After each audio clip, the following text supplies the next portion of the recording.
also took in addition to the family. A spokesperson for the DEC said the agency started an investigation after getting multiple reports from the public about potentially unsafe housing of wildlife that could carry rabies and the illegal keeping of wildlife as pets. Longo is aware that it's against a New York state law to own a wild animal without a license. He said he was in the process of filing paperwork to get Peanut certified as an educational animal. You can always reach out to me anytime across the board on social media. I'm at Matt Ray Talk. You've got America's First News on this Friday morning. It is the first day of November. Hopefully you don't have a candy hangover. Grab the coffee. Let's go. You've got AFN. How many more times are you going to hit snooze? America's First. Do you know what to do if you're stuck on the railroad crossing? Get out of your vehicle. If a train is not approaching, find the blue and white emergency notification system sign on the traffic signs at the crossing. For help, call the number on the sign and give them the crossing number so they know your location and can alert train traffic. Remember, find the blue and white to save your life. For more information, visit oli.org. Every year, 4.5 million young adults between the ages of 18 and 24 visit the ER. It's every parent's nightmare. Umergency gives you all the tools you need to quickly and effectively manage your family's emergency. Umergency provides instant access to vital resources, customized to your student's campus and local community, digital consent form, and built-in urgent alert button. Umergency gives you peace of mind when you need it most. Download your Umergency app now. News Talk 1560 AM, 94.1 FM, KTUI, Sullivan. It's 6 o'clock. Good morning. This is KTUI Radio, beginning a new day of broadcasting. KTUI is owned and operated by Merrimack Area Broadcasting, LLC of Sullivan, Missouri. Broadcast facilities are located at 900 Elmont Road in Sullivan. KTUI is authorized by the Federal Communications Commission to operate on an assigned frequency of 1560 kilohertz on the AM band and K231CP, an FM translator frequency of 94.1 megahertz. The assigned power for KTUI AM is 1,000 watts, and the power for the FM translator is 250 watts.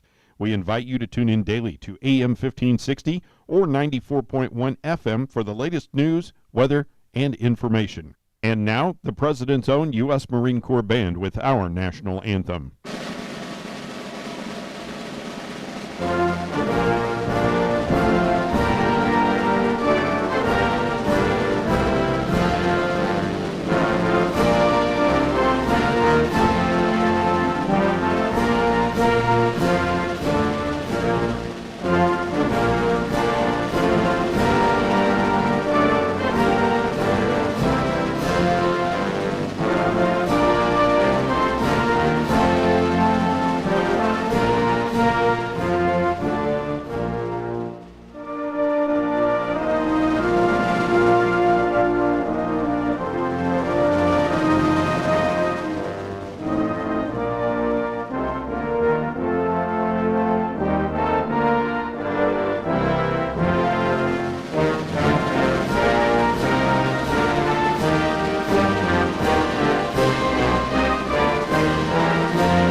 By the way, was 2024 the year a person near and dear to you died?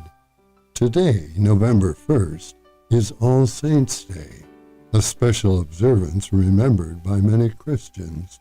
It's a time to remember those faithful Christians who have died in the Lord. If you lost a dear friend or loved one during the past year, the remembrance can be painful.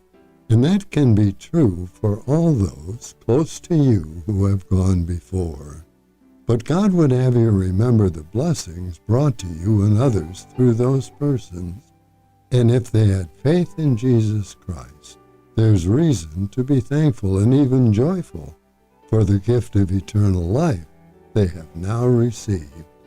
Thank God for all the saints. This is By the Way. Good morning to you. It is 3 minutes past the hour of 6 o'clock. On a Friday morning, it's the first day of November, All Saints Day, and my birthday. How about that? Let's see. Sunny skies for us today, high near 62. Mostly clear tonight, low around 39. Mostly sunny tomorrow, high near 66. Tomorrow night's going to be mostly cloudy. 70% chance of showers and thunderstorms, low around 54. Cloudy on Sunday. There is a 70% chance of rain, possibly a thunderstorm, high near 74. On Sunday night, 80% chance of rain and thunderstorms, low around 63.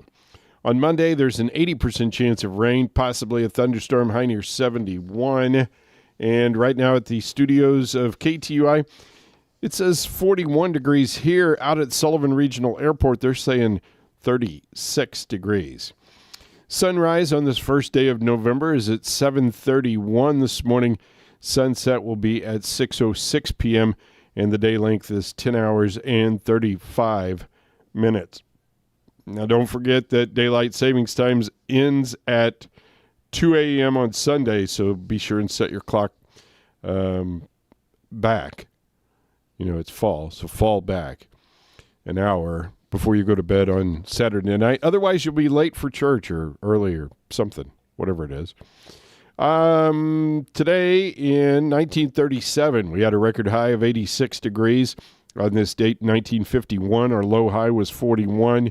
1954, the record low was 26 degrees, and in 1982, our high low was 67. All right, let's see some birthdays that I have today for you. Ella Bartle. Ella's going to be 12 today, and I think, if I understand correctly, she is going to be dressed up as Cindy Lou Who today, and she's going to be on the rooftop of the Merrimack Community Mission with her father, Jim Bartle. And, of course, this is Merrimack Community Mission Rooftop Food Drive Day. So I'll be relocating down to the gazebo or the bandstand or whatever you want to call it, down there on Main Street, across the street from the Merrimack Community Mission. We hope that you show up this morning and drop off some canned goods or some dry goods or money. We like money. Let's see. Emma Hardy has a birthday today.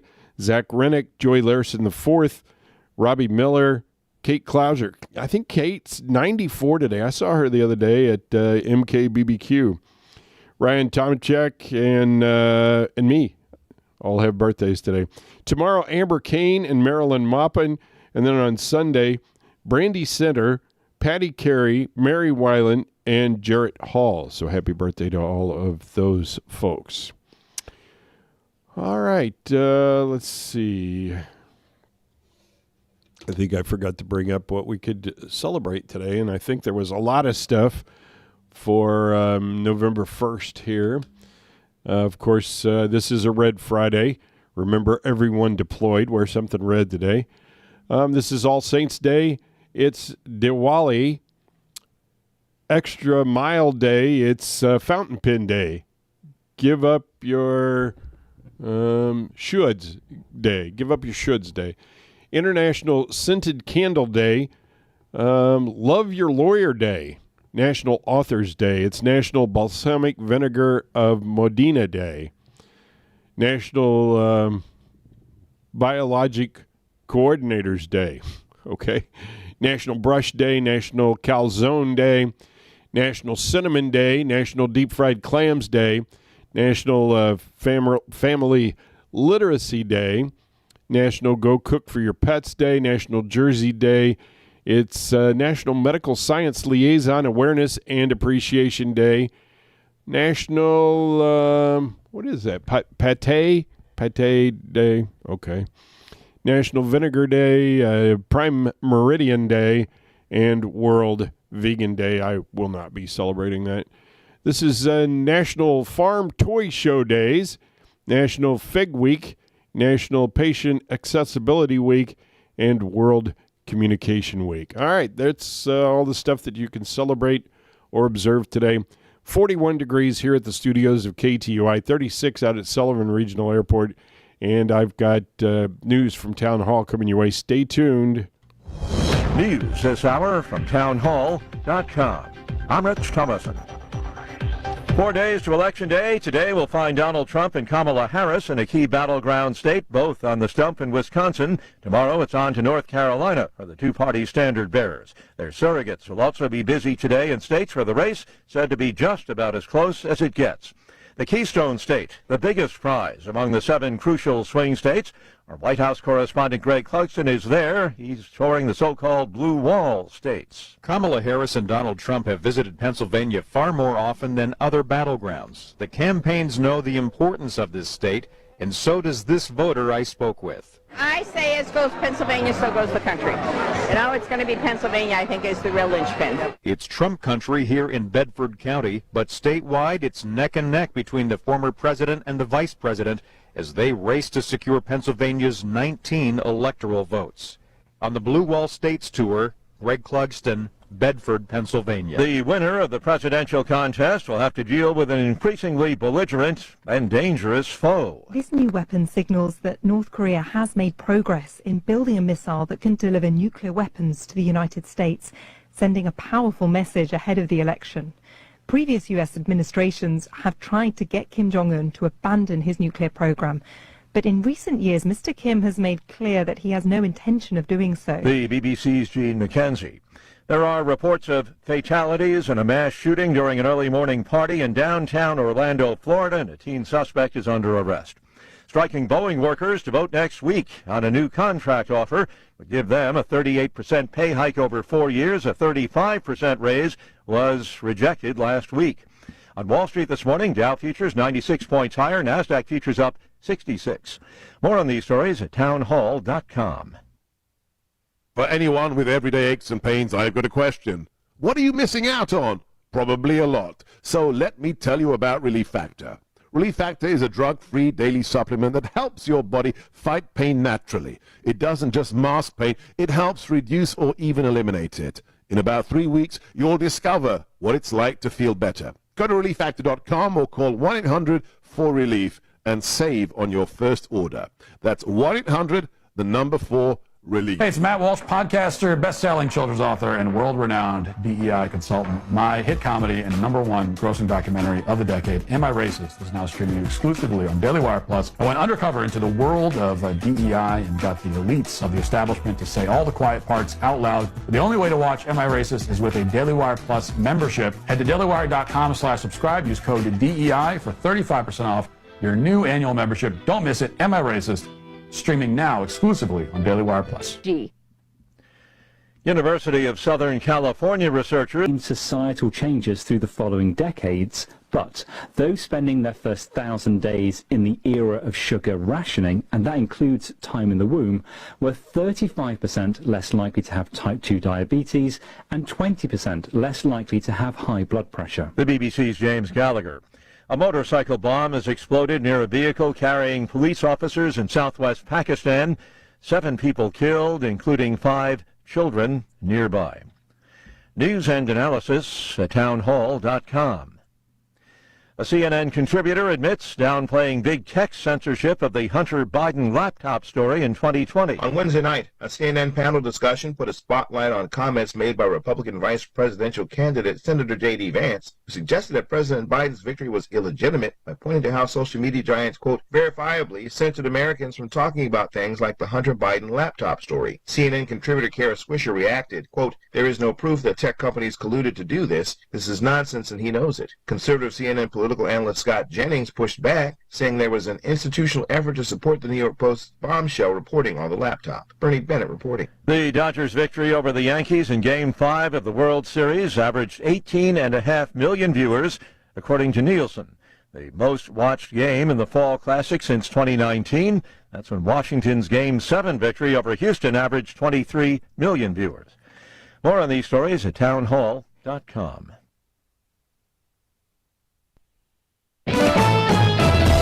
Missouri Net News, I'm Marshall Griffin. Charges are being recommended against a 21-year-old Army specialist at Fort Leonard Wood in connection to the death of Sergeant Sarah Roquet. The Army Office of Special Trial Counsel recommends that Specialist Worcester Rancy be charged with the murder of Roquet and of obstructing justice. Roquet's body was found in a dumpster at the Southern Missouri military base after she failed to report for duty on October 21st. Rancy is being held in jail awaiting a preliminary hearing. The 23-year-old Roquet was from Indiana and served as a mine dog handler with the Army's K-9 Detachment 5th Engineer Battalion. There's agreement between U.S. Senator Josh Hawley and his Democratic opponent about the U.S.'s involvement in Israel's war against Hamas. During a Nexstar Media Group debate Thursday night, Lucas Kuntz, a U.S. Marine veteran, said he opposes U.S. military combat boots on the ground. When Josh Hawley had the ability to undo this, to vote against extending the 2001 authorization for the use of military force, he didn't do it. He has made it so that we can be in forever wars. He doesn't understand what it's like to deploy, and we should never have boots on the ground there. At the KTVI and KLPR studios in St. Louis, Hawley, the Republican incumbent, said Israel needs the U.S.'s support, but he opposes sending troops there. And our ally Israel is not asking for that. It's the same reason that I haven't supported our policy in Ukraine, where we have spent $200 billion to date, and the tab continues to run. A day one priority for Democratic Attorney General nominee Elad Gross is to staff the office with more attorneys. Gross alleges that the office is not responding to inquiries in a timely manner. So right now, we are not. When I worked there were about 200 assistant attorneys general working all over the state. We are at the lowest staffing level in the history of that office since at least 2007 when we can see all of these records. So right now, it's about half of the attorneys who were working there when I was there. Gross served as an assistant attorney general under fellow Democrat Chris Koster when he was attorney general. Gross faces Republican Andrew Bailey and Libertarian Ryan Monroe in the race. This is Missouri Net. Every hour clocked, every sale made, every early morning and late night, you put in the time and effort to provide for your family. Mommy, I don't feel good. But when your kid gets sick, you're there for them. Right now, 1 in 3 working parents in Missouri don't get a single paid sick day. For families across the state, missing work because of a fever or cold means taking a hit on the next paycheck. But we can make real change this year. Proposition A would give every worker the chance to earn up to 7 paid sick days a year. That means all Missouri workers can afford to stay home with their loved one and focus on helping them get better. Big corporate CEOs don't have to worry about losing money to take care of their family, so why should you? Missouri workers have earned this.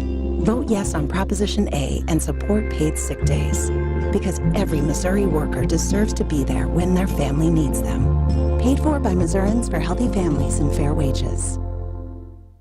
If Amendment 2 passes on Tuesday, which aims to legalize sports betting in Missouri, how much revenue could it generate? St. Louis Blues CEO Chris Zimmerman is part of a coalition, quote, Winning for Missouri Education, which aims to legalize the effort in Missouri. According to the ballot's wording, state officials estimate unknown tax revenues ranging from $0 to $28.9 million annually. We expect the revenues actually to be higher than the estimates in the ad. Missourians against the deceptive online gambling amendment recently told KMOX Radio in St. Louis that the measure is deceptive in its claim that it will boost education funding. The FBI is offering a $15,000 reward for information that leads to the arrest and convictions of the men who robbed a jewelry store in the St. Louis area last month. 4 armed masked men robbed DeHobb Jewelry in St. Louis's Winchester County on September 14th. And while professional basketball left Missouri long ago, the WNBA is being courted by interested parties linked to both St. Louis and Kansas City. This is Missouri Net. Whether you love them or can't stand them, surprises are a part of life. Hi, I'm Donnie Greenwald, your Sullivan Edward Jones financial advisor, and I can help get you ready for whatever life throws at you, even the welcome surprises. As your needs change, we can change what you need to do to help you end up where you want to be. And while there is never a good time to experience unexpected costs, we can work together to help make them feel a little less unexpected. Call me at 573-468-6046 or visit edwardjones.com to get started today. Edward Jones, member SIPC. New Testament Baptist Church in Sullivan is starting a new addiction recovery ministry called Life Issues. It's a biblical approach to the 12 steps, bringing scriptural principles into personal focus and making them come alive for transformational living. Whether you struggle with addictions, food, depression, anxiety, or relationships, you'll be encouraged to see how others have found a new way of life with hope for the future through this program. Life Issues will meet weekly on Thursdays at 6:30 p.m. at New Testament Baptist Church. You're not alone. To find out more, contact New Testament Baptist Church at 573-468-3334. Officials at Fort Leonard Wood announced that charges have been filed connected to the death of a sergeant last week. Wednesday, the Army Office of Special Trial Counsel filed charges against 21-year-old Specialist Worcester Rancy concerning the death of Sergeant Sarah Roque. The charges are murder and obstructing justice. Rancy was being held in pretrial confinement awaiting a preliminary hearing pursuant to Article 32 of the UCMJ.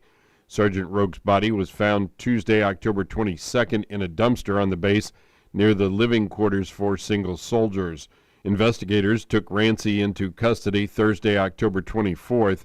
On October 30th, he was transferred to the Midwest Joint Regional Confinement Facility at Fort Leavenworth, Kansas. Rancy is originally from North Miami, Florida. He serves as a combat engineer in the 509th Clearance Company, 5th Engineer Battalion. The Department of Army Criminal Investigation Division continues to investigate. A man from Pacific's been charged with assault in 2 separate cases stemming from incidents earlier this year, in one of which he allegedly cut another man with a knife. In the first of the 2 incidents on February 7th, the alleged victim went to Keith Johnson's residence on Merrimack Avenue in Pacific to speak with Johnson about money that he was owed. An altercation ensued, and Johnson allegedly cut the other man's left arm with a knife. The alleged victim also sustained other minor injuries, according to a probable cause statement. In another incident, August 19th, Johnson was allegedly involved in an altercation with another man at the VFW post in St. Clair over issues involving an ex-wife and Johnson's having allegedly damaged a motorcycle helmet belonging to the man. Johnson allegedly fled the scene following that altercation. Johnson was charged October 22nd with 2 counts of misdemeanor assault in connection with the 2 incidents. An initial appearance in both cases was scheduled for Monday, December 18th at 9 a.m. in Franklin County Circuit Court. The Missouri State Highway Patrol reported a pedestrian fatality in Newton County at 7:32 p.m. yesterday on Highway B in Granby. 60-year-old Jeb S. Hahn of Granby was driving a 2006 GMC Sierra and struck a pedestrian on the edge of the roadway. She was identified as 20-year-old Vidalia M. Boyer of Seneca. She was pronounced deceased at the scene by the Newton County coroner. A 3-year-old boy from Seneca who was with her had minor injuries. He was taken by EMS to Mercy in Joplin. There was a fatal accident in Taney County at 8:40 yesterday morning on Highway 76, 1 mile east of Power Site. 58-year-old Kelly A. Hathcock of Branson was driving a 1999 Chevrolet Malibu. She lost control in a curve, crossed the center of the roadway, traveled into the path of a 2022 Subaru Forester driven by 61-year-old Lee A. Adams of Tecumseh. A passenger in the Malibu, 54-year-old Mark A. Ursery of Branson, was pronounced at the scene by the Taney County Deputy Coroner. Hathcock had minor injuries. She was transported by ambulance to Cox South in Springfield. The driver of the Subaru, Lee Adams of Tecumseh, also had minor injuries. He was transported by Taney County ambulance to Mercy Hospital in Springfield.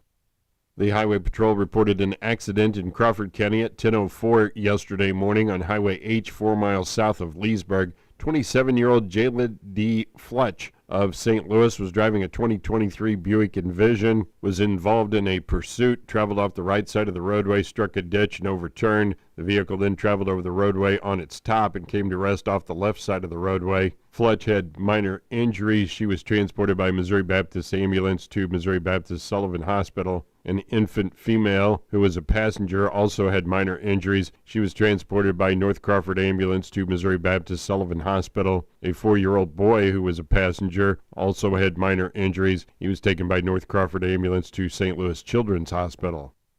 There was an accident at 5:45 a.m. yesterday in Franklin County on I-44 east of the 246.8-mile marker. 30-year-old Brittany M. Inman of St. Clair was driving a 2006 Saturn Ion and was stationary, blocking lane 1 from a previous crash. The Saturn was struck by a 2017 Chevrolet Express driven by 27-year-old Wyatt D. Wachter of St. Clair. The Chevy Express was then struck in the rear by a 2023 International driven by 39-year-old Diamond J. Bolden of St. Louis. Wachter had minor injuries and was taken to Missouri Baptist Sullivan Hospital by private conveyance. Inman also had minor injuries. She was taken to Mercy Hospital in Washington by private conveyance. The Highway Patrol made an arrest in Franklin County at 8:14 last night. 30-year-old Jacob M. Baltimore of Villa Ridge arrested on a patrol charge of driving while intoxicated. He was taken to the Franklin County Adult Detention Facility and released. At 2:01 yesterday afternoon in Franklin County, 48-year-old Joshua K. McFerrin of Villa Ridge arrested for a Franklin County warrant for speeding. He was taken to the Franklin County Adult Detention Facility and was bondable. The bridge on South Main Street in Potosi opened yesterday afternoon. It will remain open until May of 2025. Work that needed to be done has been completed, and bridge construction will not take place until May of 2025. Potosi Police Chief Gum says there may be a few days that it is closed during this time, but signage will be in place. The Franklin County Clerk would like to remind you that the Franklin County Government Center, Historic Courthouse, Judicial Center, the Health Department, and the Highway Department will all be closed on Monday, November 11th in observance of the Veterans Day holiday. The Franklin County Sheriff's Department remains open as they are 24 hours a day each and every day. And the Missouri State Highway Patrol would like to remind the public that driver examination stations throughout the state will be closed on Thursday, November 7th at noon for system modernization, on Friday, November 8th for system modernization, on Monday, November 11th in observance of Veterans Day, and on Thursday, November 28th in observance of Thanksgiving. And don't forget to fall back this weekend. Daylight savings time ends at 2 a.m. on Sunday. We gain an hour of sleep, but sunset on Sunday will be at 4:47 p.m. That is a look at your local news on a Friday. I'm Sam Scott.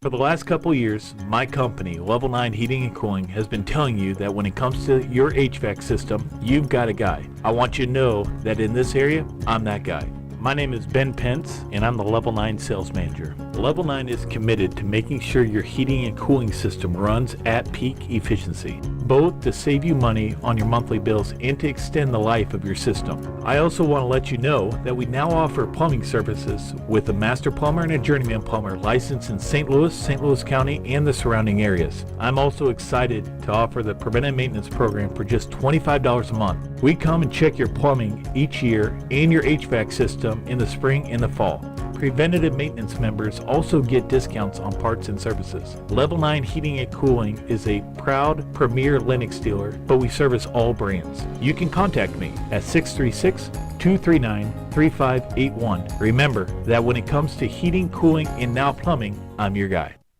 In recent funeral notices, L. Leon Stevens of Sullivan, formerly of Steelville, passed away Monday, October 28th in Washington at the age of 86.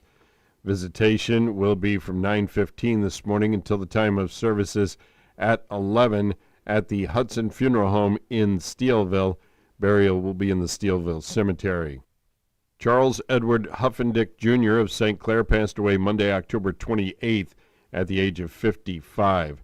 Funeral services will be held at noon today at the Russell Colonial Funeral Home in St. Clair. Burial will be in the Crestview Memorial Park in St. Clair.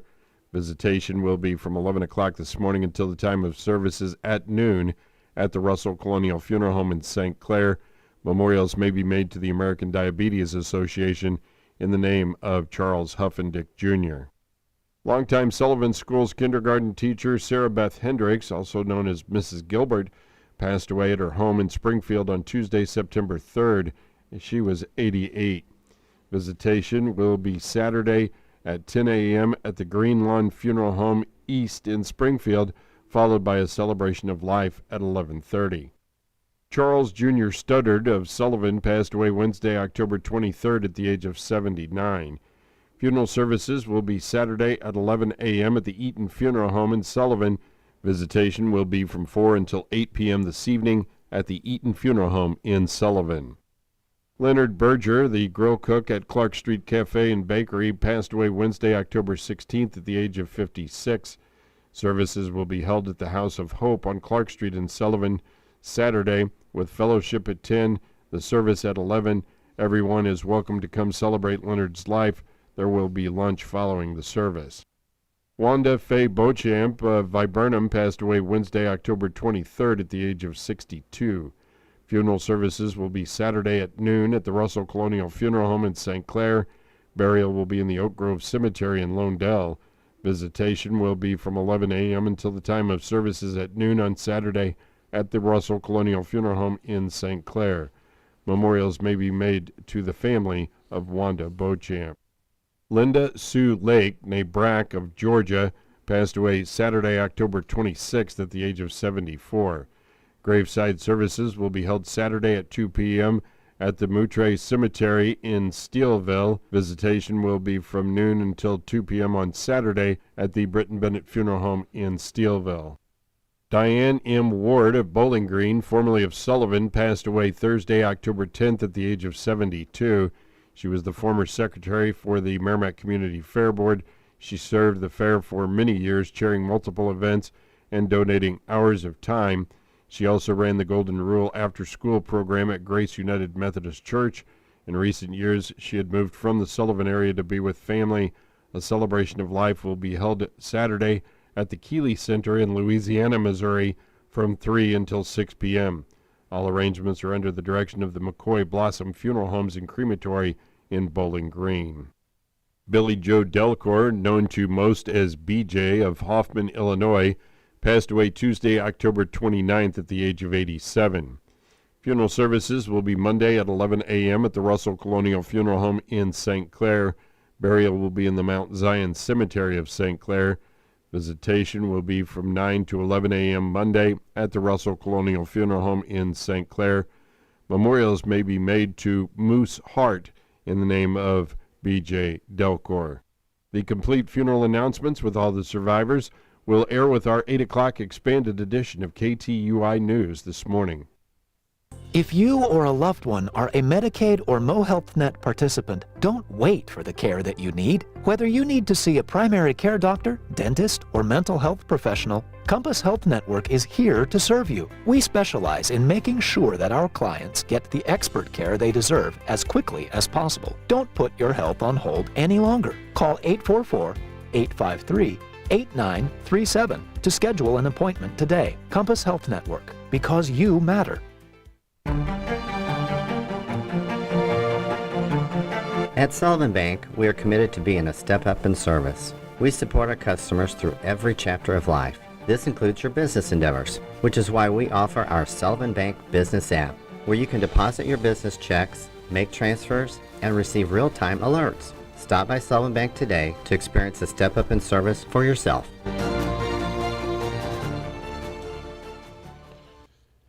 It is 29 minutes in front of 7 o'clock here at the studios of KTUI. Sunny skies for us today. High near 62, mostly clear tonight, low around 39. Mostly sunny tomorrow, high near 66. Mostly cloudy tomorrow night. There's a 70% chance of showers and thunderstorms, low around 54.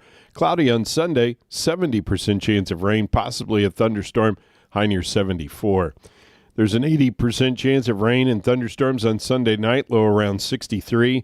Then on Monday, 80% chance of rain, possibly a thunderstorm, high near 71. Happy birthday today to Ella Bartle. I think she's going to be up on the roof with her dad on the Merrimack Community Mission today. Ella's 12. I think I heard that Ella was going to be dressed as Cindy Lou Who. So give you one guess what Jim's going to be dressed up as. But we hope that you show up down there and bring us some canned goods or some dry goods or some money to donate to the mission. Emma Hardy has a birthday today. Zach Rennick, Joey Larson IV, Robbie Miller, Kate Klauser. Kate's 94 today. Ryan Tomachek and me. I'm 61 today. Tomorrow, Amber Kane, Marilyn Maupin, and on Sunday, Brandy Center, Patty Carey, Mary Weiland, and Jarrett Hall.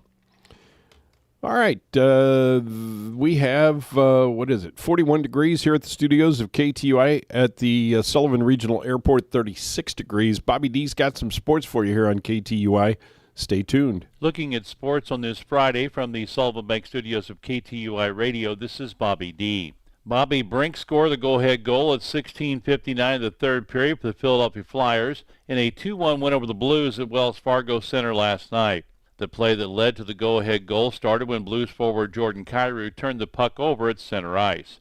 Garnett Hathaway put Philadelphia on top 1-0 at 11:12 of the first period. Nathan Walker tied it for the Blues at 1 at 9:58 of the third period, scoring on a rebound of a Philip Broberg shot. Jordan Binnington made 19 saves for the Blues. Philadelphia blocked 24 Blues shot attempts. Blues head coach Drew Bannister said after the game, the effort was much better than the previous two games. I thought we did a lot of good things tonight on both sides of the puck, but right now our mistakes are amplified, so we just have to clean up the minimal mistakes that we made. If we play that way and clean up those mistakes, we'll win more hockey games than we lose. The Blues come home to start a 5-game homestand this weekend. Toronto Maple Leafs will be at the Enterprise Center on Saturday night at 6 o'clock.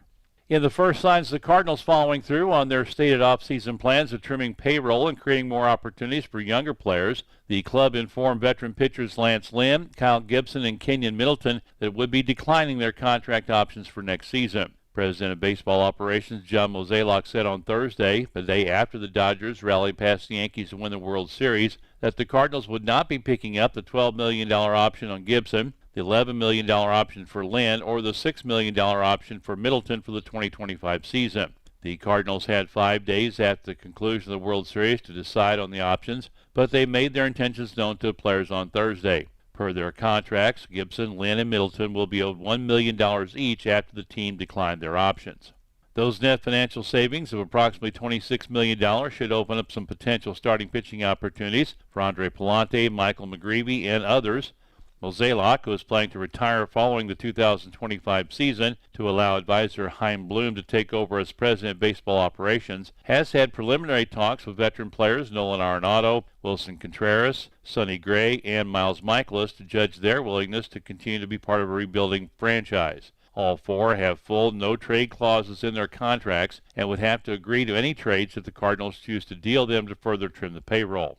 Mozeliak said he has a firm grip on the range for the Cardinals' payroll in 2025, even though the club is still facing some revenue stream questions because of the uncertainty over the TV rights fees the club will get for the season ahead. Missouri coach Eli Drinkwitz absolutely expects senior quarterback Brady Cook to return to the field this season. That comment during the weekly SEC teleconference on Wednesday. Brady's been in here every day, Drinkwitz said. He's getting treatment, and I absolutely expect him back this season. Right now I have no update that would tell me that I don't expect him to come back. Cook suffered a high ankle sprain during Mizzou's home game against Auburn on October 19th. After leaving early in the first quarter to get tests done at a nearby hospital, he returned late in the third quarter and propelled Mizzou to a 21-17 victory. Cook was a game-time decision for Saturday's road game against Alabama, but appeared to suffer an injury to his right throwing hand late in the second quarter and did not return, as the Tigers lost 34-0. The Tigers are idle this week and will play Oklahoma on November 9th at Memorial Stadium. College scoreboard from last night, women's soccer, Culver Stockton and Mount Mercy played to a 0-0 draw. Lexi Clark from Pacific had 2 shots on goal and 77 minutes of playing time for Culver Stockton. In volleyball, Missouri Western over Emporia State 3-2. Holly Helt from Herman had 8 kills, 3 aces, 3 blocks, and 11 digs for Missouri Western. Men's wrestling from last night, Central Methodist over William Woods 43-12. And in women's wrestling, Central Methodist beat William Woods 39-6. At 160 pounds, Emma Cole from Pacific won by decision 6-2 for Central Methodist. College schedule for today, women's soccer, Truman State at Maryville at 2:30, Quincy at McKendree, Rockhurst at Lincoln are 5 o'clock starts. Volleyball, the NJCAA Division II Region 16 tournament at East Central. The Falcons will be taking on St. Louis Community College at 6 o'clock tonight.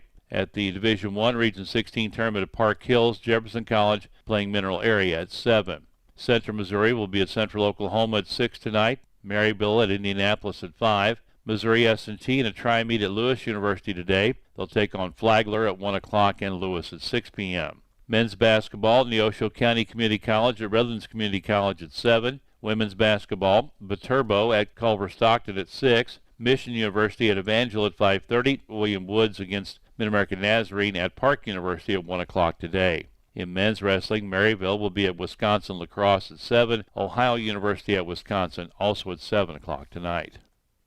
In our local scoreboard from last night, high school volleyball Class 3 sectional at Logan Rogersville last night. Sullivan Lady Eagles come up short, losing 25-16, 25-23, and 26-24. Congratulations, Lady Eagles, on a fine season and their district championship. Class 2 sectional last night, Herman over Duchesne, 3-0.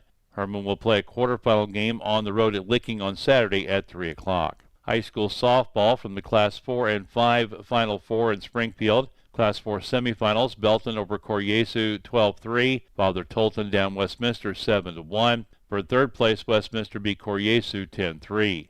Class 5 semifinals had Lafayette shutting out Liberty North 6-0. Rockbridge blanked Helias 7-0. And for third place, Liberty North got by Helias 8-7 in 8 innings. Middle school girls basketball from last night, St. James over Steelville 23-7. In 8th grade, they played 2 quarters. They had a full game in the 7th grade, with St. James winning 33-25. St. James 7th graders finished the season 15-0. The 8th grade was 10-7. Also last night, Rolla over Owensville 50-7 in the 8th grade game and 33-26 in the 7th grade matchup. The Class 3 District 9 All-District Volleyball team was announced. Riley Black and Emma Thompson from St. Clair, Ava Blankenship from Sullivan, Addison Fulton from Salem, Caitlin Vandeweil and Olivia Lauder from St. Clair, and Maya Vandergrift from Owensville were first-team selections. Second-team picks, Kylie Brandt from St. Clair, Carly Head Sullivan, Cameron Caldwell from Owensville, Stevie Sailing, Abby Record both from Sullivan, Reagan Du Bois from Salem, and Kylie Barnhart from St. Clair. Congratulations to the New Haven volleyball players that made all-district. Isabella Groner, Helena Lageman, and Megan Horskamp first team, Avery Struberg and Morgan Gainey second team, and Katie Holtmeyer honorable mention. Coming up today in Springfield, Sullivan Lady Eagles will be in action at the Class 3 semifinals. They will take on Oak Grove at 1:30 this afternoon. We'll broadcast that game on 102.1 FM. The other semifinal will have Centralia playing Blair Oaks also at 1:30. The losers will play at 7:30 tonight for third place. The winners play at 2:30 on Saturday for the championship. Also today in Class 1 at 11 o'clock, St. Elizabeth takes on Stanberry and Paris against Gallatin in Class 1. And at 12 noon, Chaffee plays Mid-Buchanan and Lynn against Highland, and that's in Class 2. The Class 4 championship between Belton and Tolton will be at 10 o'clock this morning on the championship field. At 12:45, it's Lafayette and Rockbridge for the Class 5 state championship. High school football district first-round play begins tonight. Class 4 District 2, Sullivan Eagles hosting Afton, 7 o'clock kickoff, and we'll have that game tonight also on 102.1 FM. Little John, Mike McCullough, and Dave Johnson will have the call of that game with pregame at around 6:40. Pacific hosting Bayless and Union hosting Roosevelt tonight in first-round play. Class 3, District 2, St. Francis Borgia, the top seed, drawing a bye. St. Clair will host Principia tonight at 7. Owensville on the road at John Burroughs tomorrow afternoon at 1 o'clock. Class 3, District 5, Cuba, the 4 seed, hosting number 5 St. James tonight at 7. And in Class 5, District 2, Washington is the 4 seed. They'll host Parkway West at 7 o'clock tonight. Some of the boys' soccer districts get underway on Saturday. Sullivan in Class 2 District 2 will be on the road taking on Priory at Clayton, and that'll be a 12:30 start for the Eagles on Saturday. Also coming up on Saturday, Class 3 District 2, Washington will be playing Rockwood Summit at 10 a.m. and Pacific against Parkway West at 12 noon. Borgia and Union playing in Class 3 District 5, they'll start on the 5th. Bell playing in Class 1 District 4 will start on Monday the 4th. Cross-country districts on Saturday, New Haven in Class 1 District 3, Bell, Bourbon, Herman, and Steelville Class 2 District 3, Cuba, Owensville, St. Clair, Borgia, and St. James in Class 3 District 3. Those meets will all be run at Fulton on Saturday. Pacific, Sullivan, Union, and Washington are in Class 4 District 2. They'll be running at Bolivar. Coming up tonight in middle school boys basketball, they'll finish up the Bland Junior High Tournament. Consolation game at 4:30, Bland B against Bourbon. Third place is 6 o'clock, Bland A takes on Cuba. And in the championship game, it's Vienna and Steelville at 7:30. We have a busy day of sports lined up. We'll have the Sullivan softball game against Oak Grove around 1:30 with pregame at about 1 o'clock on 102.1 FM. Sullivan football at home against Afton tonight. Pregame around 6:40. Kickoff at 7 o'clock on 102.1 FM. If the Lady Eagles lose this afternoon and play for third place, that game will get underway at about 7:30. We'll go on the air around 7 o'clock or so, and that'll be on 94.1 FM, 1560 AM. Again, times are approximate on that game as it is the last game of the night. That's your look at sports on this Friday from the Sullivan Bank Studios of KTUI Radio. Have a great day, everybody. This is Bobby D. At Seidenstricker Nobe, we're here to keep your equipment running strong. Right now, our winter service packages come with free pickup and delivery on all John Deere 1 through 5 series tractors, gators, and mowers. Let our certified technicians get your equipment prepped and ready for spring. Book your service today and enjoy worry-free maintenance with free pickup and delivery only for a limited time. Seidenstricker Nobe, your partner for the land. Offer valid through 12/31/2024. Some restrictions apply. See dealer for details. A slow day for direct cash cattle trade and cash hogs into the day sharply lower. Good morning, I'm Megan Grebner with the Brownfield Livestock Market Report. Direct cash cattle trade activity was pretty quiet Thursday following that light to moderate trade that took place on Wednesday. For the week, live deals in the South are marked at mostly $190, generally steady with the previous week's weighted averages. Dress deals in the North range from $296 to $298, steady to $3 lower than the previous week's weighted average basis in Nebraska. At the Bassett Livestock Auction in Nebraska, compared to 2 weeks ago, steers 550 to 1,050 pounds were $4 to $15 higher. There were limited offerings of comparable heifers, but 450 to 500-pound heifers were steady to $10 higher. The USDA says demand was very good for yearling offerings, weaned and non-weaned spring calves. Feeder supply included 83% steers. Medium and large one feeder steer, 605 to 635 pounds, brought $299 to $318.50. Feeder steers, 950 to 994 pounds, brought $247 to $261. Medium and large one feeder heifers, 454 to 496 pounds, brought $299 to $315. Box beef closed lower with light demand for moderate offerings. Choice down $1.84 at $317.60. Select was $3.95 lower at $285.37. Estimated cattle slaughter was 121,000 head, down 3,000 on the weekend, down more than 5,000 on the year. Cash hogs closed sharply lower with a light negotiated run. It's been a pretty active week for cash hog business, but processors likely have needed numbers on hand and have pulled back in their procurement efforts. Demand for U.S. pork has been strong, including another solid week of export sales. That remains a bright spot for this market. There are still lingering concerns about domestic demand as it's been pretty inconsistent. The arrows and gilts at the National Daily Direct were down 210 with a weighted average of 82.70. The Iowa Minnesota was 306 lower with a weighted average of 82.66, and the Western Corn Belt closed 311 lower with a weighted average of 82.70. Pork values closed higher, up $1.54 at 103.15. The primals were higher to sharply higher across the board. Estimated hog slaughter was 486,000 head, down 1,000 on the weekend, nearly steady on the year. At the CME, live cattle were a mix, waiting to see how much direct business there was left to be done. Feeders were down on technical selling, and lean hog futures into the day mix, unwinding previously established spreads. I'm Megan Grebner for Brownfield. Across our wide Missouri with Bob Pretty. Listen to show archives, hear about this day in Missouri history, and learn more about the Show Me State by visiting MissouriNet.com today. It was raining, hardly a way to start a festive occasion. The prominent passengers who climbed aboard the 15 decorated wooden railroad cars that day were on their way to Jefferson City, where there also were decorations and a special dinner planned for the capital. But actually, they're on a train trip to tragedy and into history. The story in a minute. This November 5th, be sure to finish your ballot and vote for your judges. Missouri's judicial system gives voters the final say in retaining their judges. So know your judges before you vote. Visit yourmissouriJudges.org and learn about the nonpartisan judges up for retention this year. That's yourmissouriJudges.org. It's up to you to help make sure we have skilled, fair, and impartial judges. Know your judges and finish the ballot proudly. Visit yourmissouriJudges.org. Paid for by the Missouri Bar, Misha Epps, Executive Director. As an officer, the hardest part of my job is telling someone their loved one has died in a crash. This is why, starting January 1st, Missourians can be ticketed and fined for using a cell phone while driving. This new law prohibits sending or reading text, as well as watching, recording, or posting video and other content. And if you injure another person, you can even face criminal charges. Put down the phone. It's the law. Brought to you by the Missouri Coalition for Roadway Safety. 1855, and the Pacific Railroad had been struggling westward across the state for a couple of years now. The legislature was to go back into session that month, and the railroad had hurried to open the line in time for lawmakers to use it. Since more state railroad aid was necessary, a completed line to the capital would be an important public relations gimmick. A bridge over the Gasconade River needed some finishing touches, but a day earlier a gravel train had been run over the 800-foot-long trestle, and there'd been no problems. The train was due at mid-afternoon in Jefferson City, but mid-afternoon came and went. The train did have to stop at Herman, so maybe there was a delay while they added another car filled with soldiers who would add a certain amount of pomp and ceremony. Not until the next morning, though, did a boat arrive at the capital city with the news. The train had left St. Louis about 9 o'clock that morning, had stopped in Herman as scheduled. Ahead was the Gasconade River, a sure sign the end of the trip was near. The passengers aboard were in a happy mood.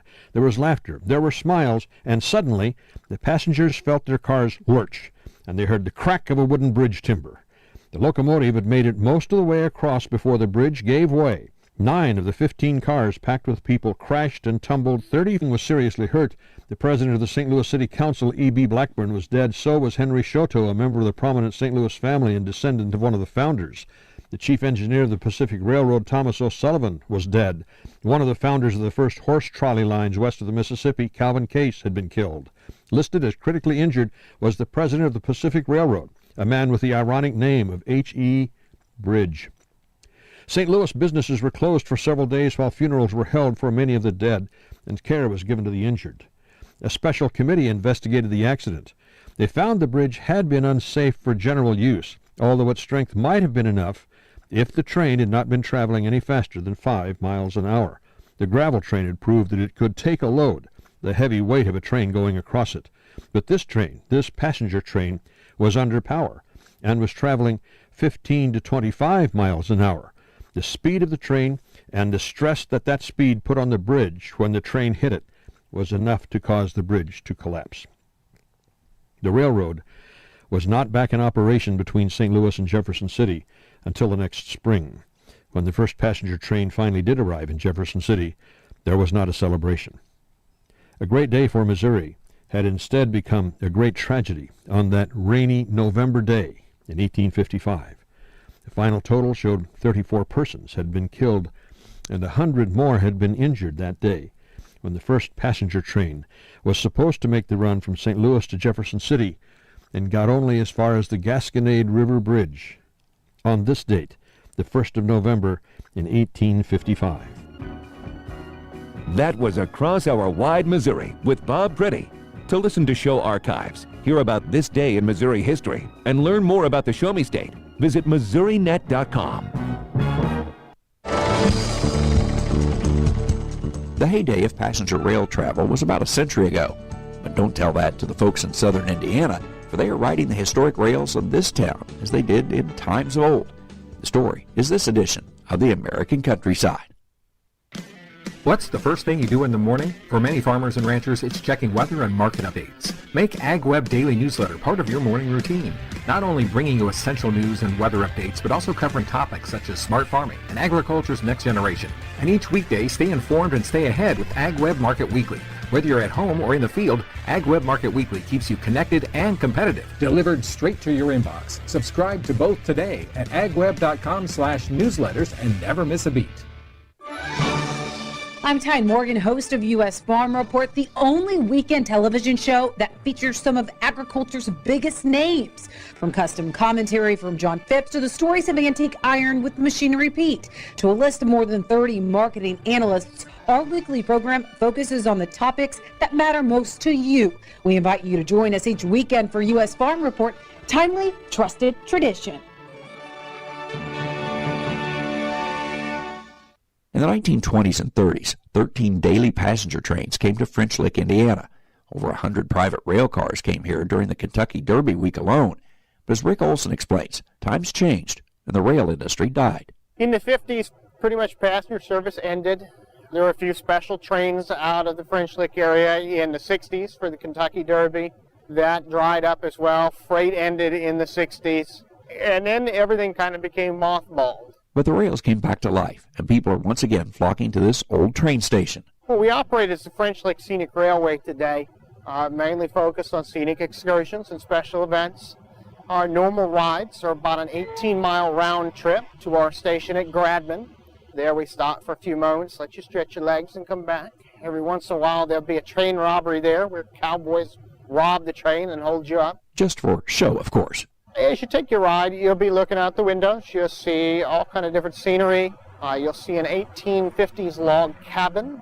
You'll go through a 2,200-foot railroad tunnel. Plus, there's plenty of other beautiful scenery.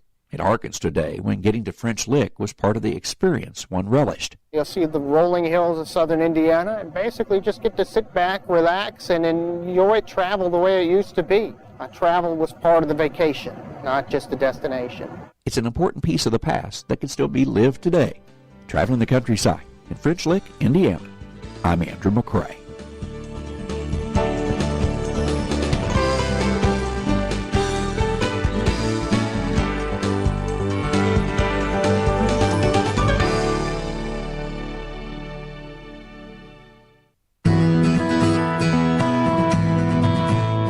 Treats are great, but nutrients are what matter most. Hello, I'm Megan Grebner with Healthy Living on Brownfield.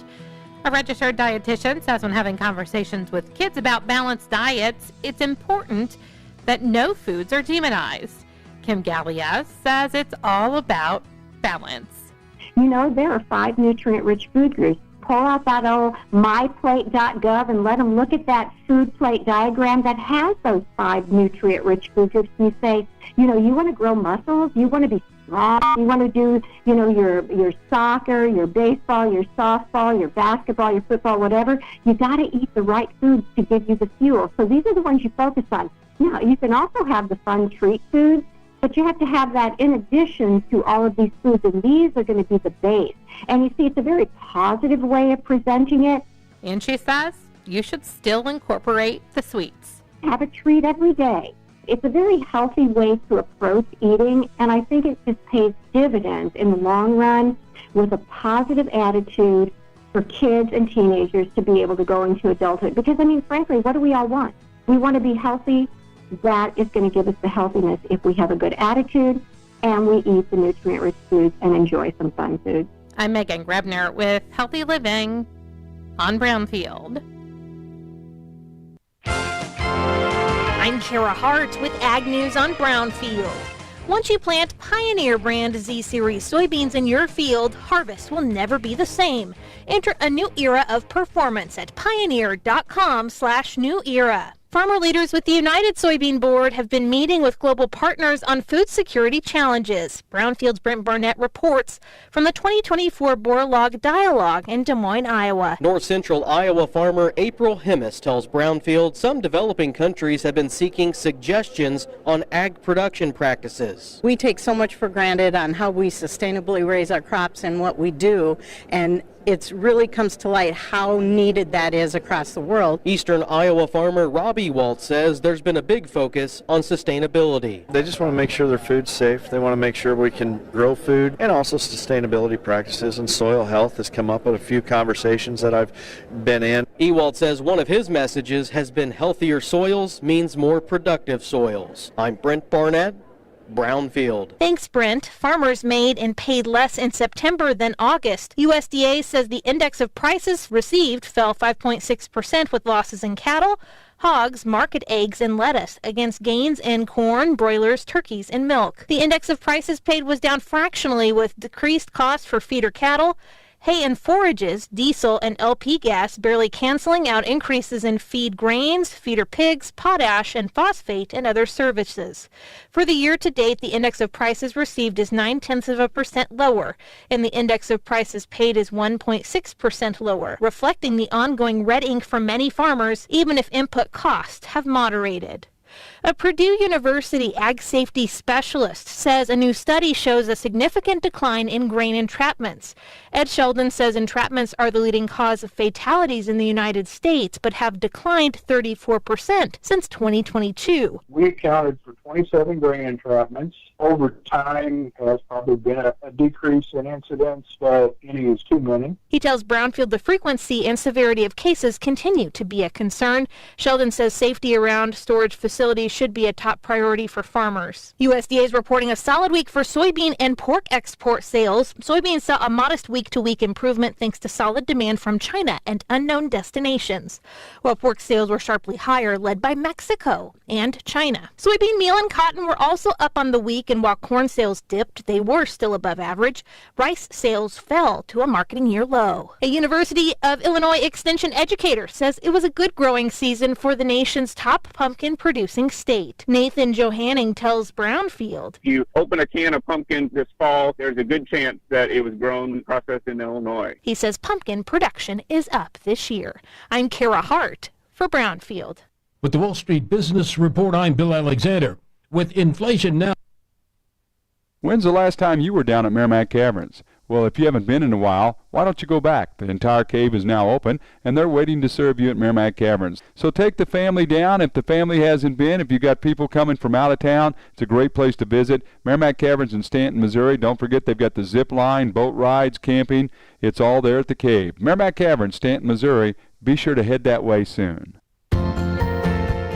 But with our other children, we don't know what their path. They came from pretty difficult circumstances, and so we pray for their biological parents, and we want to continue to stand in the gap for as long as the Lord has us to be there for them. This is Focus on the Family Minute, and Dr. Laurel Shaler describes things she's learned from her adoption journey. It is absolutely worth it. It is just, I can't even think of my children really without getting teary-eyed at how much we've been blessed by them.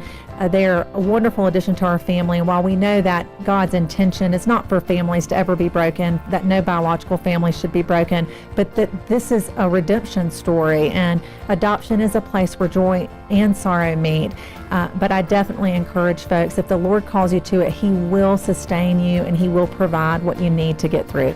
More about adoption at FamilyMinute.org.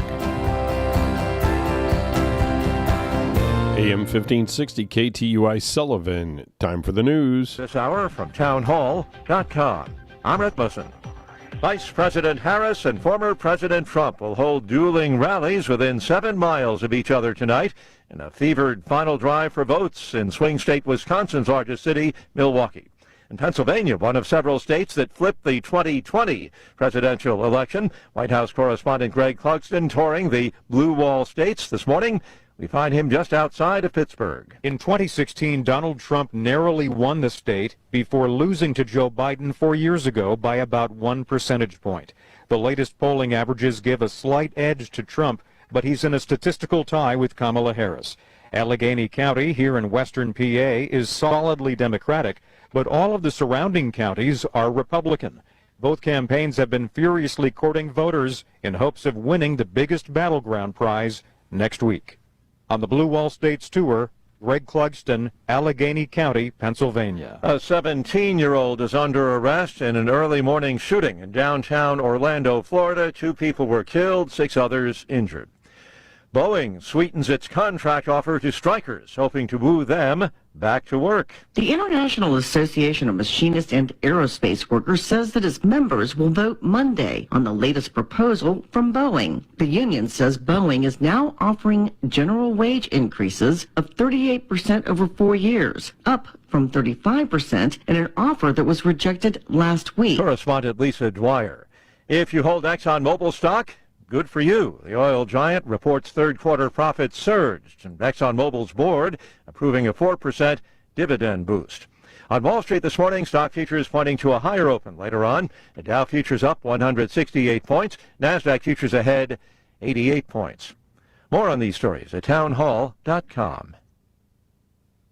If you just grin and bear it or bite the bullet when it comes to everyday pain, don't. Try Relief Factor, a drug-free daily supplement that helps your body fight pain naturally. Relief Factor doesn't just mask pain, it helps reduce or even eliminate it. It's 100% drug-free, it's developed by doctors. In 3 weeks or less, you'll know whether it works for you like it works for me. Try Relief Factor for yourself. Go to relieffactor.com or call 1-800-4RELIEF and save on your first order. That's 1-800-4-RELIEF. Hey, it's Matt Walsh, podcaster, best-selling children's author, and world-renowned DEI consultant. My hit comedy and #1 grossing documentary of the decade, Am I Racist?, is now streaming exclusively on Daily Wire Plus. I went undercover into the world of DEI and got the elites of the establishment to say all the quiet parts out loud. But the only way to watch Am I Racist is with a Daily Wire Plus membership. Head to dailywire.com/subscribe. Use code DEI for 35% off your new annual membership. Don't miss it. Am I Racist?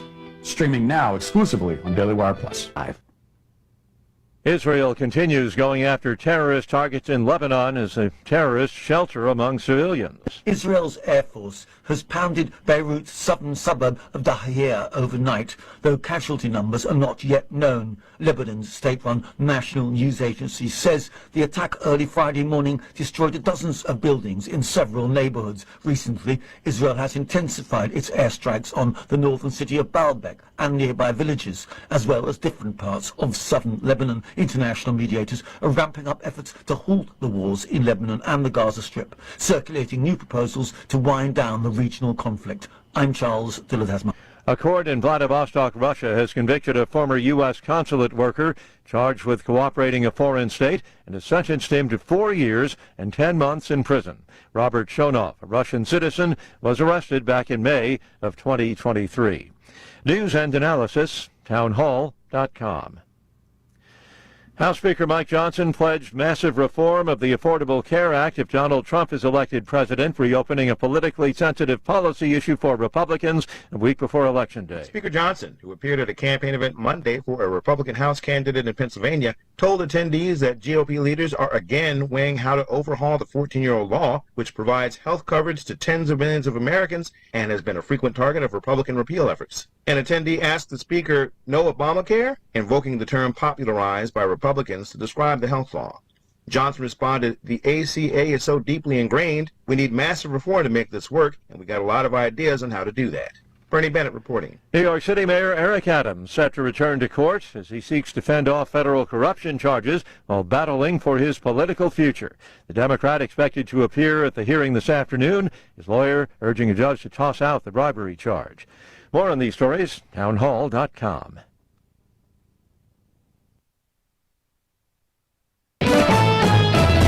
Missouri Net News, I'm Marshall Griffin.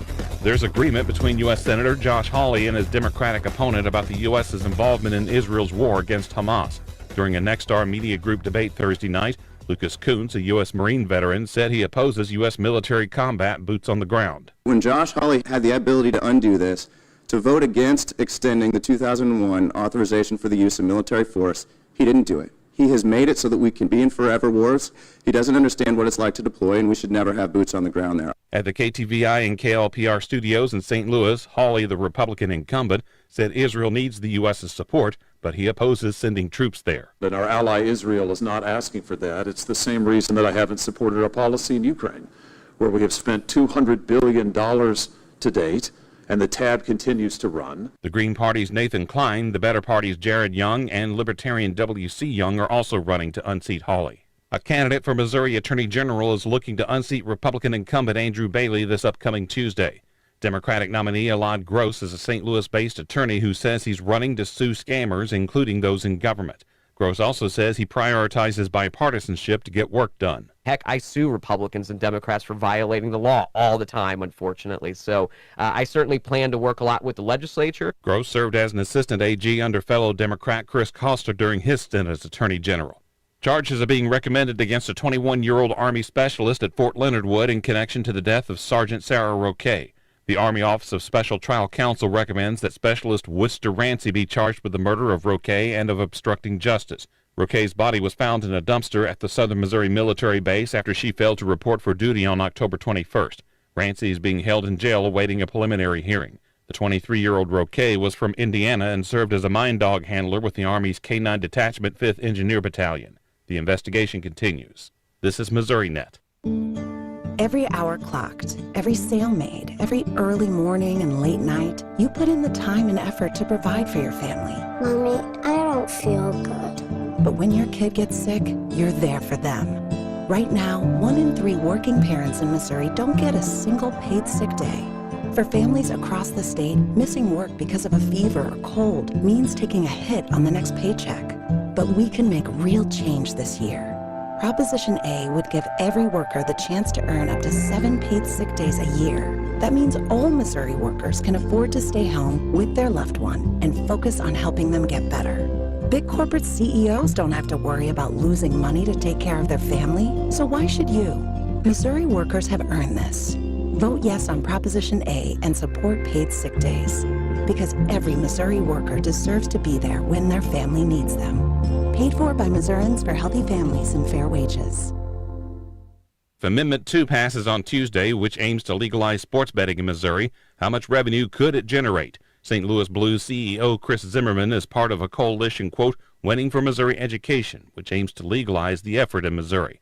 According to the ballot's wording, state officials estimate unknown tax revenues ranging from $0 to $28.9 million annually. We expect the revenues actually to be higher than the estimates in the ad. Missourians against the deceptive online gambling amendment recently told KMOX Radio in St. Louis that the measure is deceptive in its claim that it will boost education funding.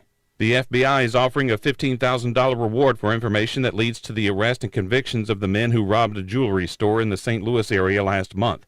4 armed masked men robbed DeHobb Jewelry in St. Louis's Winchester County on September 14th.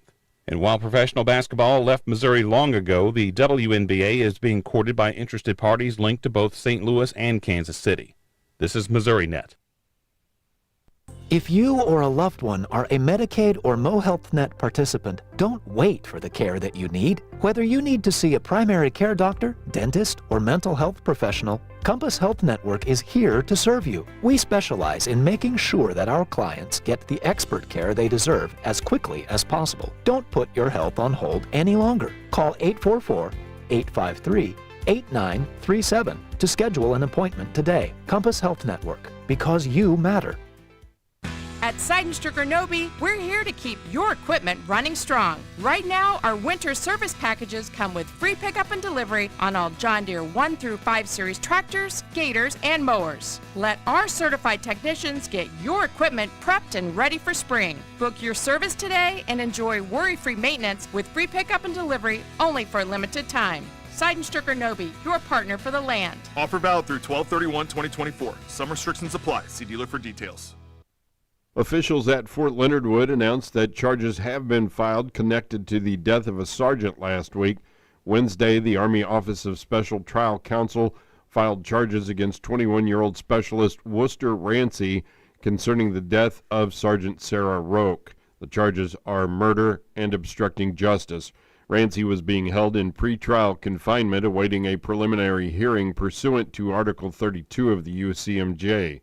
Sergeant Roque's body was found Tuesday, October 22nd in a dumpster on the base near the living quarters for single soldiers. Investigators took Rancy into custody Thursday, October 24th. On October 30th, he was transferred to the Midwest Joint Regional Confinement Facility at Fort Leavenworth, Kansas. Rancy is originally from North Miami, Florida. He serves as a combat engineer in the 509th Clearance Company, 5th Engineer Battalion. The Department of Army Criminal Investigation Division continues to investigate. A man from Pacific's been charged with assault in 2 separate cases stemming from incidents earlier this year, in one of which he allegedly cut another man with a knife. In the first of the 2 incidents on February 7th, the alleged victim went to Keith Johnson's residence on Merrimack Avenue in Pacific to speak with Johnson about money that he was owed. An altercation ensued, and Johnson allegedly cut the other man's left arm with a knife. The alleged victim also sustained other minor injuries, according to a probable cause statement.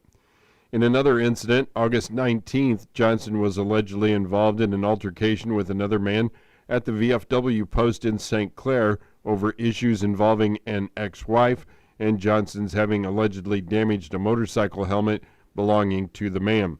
Johnson allegedly fled the scene following that altercation. Johnson was charged October 22nd with 2 counts of misdemeanor assault in connection with the 2 incidents. An initial appearance in both cases was scheduled for Monday, December 18th at 9 a.m. in Franklin County Circuit Court. The Missouri State Highway Patrol reported a pedestrian fatality in Newton County at 7:32 p.m. yesterday on Highway B in Granby. 60-year-old Jeb S. Hahn of Granby was driving a 2006 GMC Sierra and struck a pedestrian on the edge of the roadway. She was identified as 20-year-old Vidalia M. Boyer of Seneca. She was pronounced deceased at the scene by the Newton County coroner. A 3-year-old boy from Seneca who was with her had minor injuries. He was taken by EMS to Mercy in Joplin. There was a fatal accident in Taney County at 8:40 yesterday morning on Highway 76, 1 mile east of Power Site. 58-year-old Kelly A. Hathcock of Branson was driving a 1999 Chevrolet Malibu. She lost control in a curve, crossed the center of the roadway, traveled into the path of a 2022 Subaru Forester driven by 61-year-old Lee A. Adams of Tecumseh. A passenger in the Malibu, 54-year-old Mark A. Ursery of Branson, was pronounced at the scene by the Taney County Deputy Coroner. Hathcock had minor injuries. She was transported by ambulance to Cox South in Springfield. The driver of the Subaru, Lee Adams of Tecumseh, also had minor injuries. He was transported by Taney County ambulance to Mercy Hospital in Springfield. The Highway Patrol reported an accident in Crawford County at 10:04 yesterday morning on Highway H 4 miles south of Leesburg. 27-year-old Jalen D. Fletch of St. Louis was driving a 2023 Buick Envision, was involved in a pursuit, traveled off the right side of the roadway, struck a ditch, and overturned. The vehicle then traveled over the roadway on its top and came to rest off the left side of the roadway. Fletch had minor injuries. She was transported by Missouri Baptist Ambulance to Missouri Baptist Sullivan Hospital. An infant female who was a passenger also had minor injuries. She was transported by North Crawford Ambulance to Missouri Baptist Sullivan Hospital. A 4-year-old boy who was a passenger also had minor injuries. He was taken by North Crawford Ambulance to St. Louis Children's Hospital. There was an accident at 5:45 a.m. yesterday in Franklin County on I-44 east of the 246.8-mile marker. 30-year-old Brittany M. Inman of St. Clair was driving a 2006 Saturn Ion and was stationary, blocking lane 1 from a previous crash. The Saturn was struck by a 2017 Chevrolet Express driven by 27-year-old Wyatt D. Wachter of St. Clair. The Chevy Express was then struck in the rear by a 2023 International driven by 39-year-old Diamond J. Bolden of St. Louis. Wachter had minor injuries and was taken to Missouri Baptist Sullivan Hospital by private conveyance. Inman also had minor injuries. She was taken to Mercy Hospital in Washington by private conveyance. The Highway Patrol made an arrest in Franklin County at 8:14 last night. 30-year-old Jacob M. Baltimore of Villa Ridge arrested on a patrol charge of driving while intoxicated.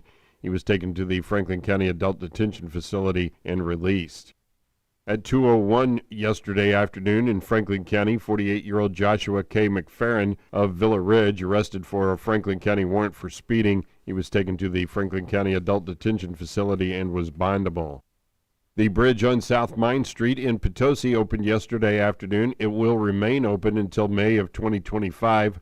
Work that needed to be done has been completed, and bridge construction will not take place until May of 2025. Potosi Police Chief Gum says there may be a few days that it is closed during this time, but signage will be in place. The Franklin County Clerk would like to remind you that the Franklin County Government Center, Historic Courthouse, Judicial Center, the Health Department, and the Highway Department will all be closed on Monday, November 11th in observance of the Veterans Day holiday. The Franklin County Sheriff's Department remains open as they are 24 hours a day each and every day. And the Missouri State Highway Patrol would like to remind the public that driver examination stations throughout the state will be closed on Thursday, November 7th at noon for system modernization, on Friday, November 8th for system modernization, on Monday, November 11th in observance of Veterans Day, and on Thursday, November 28th in observance of Thanksgiving. And don't forget to fall back this weekend. Daylight savings time ends at 2 a.m. on Sunday. We gain an hour of sleep, but sunset on Sunday will be at 4:47 p.m. That is a look at your local news on a Friday. I'm Sam Scott. Whether you love them or can't stand them, surprises are a part of life. Hi, I'm Donnie Greenwald, your Sullivan Edward Jones financial advisor, and I can help get you ready for whatever life throws at you, even the welcome surprises. As your needs change, we can change what you need to do to help you end up where you want to be.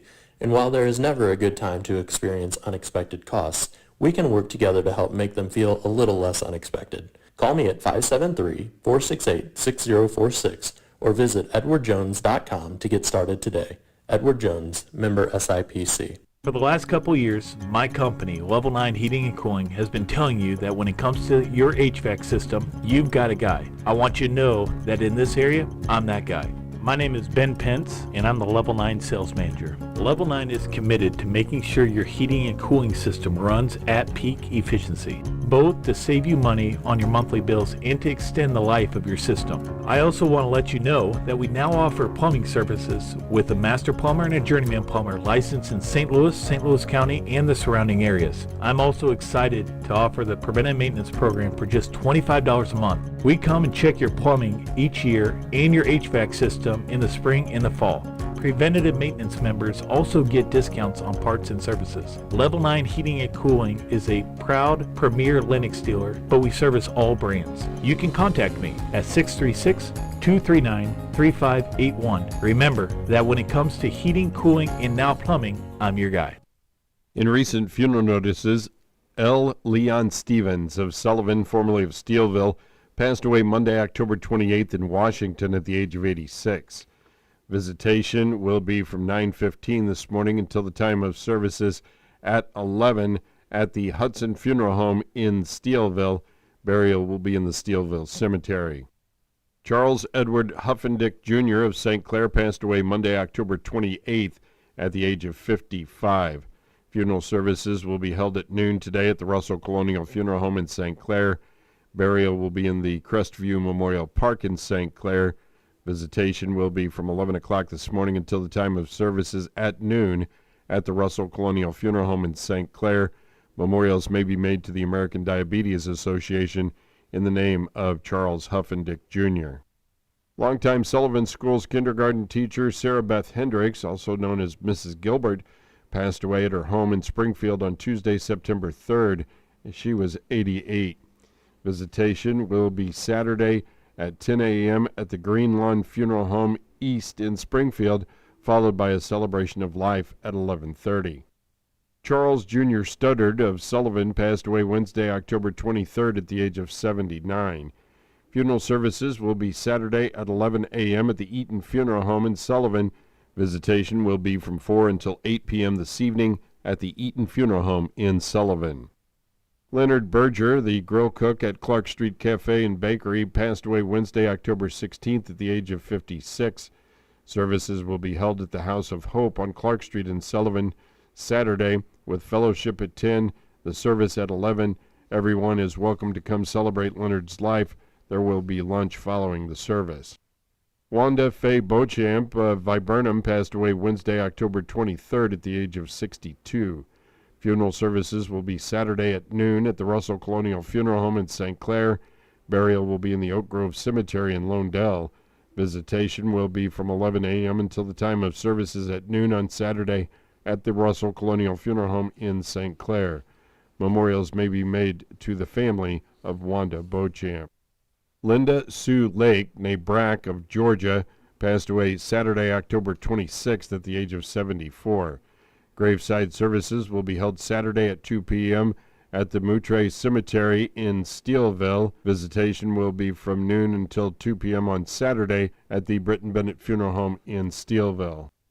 Diane M. Ward of Bowling Green, formerly of Sullivan, passed away Thursday, October 10th at the age of 72. She was the former secretary for the Merrimack Community Fair Board. She served the fair for many years, chairing multiple events and donating hours of time. She also ran the Golden Rule after-school program at Grace United Methodist Church. In recent years, she had moved from the Sullivan area to be with family. A celebration of life will be held Saturday at the Keeley Center in Louisiana, Missouri, from 3 until 6 p.m. All arrangements are under the direction of the McCoy Blossom Funeral Homes and Crematory in Bowling Green. Billy Joe Delcor, known to most as BJ of Hoffman, Illinois, passed away Tuesday, October 29th at the age of 87. Funeral services will be Monday at 11 a.m. at the Russell Colonial Funeral Home in St. Clair. Burial will be in the Mount Zion Cemetery of St. Clair. Visitation will be from 9 to 11 a.m. Monday at the Russell Colonial Funeral Home in St. Clair. Memorials may be made to Moose Hart in the name of B.J. Delcor. The complete funeral announcements with all the survivors will air with our 8 o'clock expanded edition of KTUI News this morning. New Testament Baptist Church in Sullivan is starting a new addiction recovery ministry called Life Issues. It's a biblical approach to the 12 steps, bringing scriptural principles into personal focus and making them come alive for transformational living. Whether you struggle with addictions, food, depression, anxiety, or relationships, you'll be encouraged to see how others have found a new way of life with hope for the future through this program. Life Issues will meet weekly on Thursdays at 6:30 p.m. at New Testament Baptist Church. You're not alone. To find out more, contact New Testament Baptist Church at 573-468-3334. Hi, this is Dale Cottrell, Chief Credit Officer at Sullivan Bank, where we are committed to being a step up in service. Our goal is to put the community back in community banking. We are incredibly grateful to be a part of the KTUI communities and strive to make them a better place for future generations. We've been here for you 129 years and plan to be here for many more. Stop by Sullivan Bank today to experience the step up in service for yourself. Looking at sports on this Friday from the Sullivan Bank studios of KTUI Radio, this is Bobby D. Bobby Brink scored the go-ahead goal at 16:59 of the third period for the Philadelphia Flyers in a 2-1 win over the Blues at Wells Fargo Center last night. The play that led to the go-ahead goal started when Blues forward Jordan Kyrou turned the puck over at center ice. Garnett Hathaway put Philadelphia on top 1-0 at 11:12 of the first period. Nathan Walker tied it for the Blues at 1 at 9:58 of the third period, scoring on a rebound of a Philip Broberg shot. Jordan Binnington made 19 saves for the Blues. Philadelphia blocked 24 Blues shot attempts. Blues head coach Drew Bannister said after the game, the effort was much better than the previous two games. I thought we did a lot of good things tonight on both sides of the puck, but right now our mistakes are amplified, so we just have to clean up the minimal mistakes that we made. If we play that way and clean up those mistakes, we'll win more hockey games than we lose. The Blues come home to start a 5-game homestand this weekend. Toronto Maple Leafs will be at the Enterprise Center on Saturday night at 6 o'clock.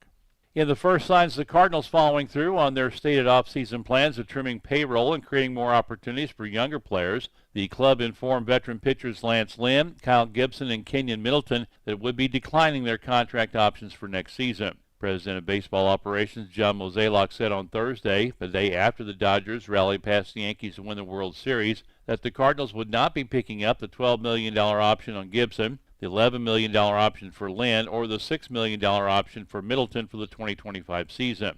The Cardinals had 5 days after the conclusion of the World Series to decide on the options, but they made their intentions known to players on Thursday. Per their contracts, Gibson, Lynn, and Middleton will be owed $1 million each after the team declined their options. Those net financial savings of approximately $26 million should open up some potential starting pitching opportunities for Andre Palante, Michael McGreevy, and others. Mozeliak, who is planning to retire following the 2025 season to allow advisor Chaim Bloom to take over as president of baseball operations, has had preliminary talks with veteran players Nolan Arenado, Wilson Contreras, Sonny Gray, and Miles Michaelis to judge their willingness to continue to be part of a rebuilding franchise. All four have full no-trade clauses in their contracts and would have to agree to any trades if the Cardinals choose to deal them to further trim the payroll.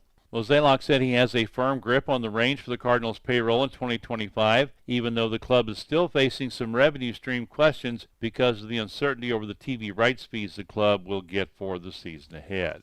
Missouri coach Eli Drinkwitz absolutely expects senior quarterback Brady Cook to return to the field this season. That comment during the weekly SEC teleconference on Wednesday. Brady's been in here every day, Drinkwitz said. He's getting treatment, and I absolutely expect him back this season. Right now I have no update that would tell me that I don't expect him to come back. Cook suffered a high ankle sprain during Mizzou's home game against Auburn on October 19th. After leaving early in the first quarter to get tests done at a nearby hospital, he returned late in the third quarter and propelled Mizzou to a 21-17 victory. Cook was a game-time decision for Saturday's road game against Alabama, but appeared to suffer an injury to his right throwing hand late in the second quarter and did not return, as the Tigers lost 34-0. The Tigers are idle this week and will play Oklahoma on November 9th at Memorial Stadium. College scoreboard from last night, women's soccer, Culver Stockton and Mount Mercy played to a 0-0 draw. Lexi Clark from Pacific had 2 shots on goal in 77 minutes of playing time for Culver Stockton. In volleyball, Missouri Western over Emporia State 3-2. Holly Helt from Herman had 8 kills, 3 aces, 3 blocks, and 11 digs for Missouri Western. Men's wrestling from last night, Central Methodist over William Woods 43-12, and in women's wrestling, Central Methodist beat William Woods 39-6. At 160 pounds, Emma Cole from Pacific won by decision 6-2 for Central Methodist. College schedule for today, women's soccer, Truman State at Maryville at 2:30, Quincy at McKendree, Rockhurst at Lincoln are 5 o'clock starts. Volleyball, the NJCAA Division II Region 16 tournament at East Central. The Falcons will be taking on St. Louis Community College at 6 o'clock tonight. At the Division I Region 16 tournament at Park Hills, Jefferson College playing Mineral Area at 7. Central Missouri will be at Central Oklahoma at 6 tonight. Maryville at Indianapolis at 5. Missouri S&T in a tri-meet at Lewis University today. They'll take on Flagler at 1 o'clock and Lewis at 6 p.m. Men's basketball, Neosho County Community College at Redlands Community College at 7. Women's basketball, Viterbo at Culver Stockton at 6. Mission University at Evangel at 5:30. William Woods against Mid-American Nazarene at Park University at 1 o'clock today. In men's wrestling, Maryville will be at Wisconsin Lacrosse at 7. Ohio University at Wisconsin also at 7 o'clock tonight. In our local scoreboard from last night, high school volleyball Class 3 sectional at Logan Rogersville last night. Sullivan Lady Eagles come up short, losing 25-16, 25-23, and 26-24. Congratulations, Lady Eagles, on a fine season and their district championship. Class 2 sectional last night, Herman over Duchesne, 3-0. Herman will play a quarterfinal game on the road at Licking on Saturday at 3 o'clock. High school softball from the Class 4 and 5 Final Four in Springfield. Class 4 semifinals, Belton over Coryesu 12-3, Father Tolton down Westminster 7-1. For third place, Westminster beat Coryesu 10-3. Class 5 semifinals had Lafayette shutting out Liberty North 6-0, Rockbridge blanked Helias 7-0, and for third place, Liberty North got by Helias 8-7 in 8 innings. Middle school girls basketball from last night, St. James over Steelville 23-7. In 8th grade, they played 2 quarters. They had a full game in the 7th grade, with St. James winning 33-25. St. James 7th graders finished the season 15-0. The 8th grade was 10-7. Also last night, Rolla over Owensville 50-7 in the 8th grade game and 33-26 in the 7th grade matchup. The Class 3 District 9 All-District Volleyball team was announced. Riley Black and Emma Thompson from St. Clair, Ava Blankenship from Sullivan, Addison Fulton from Salem, Caitlin Vandeweil and Olivia Lauder from St. Clair, and Maya Vandergrift from Owensville were first-team selections. Second-team picks, Kylie Brandt from St. Clair, Carly Head Sullivan, Cameron Caldwell from Owensville, Stevie Sailing, Abby Record both from Sullivan, Reagan Du Bois from Salem, and Kylie Barnhart from St. Clair. Congratulations to the New Haven volleyball players that made All-District. Isabella Groner, Helena Lageman, and Megan Horskamp first team, Avery Struberg and Morgan Gainey second team, and Katie Holtmeyer honorable mention. Coming up today in Springfield, Sullivan Lady Eagles will be in action at the Class 3 semifinals. They will take on Oak Grove at 1:30 this afternoon. We'll broadcast that game on 102.1 FM. The other semifinal will have Centralia playing Blair Oaks also at 1:30. The losers will play at 7:30 tonight for third place. The winners play at 2:30 on Saturday for the championship. Also today in Class 1 at 11 o'clock, St. Elizabeth takes on Stanberry and Paris against Gallatin in Class 1. And at 12 noon, Chaffee plays Mid-Buchanan and Lynn against Highland, and that's in Class 2. The Class 4 championship between Belton and Tolton will be at 10 o'clock this morning on the championship field. At 12:45, it's Lafayette and Rockbridge for the Class 5 state championship. High school football district first-round play begins tonight. Class 4 District 2, Sullivan Eagles hosting Afton, 7 o'clock kickoff, and we'll have that game tonight also on 102.1 FM. Little John, Mike McCullough, and Dave Johnson will have the call of that game with pregame at around 6:40. Pacific hosting Bayless and Union hosting Roosevelt tonight in first-round play. Class 3 District 2, St. Francis Borgia the top seed, drawing a bye. St. Clair will host Principia tonight at 7. Owensville on the road at John Burroughs tomorrow afternoon at 1 o'clock. Class 3 District 5, Cuba the 4 seed hosting number 5 St. James tonight at 7. And in Class 5 District 2, Washington is the 4 seed. They'll host Parkway West at 7 o'clock tonight. Some of the boys' soccer districts get underway on Saturday. Sullivan in Class 2 District 2 will be on the road taking on Priory at Clayton, and that'll be a 12:30 start for the Eagles on Saturday. Also coming up on Saturday, Class 3 District 2, Washington will be playing Rockwood Summit at 10 a.m. and Pacific against Parkway West at 12 noon.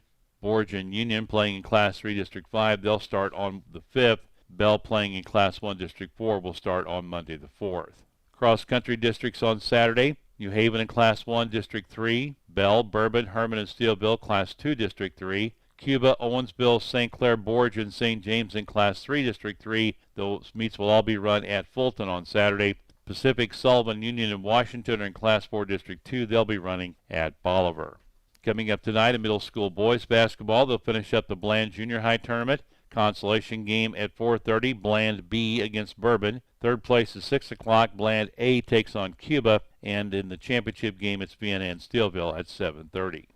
We have a busy day of sports lined up. We'll have the Sullivan softball game against Oak Grove around 1:30 with pregame at about 1 o'clock on 102.1 FM. Sullivan football at home against Afton tonight, pregame around 6:40. Kickoff at 7 o'clock on 102.1 FM. If the Lady Eagles lose this afternoon and play for third place, that game will get underway at about 7:30. We'll go on the air around 7 o'clock or so, and that'll be on 94.1 FM, 1560 AM. Again, times are approximate on that game as it is the last game of the night. That's your look at sports on this Friday from the Sullivan Bank Studios of KTUI Radio. Have a great day, everybody. This is Bobby D. And we are broadcasting live from downtown Sullivan. I'm Sam Scott. Keisha Philpotts with me. Good morning. Yeah. You might need to get the mic just a little bit closer. A little bit closer. There you go. And, this is my first time. So. Oh, that's all right. And Mike Bittner's here too. Good morning. Good morning, Michael. She's a rookie. Yeah. Yeah. She'll get right. there. Yeah, well, On this kind of stuff anyway. So we're broadcasting live from the 2024 Merrimack Community Mission Rooftop Food Drive. It's cold. Yeah. You know, when I got to work this morning, it was 41, and I thought I can deal with that. But then when I left the station a little while ago, it said 39 degrees. I said, well, that's too much. That's too cold. Yeah. We're in the 30s now. Yeah. So anyway, so we're going to be down here for a while this morning. I understand Jim Bartle's going to be up on the roof with his daughter this year. The birthday girl. The birthday girl, yeah. She shares a birthday with me. Yeah, she's special. Yeah. Is that because it's her birthday or because she shares it with Sam? She shares it with Sam. Okay, I thought so. I was making sure. So Ella is 12 today, I think. Yeah. Yeah, she was born in 12, so 12 and 12 is 24. Oh no.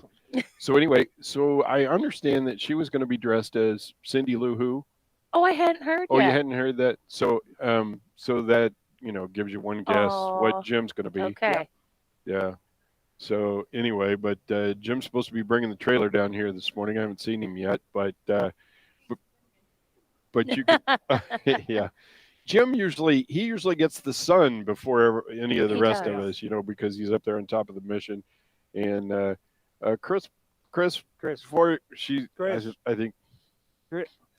Bye, Chris. Her hearing aid batteries are dead, I guess. They're like mine. Yeah.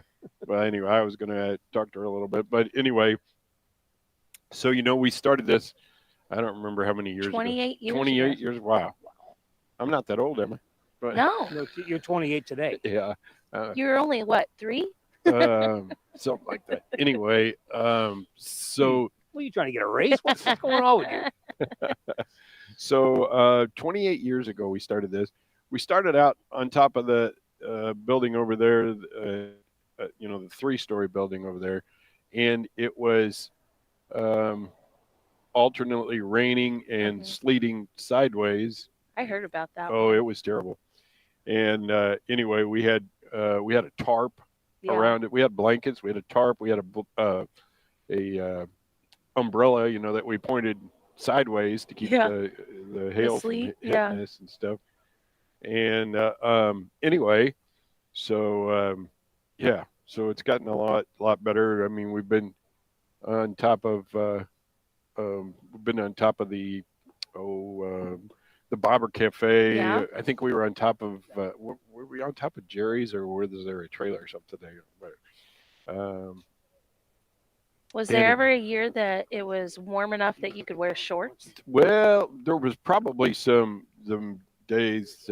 You don't have to hold that whole thing. You can pull that mic out of there. Anyway, if you do it right. I don't do No, much no. anything right. Keisha, you have a guest here. We have a guest with Yeah. us this morning. Who's our Good guest? morning. I believe this is our chamber president, John Craig from Yeah. People's Bank. Yeah.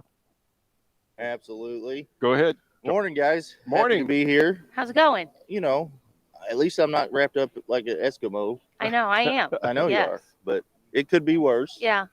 You know, I heard Sam telling a story about the first year with the sleet. We're lucky not to have that this year. Exactly.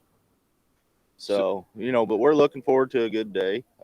Waiting on Jim to get here, get on the roof and get this thing started. And hopefully everybody comes down and, you know, bring some canned goods or donations. And we're just, we're happy to be involved. The chamber, you know, I don't know how, I think we've been involved for many years. I know this is my fourth from the year. beginning too. So we're just, we're happy to be involved with the mission and KTUI and everybody that helps out here today. Now the school's collecting items as well, right? Yes. So the school, the SROs kind of spearheaded it and kind of had some fun challenges for the kids in the different buildings to see who could bring in the most canned goods. So yeah, they'll be bringing theirs by today. And usually St. Anthony's, they walk their kids down and have some stuff too. So yeah, we like to get as many organizations involved as we can, you know, because it helps everybody. So John, the chamber's been involved with lots of stuff this year. I know just most recently they had the thing downtown here for the trunk or treat, which was a little bit of a departure from what they'd done in the past, having the downtown merchants were, and so now they had the trunk or treat. How did that go over? You know, I think they had a really great turnout. I think Amanda had said at one point she counted over 400 people walking around downtown. Wow. You know, we were able to have the car show in memory of Billy. Yes. Yeah. And all the funds that came from that were donated to Billy's scholarship fund. Yeah. So I think that was a great turnout. I want to thank Kevin Imes. He kind of spearheaded that for us. And then we had, the first barbecue competition here in Sullivan in many years. I heard Lyle won that. Yeah, he did. Yeah. Ed Kirk kind of spearheaded that for us this year with MK Barbecue. Did a great job. It was a small competition this year, but we're hoping to grow it. The first one. Yeah, we're hoping to grow it every year. And that's what I kind of told Ed is start small and just build every year. Yeah. But I think everybody had a good time. We want to thank Fidelity for letting us use their parking lots as well. Sparklight. Yes. Yeah, I forget. Gotta get it right. Yeah. Cable One, whatever it is now. But yeah, I think we had a really great turnout. Had pie eating contest. Yes, I saw pumpkin that. painting. I think wasn't it American Pie Co? Yeah, American Pie Co donated all the pies for Wow. us. So that was awful nice of them. We just found that the community supports us so much. It's just it's so nice to have the community involvement with all the local businesses and even businesses outside that's why we're the Sullivan area Chamber of Commerce. We have some good businesses that are on our outline areas that support us as well. Have anything coming up for the Christmas season? So we'll have our tree lighting. Okay. We'll have our tree lighting, and I'm bad. I don't know the dates, but we will have the tree lighting right here downtown. And then we'll have our drive-through light show again to help raise money for our toy drive that we do every year. So we're looking forward to that. If anybody wants to be involved in that, they can reach out to Amanda at the office or Tasha, and they can get you set up with the right people to be involved. Okay. So you were the spearhead for the golf tournament. Yeah. How did that turn out? We had a really great turnout this year. I think we had 25 teams. They cheated on the results, though. Oh, they cheated. Mike's mad he didn't win, but It's a little better, huh? we ended up raising over $7,000. We set so with the golf tournament this year, we are establishing a scholarship fund to go to a graduating senior here in Sullivan that's going into business or entrepreneurship. Okay. So we were able to set a good chunk aside from those from the golf tournament after we paid all our bills to establish that scholarship, and we're looking forward to building that every year and hopefully growing that to where we can give several out each year. So you also work. Actually, well, I guess you work at People's Bank. Yeah. So I'm a loan officer here in Sullivan for People's Bank. Yeah. How are things going at the bank? We're doing good. It's getting to be that time of year, Christmas, all that. We've still got some good CD rates out there, and we're hoping loan rates go down a little bit, but we'll see what happens. We've seen a little drop in them in the last few weeks, but myself and Sean Adams are the two loan officers here in Sullivan, and we would love to help anybody. It doesn't have to be a loan. It can be, we're well versed in the total banking industry, but if we don't know it, we've got people there that do. All right. Now let's talk about your Halloween costume from yesterday. My Halloween costume, absolutely. Yeah, so everybody out there, if you're a Facebooker, make sure you go to People's Bank's Facebook page before noon today and vote like the Sullivan branch picture. They talked Sean and I into dressing up as Tweedledee and Tweedledum. I don't know. We couldn't figure that out. It was kind of a toss-up. But bald caps and all. Yes. So I almost didn't recognize you in those photos. Yeah, my mom didn't even recognize me. So I am not one to dress up, but our girls here in Sullivan take this very serious. And I'm not given a choice because normally I just take that day off. But it's fun. It's fun we've got a great group of people here in Sullivan and Bourbon. Yes. So it's fun. They're more like a family than they are coworkers. So it was fun. But yeah, Tweedledee and Tweedledum, and then everyone else dressed up like Alice in Wonderland. So it was fun. It was a really cool picture. But you have some really tough competition. We do. Everyone kind of stepped their game up this year. But we'd like to pull out the win for the second year in a row. We won last year with Barbie. Yeah. So we kind of had to top it this year with Alice in Wonderland. So. All right, guys. Well, John, thanks for having us, and thanks for. I just about fell out of my chair. Oh, but you guys have a good one. All right. All right, and John Craig, and we appreciate him talking to us a little bit. I think our trailer's here. Oh, yep, there's the trailer. Looks like Bartle just pulled in. There's one of the city dump trucks. Let's see. I'm trying to get the camera turned around here to where you can see.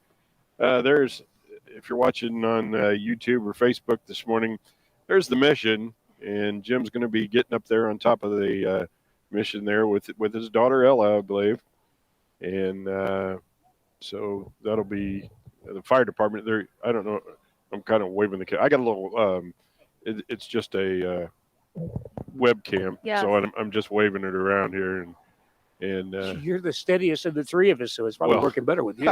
Anyway, you can kind of see the fire truck peeking around there. I think Jim goes up on the ladder truck there. Yep. So, Casey, anyway. if you get more clothes on over here and more blankets around you, we're not even going to see you. I know.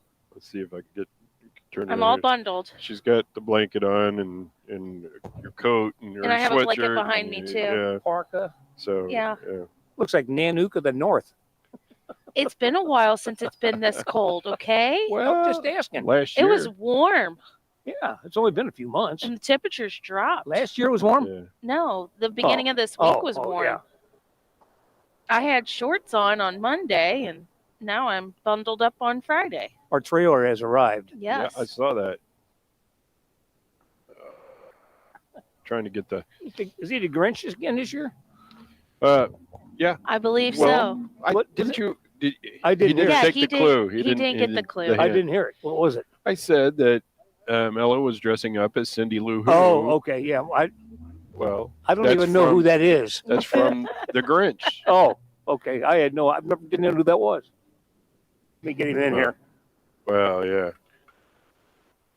Oh, he's got the mask and everything. Yeah. Good morning, birthday girl. Yeah. Yeah. Good morning, So- Bartle. Good morning. How are you?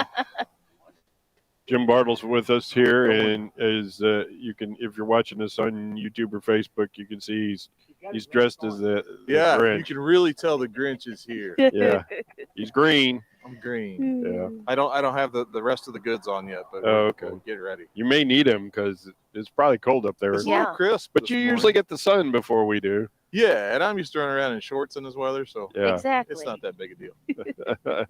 Yeah, it'll be all right. Sun will So, come up. so Jim, they tell us this is our 28th year. 28 years. You're actually the one that came up with the idea for this, aren't you? Yes, and I'm forever thankful for that first year. I knew you were. I knew you were. I think of that every year. Every year that we do this. Oh man, the first year was the most miserable. They've all been memorable. Yeah, but miserable. Miserable. That one took the cake because the crazy thing was, we set out to fill that trailer. I know. Yeah. That the WW trailer. And that was a trailer huge, huge trailer. It was huge, and Yeah. it was 4 o'clock. We've been up there all day. Yeah. In the That's sleet, nuts. in the wind. Yeah, And we had a tarp. Or I said a while ago we had blankets. We had a coats on. We had blankets. We had a tarp around us. We had an umbrella. I think we shredded the umbrella. the umbrella shredded. I think a couple umbrellas shredded. Yeah, It was trying to use was it for intense. trying to use it for protection against the sleet. Yeah, But we pretty well made up our mind to stay up there. Yeah, we did. Yeah, and then if I remember right, let's see, they put us up in the bucket truck or is there something? Yes. Yeah, they put us in the bucket truck, and we thought we were up there all alone. And all of a sudden, Alan was there behind us talking. Came up He from said, the back. Yeah, you guys okay? I was like, how did you get here? And he's like, I threw a ladder out the back window. And Like, holy cow. oh yeah, But yeah, it's been awesome. As I was driving back from St. Louis last night from the hospital, I was thinking about all the years of the rooftop food drive and all the people that we worked with and all the people that were always a big part of it that are no longer with us. right, Yeah. right. And you think about all that and how, and the impacts they have. I mean, Bob Cosgrove, Yeah. Yeah, Exactly. was down here with us Sure. for so many years too, with John, and then Melvin King. we drug Jerry John. Carey. We drug John and Mike out of retirement to do the football game tonight. Yes. That's awesome. Yeah, Bobby's going to be doing the softball game, down in Springfield. Springfield. So So little the John, dynamic duo are Yeah. back Yes. in the Yeah. football booth. the A team. The A team. We kind of had to No have all kidding. hands on deck today, didn't Yeah. we? So and we've been different places. I think we were on top of D&E accounting. We were on Yeah. well, Jerry's. We were on Jerry's roof. Bobbers. We were on the Bobber roof. yeah, We were on top of a tractor trailer. right. At Down- Brike's. Yeah, down here in the parking lot. Yes. The mission roof. I'm trying to think if I'm forgetting any. I don't know, but We always thought about going up on a billboard. yeah, But we never did make it. no, And it just got to where it was so. That'd be a little tight. Yeah. Well, a lot of the people that stop by for the Mission Food Drive, Eddie Schmidt too, would always be by here, Mm-hmm. and Verna still comes by. But them climbing up on the roof, it kind of got to be a little sketchy. yeah, Yes. And we didn't Yeah. want nobody getting hurt. But to look back and man, I couldn't even tell you how much money and food has been raised through the years. Yeah. It's just amazing, and it's been a great partnership and between the chamber and KTUI and the newspaper, and it just you don't find that in every community. No, you don't. So, a lot of people know, maybe some people don't, but you mentioned you were coming back from the hospital. How's your daughter doing? Talked to her this morning. She's still in ICU, still in pain. They got her up this morning again and got her to sit up and kind of gingerly stand shuffle to be able to use a restroom. Oh, but we okay. got her up yesterday for about 10 minutes on the side of the bed, and then she was back down. And then by afternoon, 4 or 5 o'clock, they wanted to get her up again. So we got her up and moved her to a chair, and they wanted her to sit there for 30 minutes. So she was able to do that. I mean, in pain constantly. Yeah. But those are wins. So, and it was back surgery, right? Major back surgery. Yeah. She was born with, I guess they call it congenital scoliosis. Scoliosis, yeah. And we've been aware of it for several years.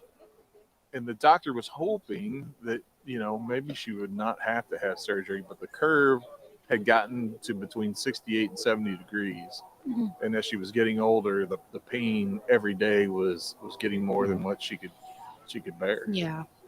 She would just have to push through school and be in tears. And so they went in and basically straightened her spine and removed that bend. And at that bend, there was a lot of jagged edges. Oh. So if you can imagine a surgeon in there, they're trying not to damage the spinal cord, but trying to get the spine correct.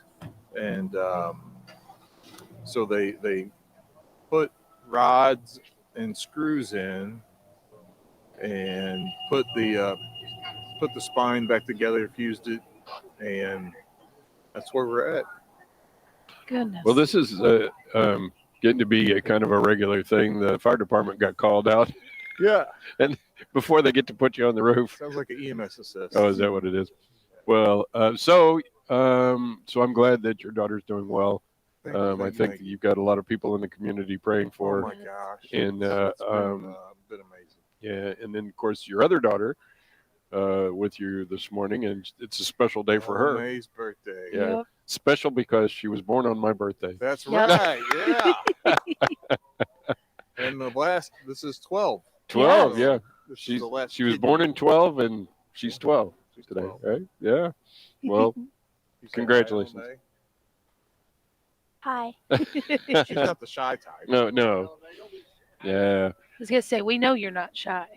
So, Jim, we've talked to Chris many times over the years, and up until, I don't know, 2 or 3 years ago, I really thought that our food drive here was, help them get through. Well, it does. It helps them get through the year, at least the winter. But she told me a couple of years ago that this food drive, as much as it brings in, barely gets them to the new year. Yeah. And that's just amazing to me. Isn't that shocking? Yeah. I mean, it really is. And I think this is a pivotal year for so many people, and it is. And there's so many that the need is increased. It has. So I saw a thing on Facebook the other day. It was an old man, and he said back when I was a little boy, my mom used to give me $1 to send me to the store, and I could get 6 potatoes and a chub of bologna and some chips and some other thing, a whole armload of stuff. And he said, you just can't do that anymore because there's too many security cameras. Yeah. Nah. Yeah. Anyway, sure. But for sure, the world is definitely changing. Oh, absolutely. So I don't know. Yeah. And a lot of people depend on this mission down here. Oh man. You can the thrift store, the mission, everything, and the volunteers that give so much of their time to this. And there's a lot of people. I think maybe the misunderstanding with people is that the food pantry helps so many people who are on a fixed income. Oh yeah. Who are on Social Security or maybe on disability through no fault of their own. Yeah. I have an aunt that had a stroke when she was 50, and it was a bad one. But she's battled back. But she goes to the mission, and probably would have an even more difficult time in life if the mission wasn't here. Exactly. And those are people that you don't necessarily think, would be coming for assistance, but that's Yeah. a lot of what we see, I think. Hey, Miss Dace is here. Yeah. Hey, Bird, how you doing? I'm hanging in there. How about you? You want to have a seat? I'm more interested in taking a picture. Oh, no. Water? Oh, yeah. Oh, I hate to see what it looks like. Yeah, it gets scary. Real scary. So, folks, if you're listening in this morning, it is the Merrimack Community Mission rooftop food drive day, and as we just mentioned, the mission does depend on your generosity to help get them through the holiday season and into the new year. And so we're asking that people drop off canned goods or dry goods, dried cereal and things like that, and or money. Yes. Money. Because the mission can often do more with your money than you can. Big buying power. Yeah, they have some buying power. They get some special deals and things like that. So sometimes as much as what you could buy for $10, sometimes they can buy for $1. Yeah. So we really appreciate those those monetary donation checks and things like that. And that reminds me, I've got a couple of over our people sent some to the radio station, Awesome. and I need to go get them and turn them in. One of them, I know it's always a pretty good sized check. I didn't even open the envelope, but she always wants to remain anonymous, and Nothing wrong with that. no, so Nothing wrong with that. so. All right, well, I'm gonna hop up. Well, Let somebody else jump on. I was going to say, Jim, and I'm gonna go see if the ladder's back there. You're okay. All right. All right. All right. Hey, Jim, let's see. Where's his microphone? Yeah. Yeah. It's all back here, I think. His stuff. So have Chris sit down there. Whoa. Yeah. Don't tip over the floor. Well, Chris, you're the director of the mission. Unfortunately, yes. Unfortunately, Oh. yeah, come on. You're doing a great job. My dad and I, we brought some coats down today, and you had folks working in the back, and you got quite a few volunteers. Can you use more? Oh, well, I tell you what, News sometimes this too hour many. from believe it or not, townhall.com. You walk all I'm over Ed Thomas. yourself, Oh. but America's employers added just we put 12,000 out jobs last month. It was notification far about, fewer than economists were how we expecting. collect The unemployment coats rate throughout held the whole steady year. at 4.1%. And, Economists I say got the a job call growth was depressed just the by other day hurricanes from and strikes. over in Washington, where Number they one collect and for number the two Kurt on the Warner campaign trail coat in drive. Michigan today. Last White year House they didn't correspondent donate Greg anything to us, Clugston but touring this the year they're gonna Blue donate. Wall battleground states. 4 days before the election, Voters here in Michigan will see both members of the Republican presidential ticket. J.D. Vance is holding an early afternoon rally in Portage, a city visited by Kamala Harris last weekend. And Donald Trump will be in the Detroit area. One of the stops will be Dearborn, the nation's largest Arab-majority city, where residents are angry with the Biden-Harris administration's handling of the ongoing Israel-Hamas war. On the Blue Wall States Tour, Greg Clugston, Monroe County, Michigan. Former President Trump tells supporters he's going after a network that he accuses of being a leading purveyor of fake news. CBS is no good. And in fact, in honor of you, I just sued CBS today because of 60 Minutes. Mr. Trump at a rally in Henderson, Nevada. You know why I sued her? Because she was on, and it was called election interference fraud. Very simple. A $10 billion lawsuit over Kamala Harris's edited 60 Minutes interview. Today, Harris will campaign in North Carolina. Mr. Trump will be there later in the day. The two to hold dueling rallies less than 10 miles apart. Gunfire erupted as people were partying early today in downtown Orlando, Florida. 2 people killed, 6 others hospitalized. A 17-year-old suspect is in custody. Stock futures higher on Wall Street ahead of the opening bell. Dow futures up 198 points. Nasdaq futures ahead 96. The S&P futures 28 points higher. More on these stories at townhall.com.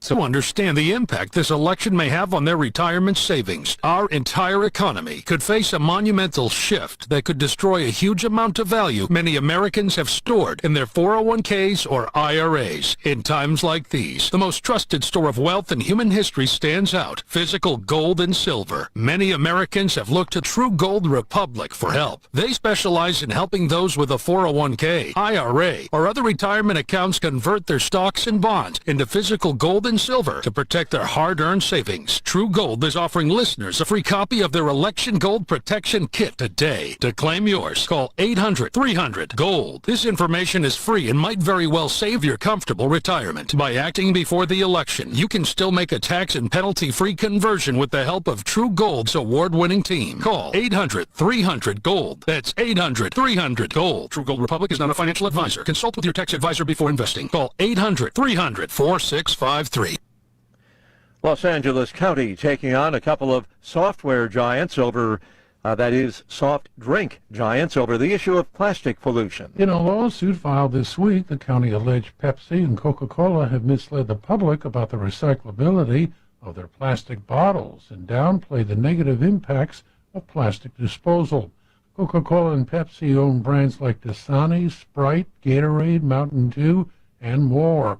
A spokesperson representing both companies denied the accusations, saying their bottles are, quote, designed to be recycled and remade and can include up to 100% recycled plastic. Correspondent Jeremy House. Several days after historic flash floods swept through towns in eastern Spain, the death toll continues to rise. At least 205 people have lost their lives. Authorities say that the lion's share of the victims were in Valencia. News and analysis, townhall.com. People in a California mountain resort town will decide whether vacation homeowners should be hit with a sizable tax. South Lake Tahoe's small community of voters are voting on Measure In, which would levy a flat tax of $3,000 on homes that are vacant 182 days of the year, and $6,000 if homes are empty half of the year. That would pay for roads, transportation projects, and more affordable housing. Local renter Ryan Maxwell supports the measure. There's a lot of houses, but not a lot are going for affordable prices. But Tahoe homeowner Nancy Dunn says it's no one's business how many days of the year she's in her home. I don't want to be told when I can or can't come up to Tahoe. I don't want to have to report to anyone where I'm going. I'm Donna Warder. South Carolina is scheduled to execute death row inmate Richard Moore this evening. That for the 1999 killing of a Spartanburg store clerk during a shootout. More on these stories at townhall.com. With News on Missouri Net, I'm Marshall Griffin. A St. Louis-based attorney is running as the Democratic nominee for Missouri Attorney General. Elad Gross contends he is a viable alternative to Republican incumbent Andrew Bailey. He tells Missouri Net that the office's job is to represent residents, something he argues is not happening currently. I think we need to do a whole lot of consumer protection. We need to make sure that these big companies that are price gouging us quite a bit can't do that here anymore. The no-call list needs to be enforced. There's a lot of basic functions that we used to get from that office that we really aren't getting so much of. Harbison Walker International has announced a $13.9 million investment that'll expand its center in Fulton and create 11 new jobs. HWI, as it's known, is one of the leading suppliers of materials that can withstand extremely high temperatures and harsh conditions without breaking down. And daylight saving time ends this weekend at 2 p.m. on Sunday, November 3rd. Clocks fall back 1 hour. This is Missouri Net. I'm Naheem Hines, professional football player and proud supporter of the Muscular Dystrophy Association. My mom was diagnosed with muscular dystrophy when I was 14, and I watched her struggle. But MDA helped her get the best treatments and care, and they also help kids like my buddy Ethan. My name is Ethan, and I'm 12 years old. Thanks to the Muscular Dystrophy Association and people like you, I have more hope than ever before. From day one, they've treated me like family at my local care center. MDA is the only one that funds over 150 care centers across the U.S. to help provide state-of-the-art care for adults and kids like me. For over 70 years, MDA has been transforming the lives of people living with muscular dystrophy, ALS, and other related neuromuscular diseases. They fund the research for breakthrough treatments, care, and cures. And MDA provides support to thousands of families like mine and Ethan's in communities like yours. Thanks to MDA, kids and adults can live life to its fullest. Join us and learn more at MDA.org today. Your 401k is likely one of your most important assets, but it's only one part of a comprehensive retirement strategy. Edward Jones can help you understand how your retirement assets fit into your entire retirement picture so you can work toward meeting your unique retirement goals. Contact me, Donnie Greenwald, your Sullivan Edward Jones financial advisor at number 10 First Community Plaza in Sullivan. Edward Jones, member SIPC.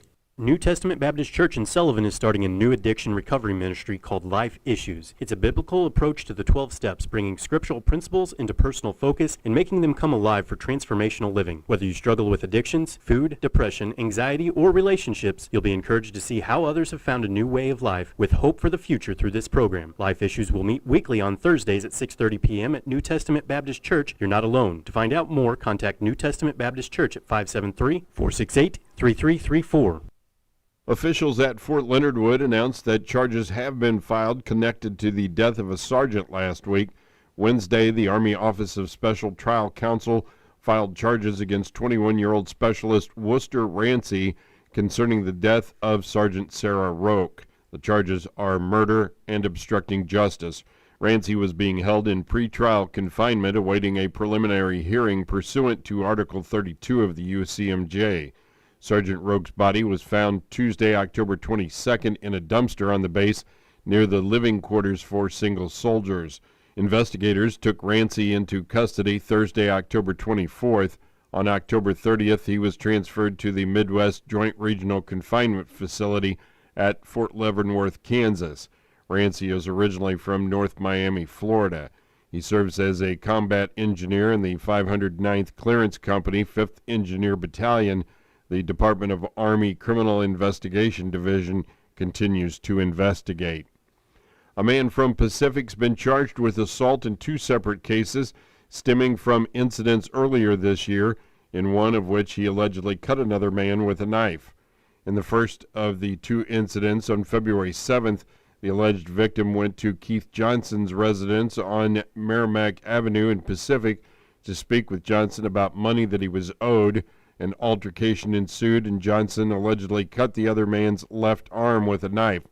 The alleged victim also sustained other minor injuries, according to a probable cause statement.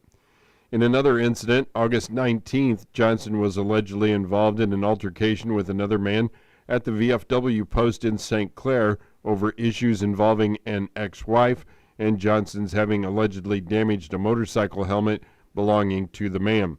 Johnson allegedly fled the scene following that altercation. Johnson was charged October 22nd with 2 counts of misdemeanor assault in connection with the two incidents. An initial appearance in both cases was scheduled for Monday, December 18th at 9 a.m. in Franklin County Circuit Court. The Missouri State Highway Patrol reported a pedestrian fatality in Newton County at 7:32 p.m. yesterday on Highway B in Granby. 60-year-old Jeb S. Hahn of Granby was driving a 2006 GMC Sierra and struck a pedestrian on the edge of the roadway. She was identified as 20-year-old Vidalia M. Boyer of Seneca. She was pronounced deceased at the scene by the Newton County coroner. A 3-year-old boy from Seneca who was with her had minor injuries. He was taken by EMS to Mercy in Joplin.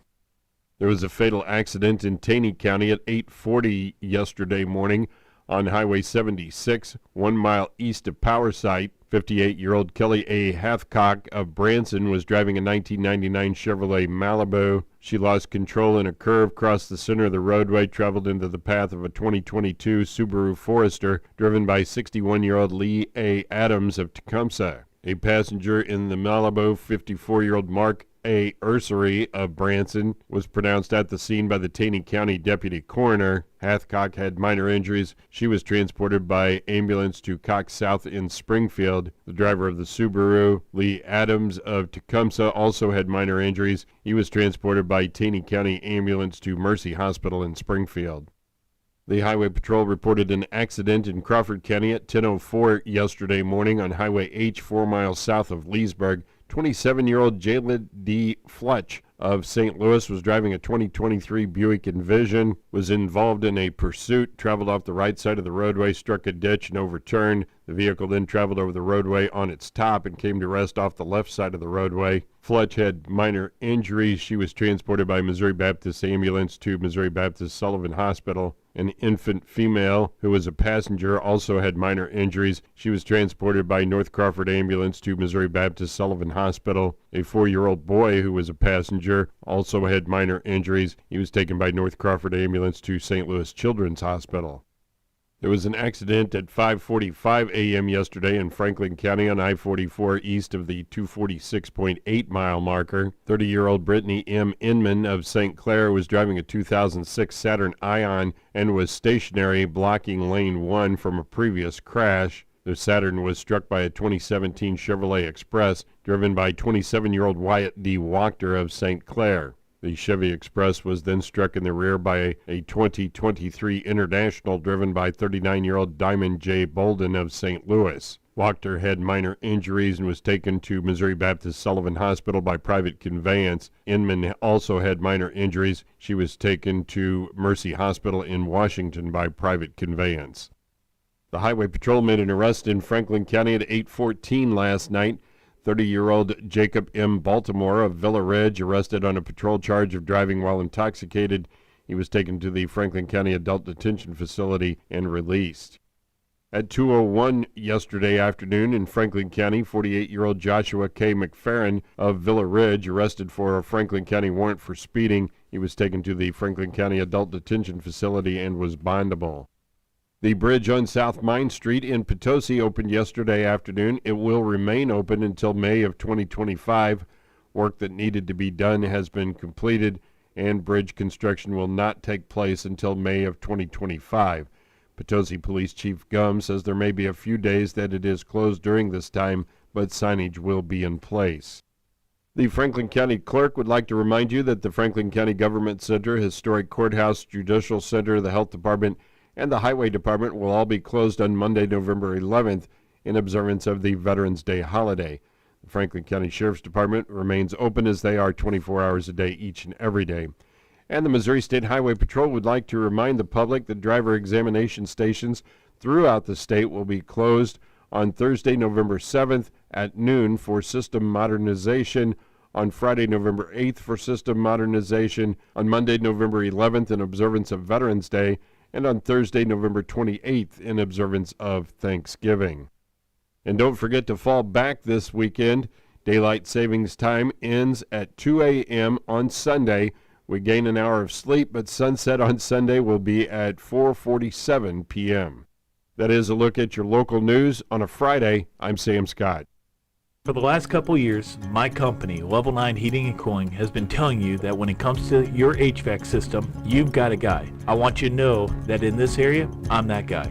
My name is Ben Pence, and I'm the Level 9 Sales Manager. Level 9 is committed to making sure your heating and cooling system runs at peak efficiency, both to save you money on your monthly bills and to extend the life of your system. I also want to let you know that we now offer plumbing services with a master plumber and a journeyman plumber licensed in St. Louis County, and the surrounding areas. I'm also excited to offer the preventive maintenance program for just $25 a month. We come and check your plumbing each year and your HVAC system in the spring and the fall.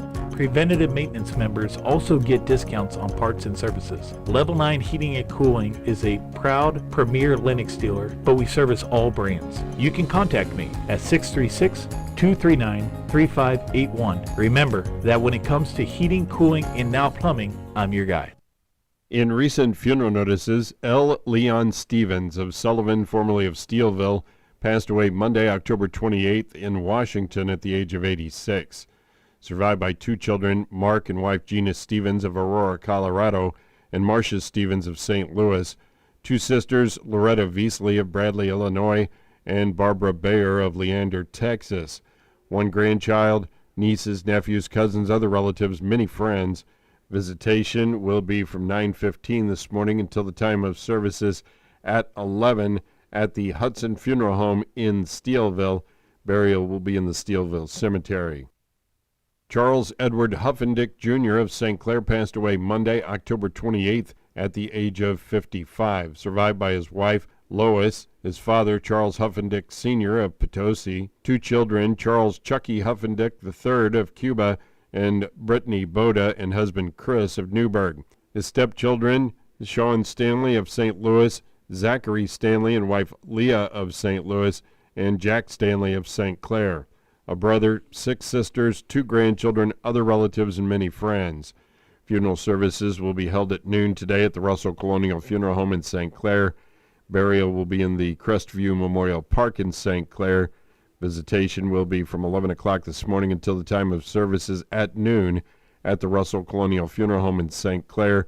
Memorials may be made to the American Diabetes Association in the name of Charles Huffendick, Jr.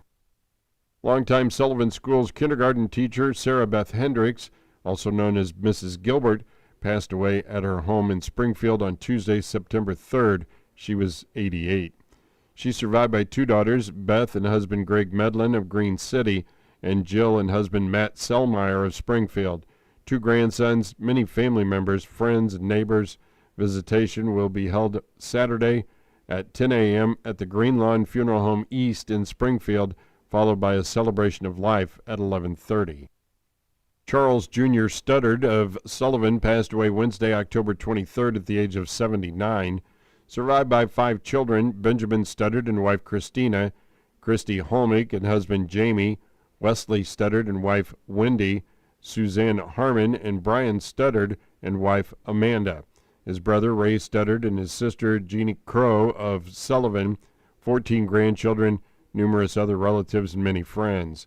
Funeral services will be held Saturday at 11 a.m. at the Eaton Funeral Home in Sullivan. Visitation will be from 4 until 8 p.m. this evening at the Eaton Funeral Home in Sullivan.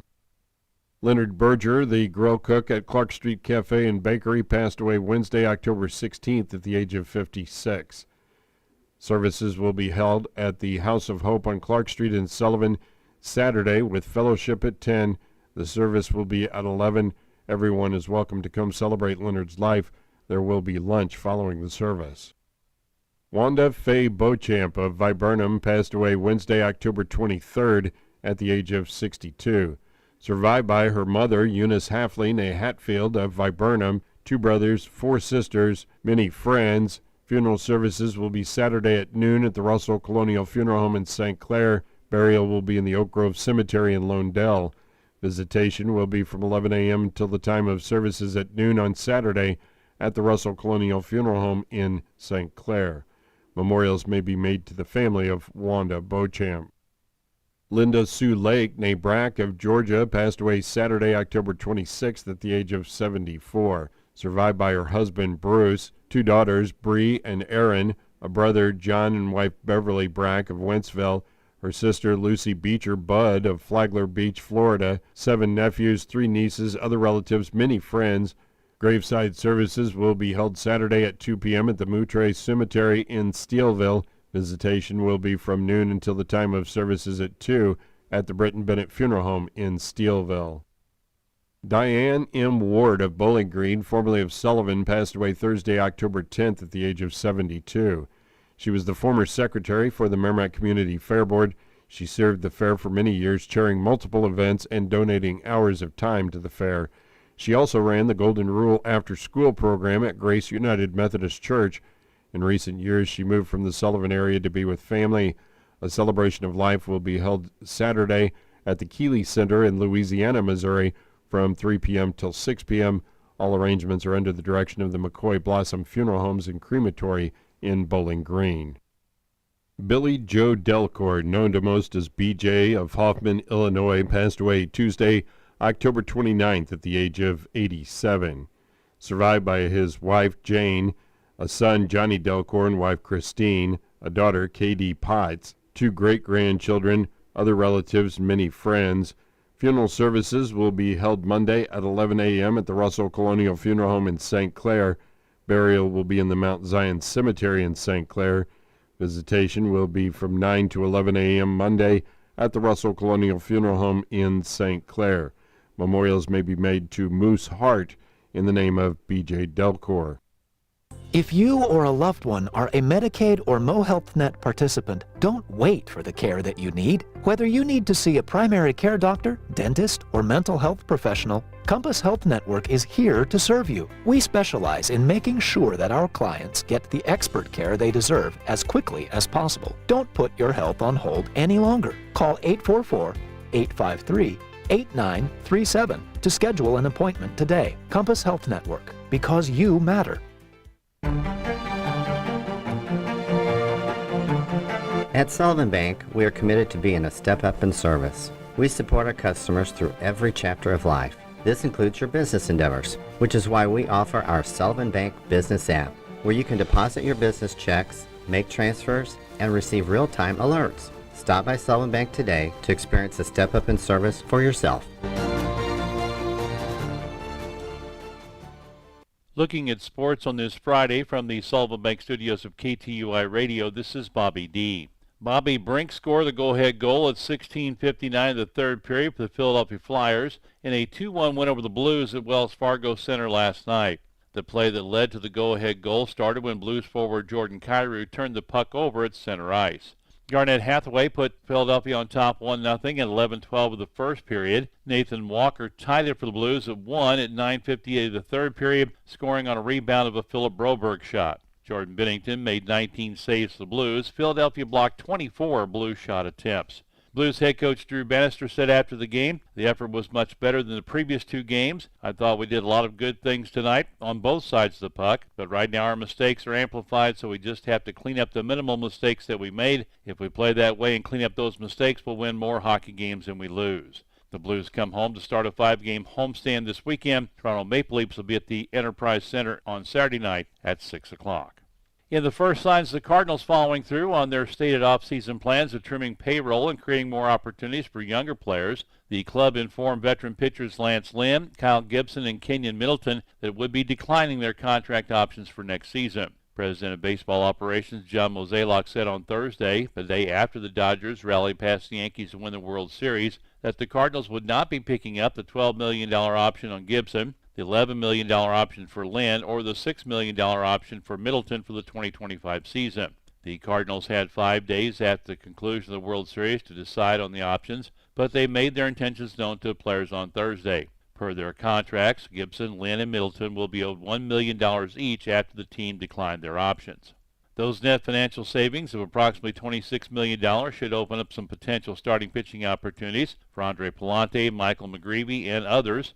Mozeliak, who is planning to retire following the 2025 season to allow advisor Chaim Bloom to take over as president of baseball operations, has had preliminary talks with veteran players Nolan Arenado, Wilson Contreras, Sonny Gray, and Miles Michaelis to judge their willingness to continue to be part of a rebuilding franchise. All four have full no-trade clauses in their contracts and would have to agree to any trades if the Cardinals choose to deal them to further trim the payroll. Mozeliak said he has a firm grip on the range for the Cardinals' payroll in 2025, even though the club is still facing some revenue stream questions because of the uncertainty over the TV rights fees the club will get for the season ahead. Missouri coach Eli Drinkwitz absolutely expects senior quarterback Brady Cook to return to the field this season. That comment during the weekly SEC teleconference on Wednesday. Brady's been in here every day, Drinkwitz said. He's getting treatment, and I absolutely expect him back this season. Right now I have no update that would tell me that I don't expect him to come back. Cook suffered a high ankle sprain during Mizzou's home game against Auburn on October 19th. After leaving early in the first quarter to get tests done at a nearby hospital, he returned late in the third quarter and propelled Mizzou to a 21-17 victory. Cook was a game-time decision for Saturday's road game against Alabama, but appeared to suffer an injury to his right throwing hand late in the second quarter and did not return, as the Tigers lost 34-0. The Tigers are idle this week and will play Oklahoma on November 9th at Memorial Stadium. College scoreboard from last night, women's soccer, Culver Stockton and Mount Mercy played to a 0-0 draw. Lexi Clark from Pacific had 2 shots on goal in 77 minutes of playing time for Culver Stockton. In volleyball, Missouri Western over Emporia State 3-2. Holly Helt from Herman had 8 kills, 3 aces, 3 blocks, and 11 digs for Missouri Western. Men's wrestling from last night, Central Methodist over William Woods 43-12. And in women's wrestling, Central Methodist beat William Woods 39-6. At 160 pounds, Emma Cole from Pacific won by decision 6-2 for Central Methodist. College schedule for today, women's soccer, Truman State at Maryville at 2:30, Quincy at McKendree, Rockhurst at Lincoln are 5 o'clock starts. Volleyball, the NJCAA Division II Region 16 tournament at East Central. The Falcons will be taking on St. Louis Community College at 6 o'clock tonight. At the Division I Region 16 tournament at Park Hills, Jefferson College playing Mineral Area at 7. Central Missouri will be at Central Oklahoma at 6 tonight. Maryville at Indianapolis at 5. Missouri S&T in a tri-meet at Lewis University today. They'll take on Flagler at 1 o'clock and Lewis at 6 p.m. Men's basketball, Neosho County Community College at Redlands Community College at 7. Women's basketball, Viterbo at Culver Stockton at 6. Mission University at Evangel at 5:30. William Woods against Mid-American Nazarene at Park University at 1 o'clock today. In men's wrestling, Maryville will be at Wisconsin Lacrosse at 7. Ohio University at Wisconsin also at 7 o'clock tonight. In our local scoreboard from last night, high school volleyball Class 3 sectional at Logan Rogersville last night. Sullivan Lady Eagles come up short, losing 25-16, 25-23, and 26-24. Congratulations, Lady Eagles, on a fine season and their district championship. Class 2 sectional last night, Herman over Duchesne, 3-0. Herman will play a quarterfinal game on the road at Licking on Saturday at 3 o'clock. High school softball from the Class 4 and 5 Final Four in Springfield. Class 4 semifinals, Belton over Koryesu 12-3, Father Tolton down Westminster 7-1. For third place, Westminster beat Koryesu 10-3. Class 5 semifinals had Lafayette shutting out Liberty North 6-0. Rockbridge blanked Helias 7-0. And for third place, Liberty North got by Helias 8-7 in 8 innings. Middle school girls basketball from last night, St. James over Steelville 23-7. In 8th grade, they played 2 quarters. They had a full game in the 7th grade, with St. James winning 33-25. St. James 7th graders finished the season 15-0. The 8th grade was 10-7. Also last night, Rolla over Owensville 50-7 in the 8th grade game and 33-26 in the 7th grade matchup. The Class 3 District 9 All-District Volleyball team was announced. Riley Black and Emma Thompson from St. Clair, Ava Blankenship from Sullivan, Addison Fulton from Salem, Caitlin Vandeweil and Olivia Lauder from St. Clair, and Maya Vandergrift from Owensville were first-team selections. Second-team picks, Kylie Brandt from St. Clair, Carly Head Sullivan, Cameron Caldwell from Owensville, Stevie Saling, Abby Record both from Sullivan, Reagan Du Bois from Salem, and Kylie Barnhart from St. Clair. Congratulations to the New Haven volleyball players that made All-District. Isabella Groner, Helena Lageman, and Megan Horskamp first team. Avery Struberg and Morgan Gainey second team, and Katie Holtmeyer honorable mention. Coming up today in Springfield, Sullivan Lady Eagles will be in action at the Class 3 semifinals. They will take on Oak Grove at 1:30 this afternoon. We'll broadcast that game on 102.1 FM. The other semifinal will have Centralia playing Blair Oaks also at 1:30. The losers will play at 7:30 tonight for third place. The winners play at 2:30 on Saturday for the championship. Also today in Class 1 at 11 o'clock, St. Elizabeth takes on Stanberry and Paris against Gallatin in Class 1. And at 12 noon, Chaffee plays Mid-Buchanan and Lynn against Highland, and that's in Class 2. The Class 4 championship between Belton and Tolton will be at 10 o'clock this morning on the championship field. At 12:45, it's Lafayette and Rockbridge for the Class 5 state championship. High school football district first-round play begins tonight. Class 4 District 2, Sullivan Eagles hosting Afton, 7 o'clock kickoff, and we'll have that game tonight also on 102.1 FM. Little John, Mike McCullough, and Dave Johnson will have the call of that game with pregame at around 6:40. Pacific hosting Bayless and Union hosting Roosevelt tonight in first-round play. Class 3 District 2, St. Francis Borgia the top seed, drawing a bye. St. Clair will host Principia tonight at 7. Owensville on the road at John Burroughs tomorrow afternoon at 1 o'clock. Class 3 District 5, Cuba the 4 seed hosting number 5 St. James tonight at 7. And in Class 5 District 2, Washington is the 4 seed. They'll host Parkway West at 7 o'clock tonight. Some of the boys' soccer districts get underway on Saturday. Sullivan in Class 2 District 2 will be on the road taking on Priory at Clayton, and that'll be a 12:30 start for the Eagles on Saturday. Also coming up on Saturday, Class 3 District 2, Washington will be playing Rockwood Summit at 10 a.m. and Pacific against Parkway West at 12 noon. Borgia and Union playing in Class 3 District 5, they'll start on the 5th. Bell playing in Class 1 District 4 will start on Monday the 4th. Cross-country districts on Saturday, New Haven in Class 1 District 3, Bell, Bourbon, Herman, and Steelville, Class 2, District 3. Cuba, Owensville, St. Clair, Borge, and St. James in Class 3, District 3. Those meets will all be run at Fulton on Saturday. Pacific, Sullivan, Union, and Washington are in Class 4, District 2. They'll be running at Bolivar. Coming up tonight in middle school boys basketball, they'll finish up the Bland Junior High Tournament. Consolation game at 4:30, Bland B against Bourbon. Third place is 6 o'clock. Bland A takes on Cuba. And in the championship game, it's Vienna and Steelville at 7:30. We have a busy day of sports lined up. We'll have the Sullivan softball game against Oak Grove around 1:30 with pregame at about 1 o'clock on 102.1 FM. Sullivan football at home against Afton tonight, pregame around 6:40. Kickoff at 7 o'clock on 102.1 FM. If the Lady Eagles lose this afternoon and play for third place, that game will get underway at about 7:30. We'll go on the air around 7 o'clock or so, and that'll be on 94.1 FM, 1560 AM. Again, times are approximate on that game as it is the last game of the night. That's your look at sports on this Friday from the Sullivan Bank Studios of KTUI Radio. Have a great day, everybody. This is Bobby D. At Seidenstricker Nobe, we're here to keep your equipment running strong. Right now, our winter service packages come with free pickup and delivery on all John Deere 1 through 5 series tractors, gators, and mowers. Let our certified technicians get your equipment prepped and ready for spring. Book your service today and enjoy worry-free maintenance with free pickup and delivery only for a limited time. Seidenstricker Nobe, your partner for the land. Offer valid through 12/31/2024. Some restrictions apply. See dealer for details. And you are listening to AM 1560, 94.1 FM. It's 8:33, and we're broadcasting from Main Street in downtown Sullivan. I'm trying to watch Robert here. He's telling me whether to bring my volume up or down. If you're watching on the YouTube or Facebook, you can probably see Jim Bartle has made his way to the top of the Merrimack Community Mission. You mean the Grinch, right? The Grinch, yes. And I don't know if I can, let's see. I should be able to bring him up here. Are you listening to us, Jim? He is. Yeah, I don't know why I'm not picking him up here.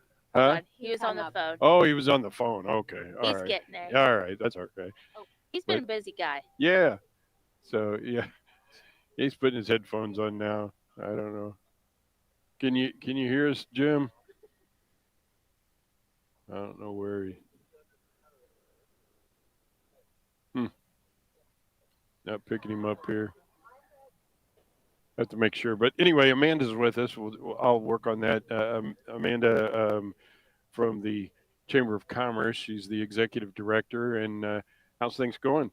Great. We just wrapped up our Spooktacular Festival, and now we're jumping into Christmas time. Yes. It never stops. Yeah. It doesn't. So, It's like 6 months of the year that we just keep going. I heard you holler out a total a while ago. Yes, 1772. 1772. I know we got an anonymous donation of $500. We get that every year. That woman, without fail. And I think Jim might be with us now. Yes. Oh, there he is. Hello, Houston. Yeah. So Jim, is it warmer up there? The sun is warming up my back. Now, let me tell you, as I got up the ladder and I got to the roof, I was like, there's a lot of frost up here. Yeah. And if you don't, this roof is like a rubber surface. Yeah. So I was trying not to do the banana splits, especially in this Grinch costume, because I know I would definitely rip the bottom out of them. But yeah, I'm up here. Not much dancing this year, huh? How's the sun up there? It's very warm on my back. It hasn't hit us You're yet. glowing. I'm probably blocking it. There's probably that big shadow over There's you. An aura around you now. Yeah. So it's comfortable. So Amanda told us we're at $1,772. What are we shooting for here? We're trying to break last year's record. What was that? Whew, that's going to be tough. I think last year was a little over 11,000. 11,000. So we need people to show up. Yeah. Folks, bring us by some canned goods, some dry goods, some cash. We like cash. Yep. Cash is king. That's right. Oh, we've got some. Yeah, we got some folks pulling in here. So I saw Tricia, though the firefighters are back, and I think. Oh, They're moving right down to the trailer. Yeah, I was worried he was going to drive up in the trailer. Yeah, I don't think it fit. Yeah, but That's Betty Mondo. I saw. Yeah, that is Betty Mondo. Yep. Yeah, and I saw Tricia Beckett down here with St. Louis Community Credit Union. Bless her heart. Donnie Greenwalt was here from Edward Jones. Brought us a check, I think. I know the folks out at the airport, the EAA chapter, 1402, I think, out at the airport, they gave me a check the other day. So beautiful. So I had 2 checks before I ever got here. Hey. And like the other one was the anonymous donation of $500, which it's just wonderful. I think she does that every year. That's awesome. And doesn't want anybody to know who it is. I know who it is. You know, because you saw the check. But yeah. But Gene Strasser with Gene. Strasser Senior Services. Yeah, right. Who else? We just had some people roll up, and I think they gave us a $50 bill, didn't they? Or... There goes my kid to Springfield. Stu donated. No, Stu was here, but no, I think some people just pulled up. Some people just stopped. They just pulled up, handed some money out the window. We like that. Yeah. That's beautiful. Yeah, it's just awesome. Yeah. So, and now we've got the firefighters and John Craig over there loading the trailer up. To what do you say? He's giving you hand signals, Amanda. I still don't know what you said. 140. 140. Yeah. I was like, I can't read lips. Items. 140 items. Yep. Awesome. And Tricia Beckett also dropped off 109 items. Oh, wow. Earlier. Okay. So we are down in front of the gazebo here at Main Street, across from the Merrimack Community Mission. And is this your DoorDash order? This is my DoorDash. American Pie. Some DoorDash. I was a little hungry. There's some great breakfast. They do have good breakfast. Yeah. Brittany does great with the coffees. She does, yes. Okay, so it's kind of slow here, folks, but and it's cold. And it is chilly. You know, I had said I was on our station there at the Possum Radio talking to Blake a few minutes ago, and I know there's a lot of people that are probably out of town with the softball girls too. Sure, yeah. So just if we can get people to get those donations up here, we would greatly appreciate it. And the sooner we get this done, the sooner I can head back to Children's Hospital. So I know. That's my goal. And I heard on the sports there that the volleyball ladies they lost last night in 3 games though. And what was the last one? It was 26-24 or something like that. So they hung in there with Logan Rogersville. That's awesome. I mean, disappointing for them, I know, but doggone. You just you can't help but be proud of their accomplishments. Exactly. Oh, she's gonna pull up. I'd make them work. I know one of them is Lauren Steinbeck. Oh yeah. And she works with Heartland Independent Living Center. Oh, okay, yeah. Good morning. I was hoping I was getting them on camera there. Kenny Carey and stuff there. Yeah. So. I think she's gonna pull forward. Yeah. He's always busy helping. Yep.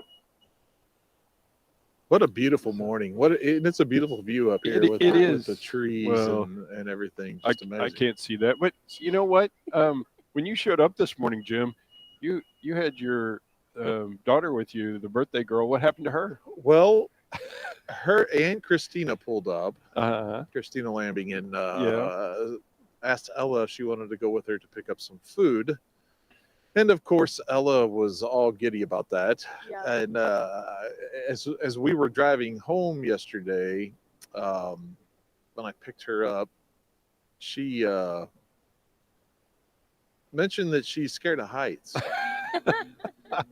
And I'm like, do you think that would have been something good to tell me before today? Oh, so she said, well, I still might go up. Is that roof flat or is it angled? Like, it's pretty flat. Yes, there's not much angle to it. Was she thinking there was an elevator? I'm not. That's what I'm like. Did you? Oh, I mean, I guess I could get a bucket truck down here to help put you up. But if you're afraid of heights, you're going to hate that. Exactly. I would rather climb the ladder. Yeah. I But don't know. I think I'd go with the bucket truck. yeah, having served with the fire department in the fire service, you learn to climb ladders pretty good. Can you just grab hold of the sides and slide down? No, I'm not. I'm not quite that graceful. Oh, I think we got a donation over here. Somebody, there we go. Yeah, boy, they brought quite a few items in that. Yeah. We're All right. starting to see a good amount in the trailer, but we've still got plenty of room. Oh yes. So here we go. And it is early. I mean, it's 8:45. A lot that of people from? are just getting there. With $300. Glenn Heck, $300. Hey, Thank you, Glenn. Thank you. Thank you. Wow. So Jim, you pulled the Grinch costume out. How long has it been since you wore that? Ooh, probably 3 years ago. I was gonna say last year was Batman, right? Batman, and then Buddy the Elf, Yeah. and yeah, it's I've gotten a collection from this rooftop food drive, and they hang in my some of them in my office and some of them at home, and then this one I had loaned out. This is an interesting story if you want to listen. Okay. I had loaned the Grinch costume out and could not find it for some time. And I'd asked everybody that I knew who may or may not have borrowed it, and nobody would own up to it. So I just happened to be in my my equipment shop with all my sound gear, and there is a basket sitting on top of a speaker that hadn't been there for very long. And inside that basket was a black trash bag. And I thought, that's kind of odd. And I opened up that trash bag, and there it was. Oh! I'm like, the Grinch brought the Grinch costume back. Exactly. There you go. How things going at the newspaper? Man, you know, there's so many. You want to focus on the good things always. You know, we still have so many dedicated readers and subscribers, but we've gotten hit. And you know, COVID was not our friend. No. And the economy. It's been slow to come back in. Yeah, and the economy since COVID has not been good. What people don't realize is a lot of the in the newspaper world, the insert drive, the big box stores who would run so many of those inserts and other business factors, those just haven't come back because during COVID they didn't have to advertise. Yeah. People who had money were going and buying whatever was on the shelf because that's all there was. Right. And now we're starting to see some of that come back. It's just not coming back fast enough. You know, so you make adjustments. Sullivan and the New Haven papers that we have, we started New Haven 8 years ago, and they're both still separate publications, but both of them are making separate runs on a printing press. Yeah. So what I did 2 weeks ago was we put it in one run, which eliminates the number of plates and a bunch of printing nonsense that people don't want to know. But we added New Haven publication into the Sullivan publication, but we also added the Sullivan publication into the New Haven publication. Oh, I see. And that's been received well. People really so far we've heard good things. You know, there was a little confusion with a few people trying to figure out, hey, where are the classifieds at? But I'm like, well, if you look on the front page, there's this little box down below that tells you what pages everything is on. Yeah. And they're like, oh, yeah. And they found it. So, you know, so far, you know, we're working on that, and it's a battle. I mean, you guys are going through it just like us. It's a tough fight, and it is.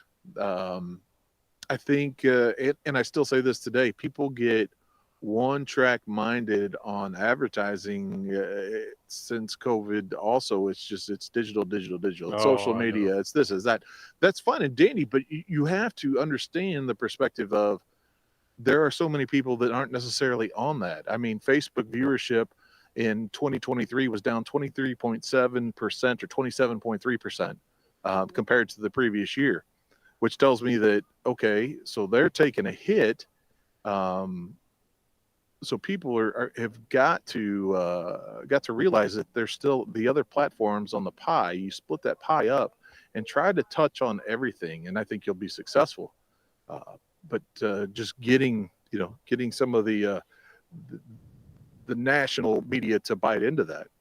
And the other thing that I think people need to realize is you do not know where this AI is going. No, I know. I don't want to scare you about AI, but what I want to tell you is that's where the Terminators came from. Yeah.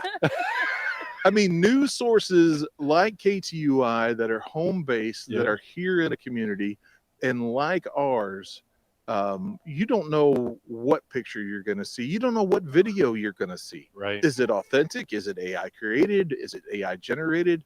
Did a computer write this story? Does it really have the facts as they're presented at the time?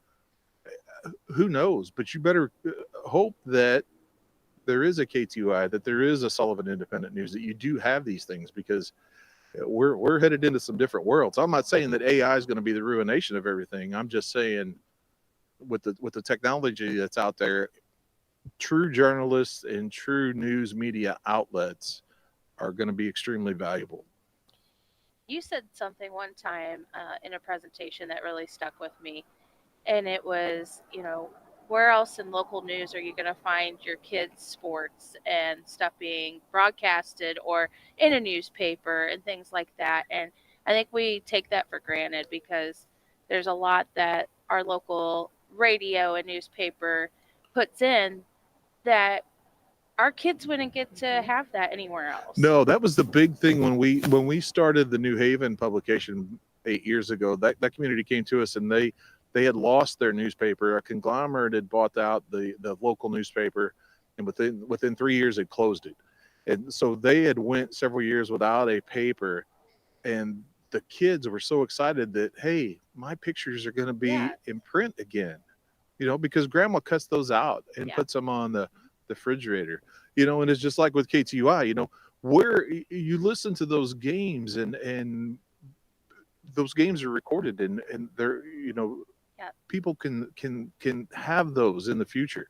And that's just the way with newspapers too, is it records a town's history. Yes. We get calls all the time with people, hey, would you happen to have a newspaper from 1968 or 1977 and this or that or the other? Yeah. And yeah, we do. And you've also taken the archives from one of the other papers that was here for a while, right? Yes, I was blessed that Roscoe Halsey was a good friend of mine. I did with our lawn company. I had worked for Roscoe for several years and really got to know him well. And his grandson and granddaughter had a storage unit that Roscoe had, and there were several bound newspapers from previous years all over. I mean, going back before the Sullivan Independent News was even here. Really? And we have those bound volumes in our office, and they donated those to us knowing that we would preserve them. And that was, they thought that was the place they should be and what Roscoe would like. And, it's neat to go back and look through all those. And was it the Sentinel? Yes, there was a Sentinel. Yeah. There's papers that I didn't even know really about. Yeah. Yeah. Some from surrounding communities close to us. But, yeah. And I'm old enough to still remember the Bourbon Beacon. Yeah. Oh yeah, me too. And Mary Warden. Yeah. That was my stories were in there in high school that I wrote for Warhawks, and I was a sports editor my junior year and editor in my senior year, and it was so much fun and enjoyable to see your articles in a newspaper then. We just got another donation. Oh, woohoo! From who? Oh. Two Shabby Chicks. From Two Shabby Chicks. So how's Two Shabby Chicks? You've got somebody in there, that works quite often. I guess it's kind of crabby. I don't. maybe you should call it two crabby chicks. I think that's personal opinion. Oh, that's my sister-in-law. Yeah, no, you guys have got a wonderful selection of things in there. I mean, it changes all the time, doesn't it? It does. It changes daily, So, especially with Susan. yeah, Every day. yeah, I know she's always out looking for stuff, isn't she? Yeah. Yeah. She'll be in today with the carload. Yeah. So, how are things going down there? They're going good. Yeah, I mean, have you become a destination for people who are looking for those kinds of things, or? We have, and now that I've figured out how to make sure I'm on Google and Maps and all of the above, that helps too. Yeah. Yeah. So, so what's any specials today? Or? Nothing today. Oh, okay. If, we could do a belated trick or treat because Oh. we still have candy left over. Oh, I see. Okay. No, we're working on Christmas, getting ready for open house. Oh, okay. So, Is it just going to be you, or is the partnership doing a big? so everybody will do their holiday open houses on the Rooftop same food day. drive. Yeah. So it's everybody does their own thing, but Awesome. we all Thank do it you. at the same time.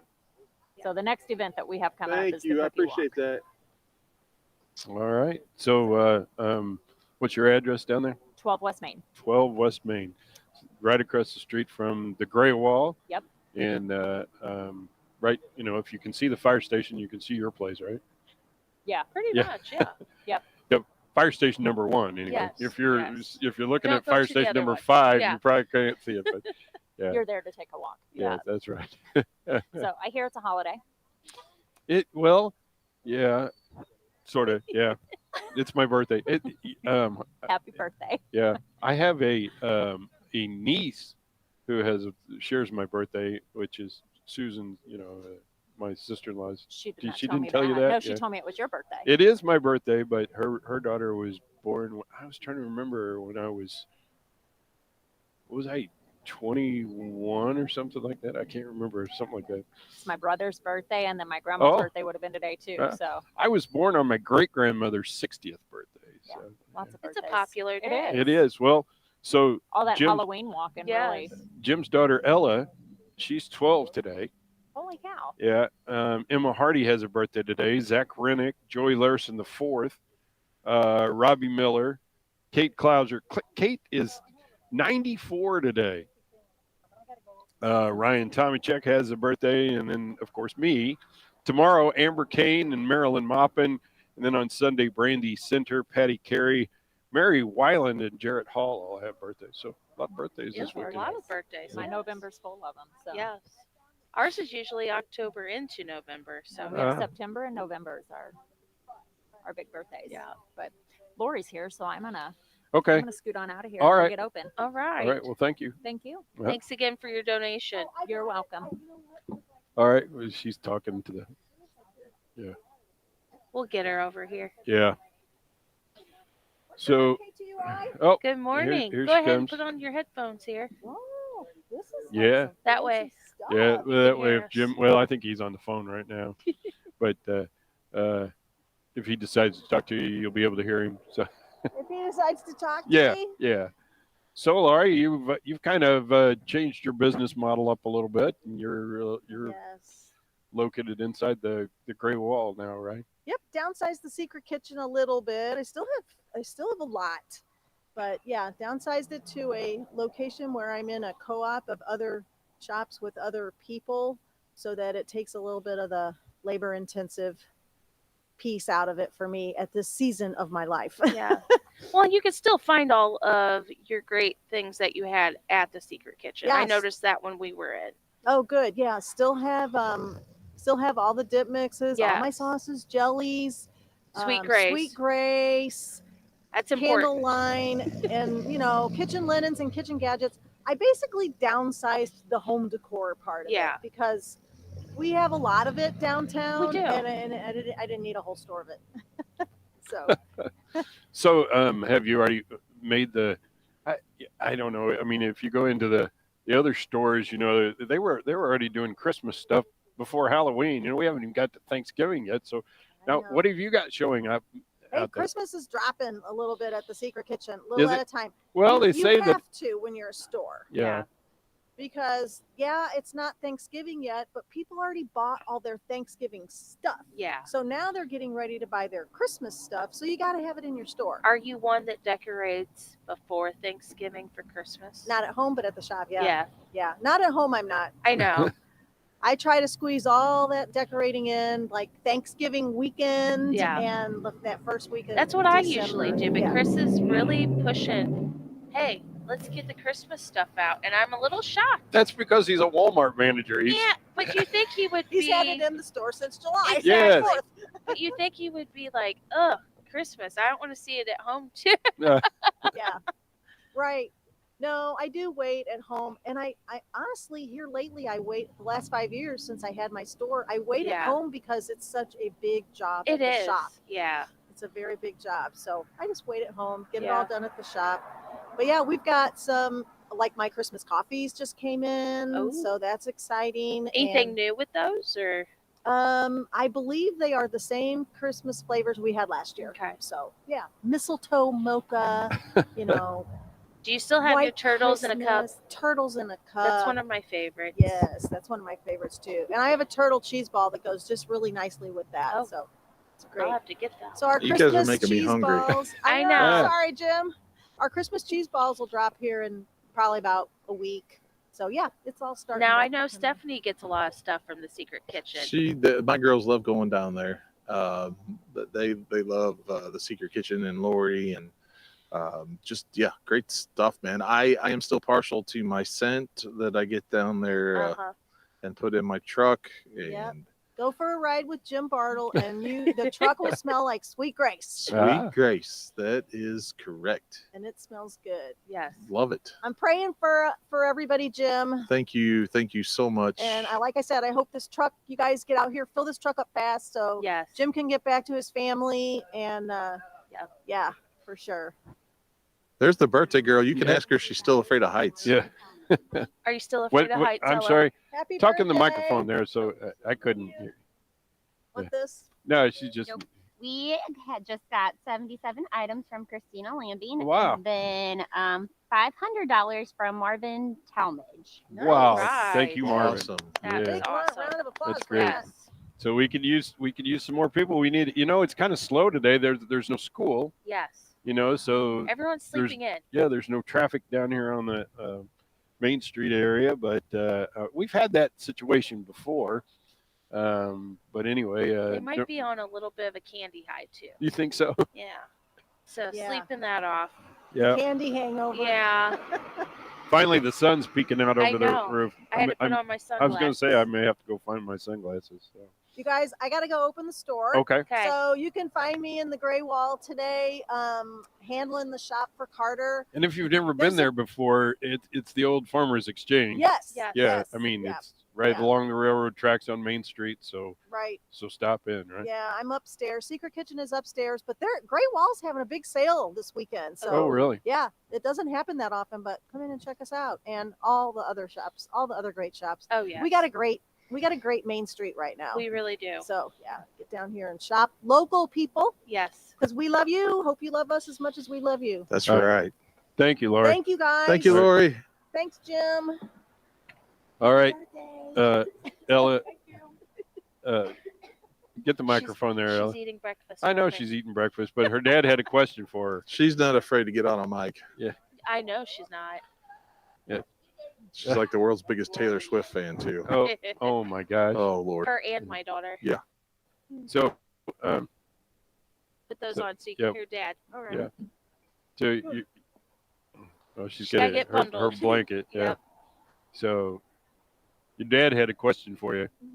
Yeah. So are you still afraid of heights or are you gonna make it up here? I'm still kind of scared. Okay. You can hang out with us. It's all right. So your dad says that you like Taylor Swift a little bit, yeah? Did you dress up as Taylor Swift for Halloween? No, I actually dressed up as an angel. An angel. Oh, Well, that's fitting too. that's sort of like Taylor Yeah. Swift, right? Aria was Taylor Swift, and I thought she was gonna freeze to death last night. She didn't put on any pants under her shorts or anything. Oh boy. You know, I saw several girls that were dressed like cheerleaders or something, Mm-hmm. and going up and down. Well, I was at the, Grace United Methodist Yeah. Church was having a thing. So there you go. Hey, he looks familiar. Yeah. Yeah. Thanks, Dad. Uh-oh. There's Mike and Nancy McCullough. Well, good morning. Yeah. Good morning. So, do you know any Taylor Swift songs? Can you sing one for us? Oh, I'm not the best singer. Oh no, come on. Anyway, What's your favorite? Probably 22. I was gonna say. 22. I don't even know what that is, but You're not feeling 22 today? no, I'm feeling 61. Thanks, Mike. Mike and Nancy McCullough. Mike's going to be on the I was air gonna say, tonight. he's gonna be busy today. Yeah, he's going to be. He's the color man. Little John and Mike are coming out of retirement to do Back the in the football. booth. Yeah, they're going to be. I'm looking forward to that. I am too. That's Yeah. awesome. And then Mike Bittner was here earlier, and he's the color man for Bobby D. They're going to be doing the softball game this afternoon. So let's.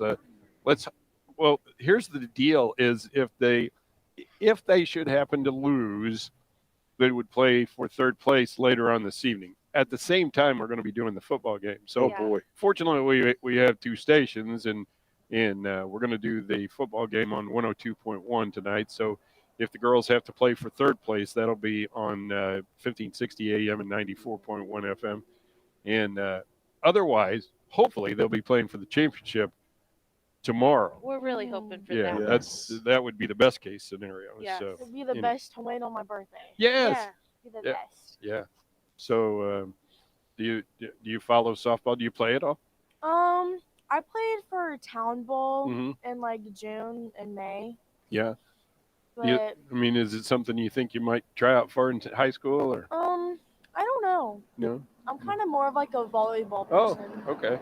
Well, the volleyball team did well. They lost last night, but barely. It was close. Yeah. So They went pretty far. yeah, and it was Logan Rogersville who, oh my gosh, they're just a perennial powerhouse in everything. I think. Yeah. So, oh well. So how's it feel to be 12? Weird. Weird. One more year for be a teenager. Yeah. Oh, okay. What do you think? We need some more people down here. Yeah. We need people to bring us some money. My dad just brought a check. I saw that. And we need people to drop off. We've had several big donations of canned goods and things, but we need some more. We need more. Yeah. Yeah, let's get this thing filled up, people. Come Yep. on, come on. Mm. The sun feels good now. So Keisha, you're an alder person. I am. You don't care if they call you alderman, do you? Yeah. It's all right. Yeah. Yeah, she's. I am an older woman. but Alder woman. For the official stuff and when we're in session. Your I'm in- official pronoun. Yeah. Yeah, we got to figure all that out. I know. I don't know why they haven't changed that. I mean, St. Louis can do that. Why can't we? But 582 items. I heard Amanda say. 582. How much? items. How much cash have we got now? I'm right. She's not Am I there jumping the gun? Yeah. yet. Yeah. Too fast. All right. So, Keisha, anything? You guys just did a whole bunch of stuff. We At did. the last meeting, I think. The budget and all that takes over for October. We start over. Oh, So okay. we've got a lot of things to start getting for this year. I saw somebody posted something, and people always have to be critical about everything. But someone's like, "Oh yeah, well we can do the cart paths at the golf course, but our streets are terrible." I thought our streets were looking pretty good. Exactly, and we've done more streets this year. I know. Than what we ever have. And I mean, I right was here in trying to front of remember, us, this one's looking pretty good. Yeah, I think where we live Yeah. on George Street, they did that. Was that this year or was that the last year? Last year. Last year. But anyway, they came through, paved it. It looked pretty good, and very quickly. well, which brings me to my next point. Yeah. Since it looks so good, it looks like a runway. Yeah. And people drive 50 miles an hour down there. Exactly. Which it's only 20. I know it's 20. And you know what?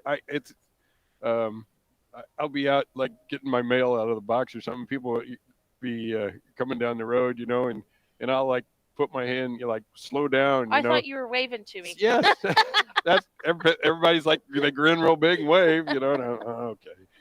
So. But yeah, we'll I have don't a know. meeting Tuesday I think my night. camera's pointing right into the sun. I may have to change Probably. that. Yeah. We'll have a meeting Tuesday night. I haven't Yeah. gotten the agenda and stuff yet. We should be getting that today. But yeah, it was a busy October. Well, I think the city's been doing pretty good on most things.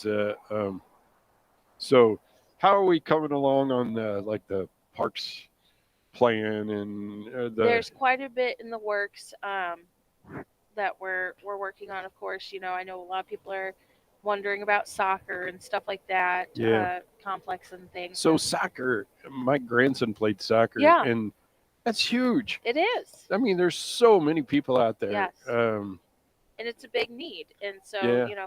We're not overlooking that. We are looking into it to figure out what we can do, and hopefully we'll get some things going this year. And I know they talked about ways to rehab the city pool. yep, we've been doing that too. Trying to offer some more things there instead of just the slide and the diving board, because it's been there for about 30 years now, so it's time to. Which is crazy. Yeah. Man, it is because we've been in the business too long, Sam. I think so. Well, I used to be a lifeguard at the old pool. Yeah. You know, And see, I don't remember the old pool, and I'm like, well, they would have built that one when I was like 6. You had thought I would remember, but Well, I can remember. I wasn't a lifeguard then, but I Yeah. can remember the old pool having a high dive. yeah. Yeah. Ooh. And I don't know if I could do that. Then one day they decided to take that down, and they put 2 side-by-side Yeah. low dives, but yeah, there's been a lot of changes. But anyway, then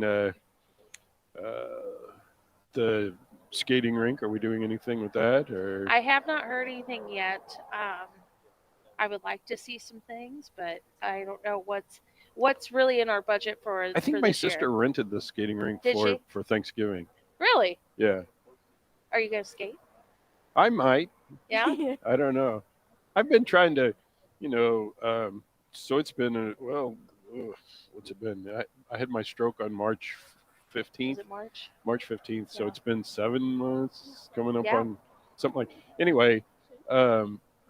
So, a couple months ago, I decided to see if I could ride a bicycle. And Yeah. I did that. And now I, quite regularly try to ride one out at the airport. Yeah.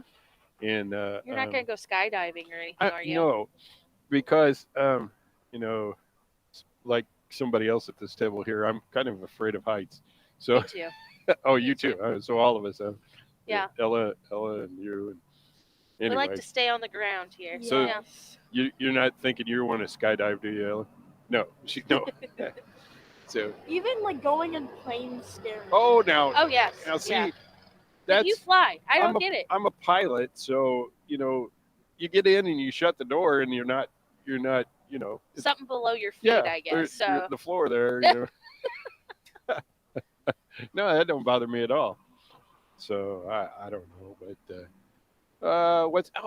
I know the roof at the city building up I here. have not heard anything about it. Really? Yet. Yeah. So It's still, we're trying to decide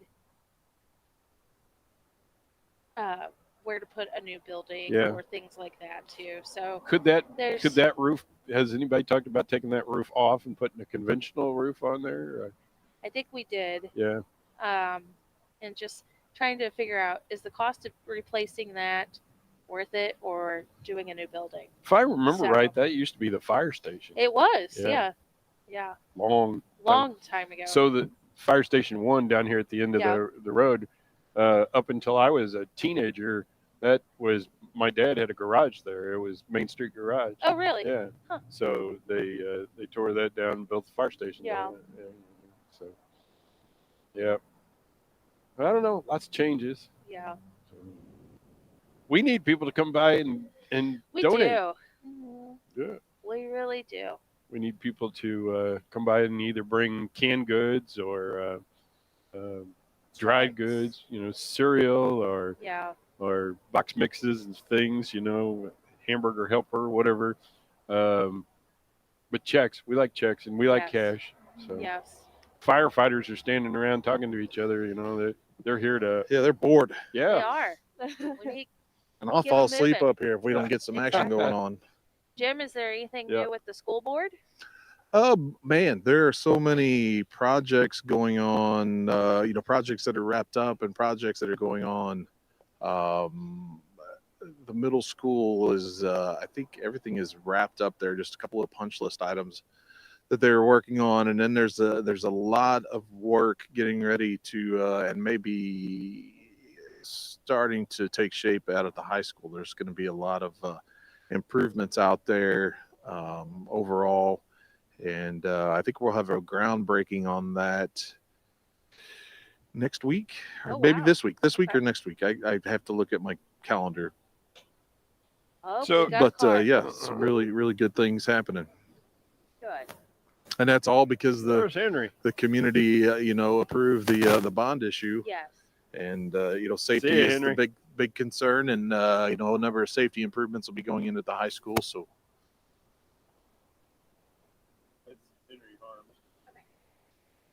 Did we lose you, Jim, or did No. you just quit talking? Okay. No, I'm just, yeah. Okay. I was telling Amanda who that was that came by here. Yeah, Henry Harms. Yeah. He's been a dedicated person to this as well. Sure. We talked a little bit earlier about social media and things like that, and of course, being the newspaper, probably even more so than the radio, that kind of opens you up for some criticism. And Oh, good Lord. I saw one of the things the other day that people were like, well, you don't really care about bourbon, and I was thinking, the editor of the newspaper is from Bourbon. Yeah, I mean, I graduated. You graduated from Bourbon. Bourbon. I mean, I'm sure that still holds a place in your heart, right? Yeah. And I speak at the high school on career days and other events to seniors and those type of things. And yeah, I don't. I've gotten to where the keyboard warriors, I almost ignore them, and I encourage my staff to ignore them as well. You have to, because they just lash out without thinking, or I'm convinced some of them again are vegging in the basement, not living in the real world and have no clue. It'd be great if we had a staff of 150 people. And you had a number of people who could do proofreading all the time, and we try, 3 sets of eyes will look over something, and you're still not going to catch everything. Well, let's see. My sister-in-law and my mother-in-law are here. Awesome. And Little John and Nancy, they're here. And we talked about Little John's going to be back on the air tonight, bringing you football. What do you got, Susan? Oh, my mother-in-law has sent to me. She's singing to me. Happy birthday, dear Sam. Happy birthday to you. Happy birthday, buddy. Thank you. It's Ella's birthday, too. Oh, do you want me to sing that? You don't have to. All right. Well, thank you. She calls each one of her children and grandchildren on their birthdays and sings to them over the phone. Aw. So, yeah. You got one in person. Yeah, I know. You're lucky. Looks like John's got a Ella, check you gonna in. let John sit down there? Let John sit down. Yeah, but you can't hear Bartle. Yeah. Yeah. Hey, John. Well, yeah. there Jim, you what's go. going on? You name it. It's cold up there. It's not bad. The sun is on my back. There's a gentle breeze, but at least the frost is gone. You guys raising any money? We've made it a little headway this Well, morning. we got to get people down here because this is for a great cause, and I know has Chris been here? No. Called Chris Dace. Yeah. Yeah. She wanders in there. We went to church, so I didn't hear all of it. So I yeah. didn't just say so. Happy well, birthday, thank you, Sam. Nancy. Nancy's here. Want to say anything? about All Saints Day? No, I was just going to wish all the happy birthday people happy Oh, I birthday. know, There's yeah. lots, Because yes. our Ellen. Aunt Kate Klauser's Yeah. birthday is today, and we've 94? already been to see her. Oh, okay. Nancy took her a birthday breakfast. Oh, Aw. She didn't make me a breakfast. Oh, gone. And she won't even make me a breakfast on my birthday. John's But got she- a birthday coming up. I'm Yeah. surprised you didn't mention that. Yeah, coming up soon, 22nd. The cards are coming in already. 22nd. Yeah. Yeah.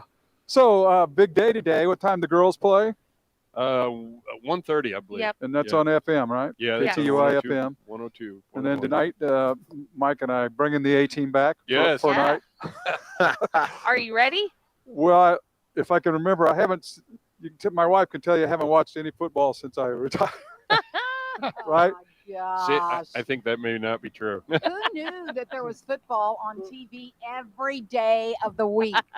Well, it really bothers me, Jim, because there's no football Tuesday or Wednesday, and then I know. I don't know. I sit around thinking, what am I going to do tonight? Because there's no football on. So yeah, I think Mike and I are pretty excited to come back for a game. We know one game's probably enough for you, one a year for us and everybody else. But so it'd be fun. So we'll be there for that. Well, I hope people come down and donate. Yes. All right. And give a lot of money. I heard you're quite a singer.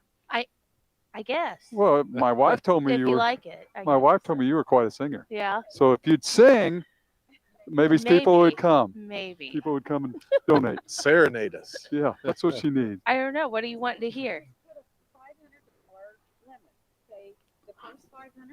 The first $500 that are donated down here, Keisha's going to sing. Starting And we now. really want this to sing, this Okay. singing to go on. So Okay. everybody, bring that money down here. Bring those checks. Maybe Keisha and Ella can sing a Taylor A Swift Taylor Swift song. duet or something. Yeah. Ella's birthday too? Yes. Yeah, that's what It I thought. is. See? It's a big day. It is. Yeah, and then Jim and Ella are wanting to get off the roof so he can get back to the hospital. Yes. See Sophie. He needs to get off the roof. Yeah. So, all right, come on down, donate. You're located. What do you call this thing? The bandstand Bandstand or the gazebo. Gazebo. I used to get in trouble for calling it the gazebo. I know. Yeah.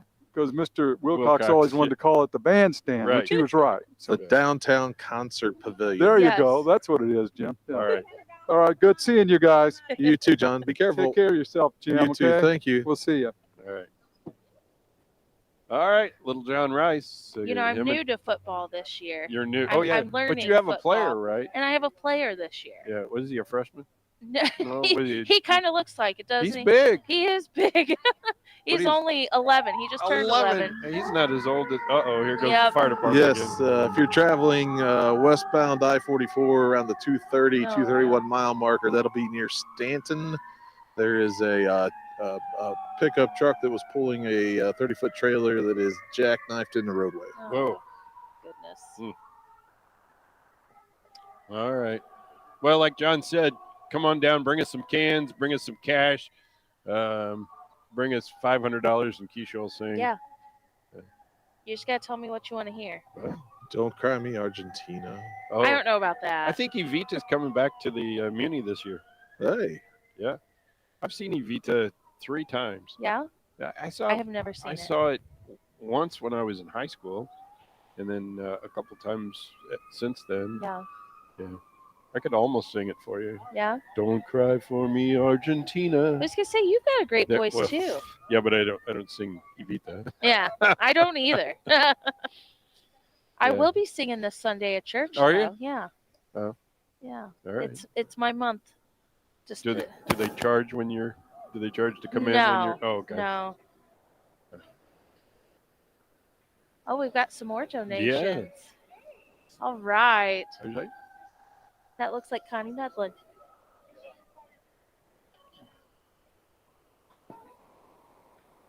You sit in the sun and warm up. Yeah. At least it is warming up a little bit It since is. the sun come out.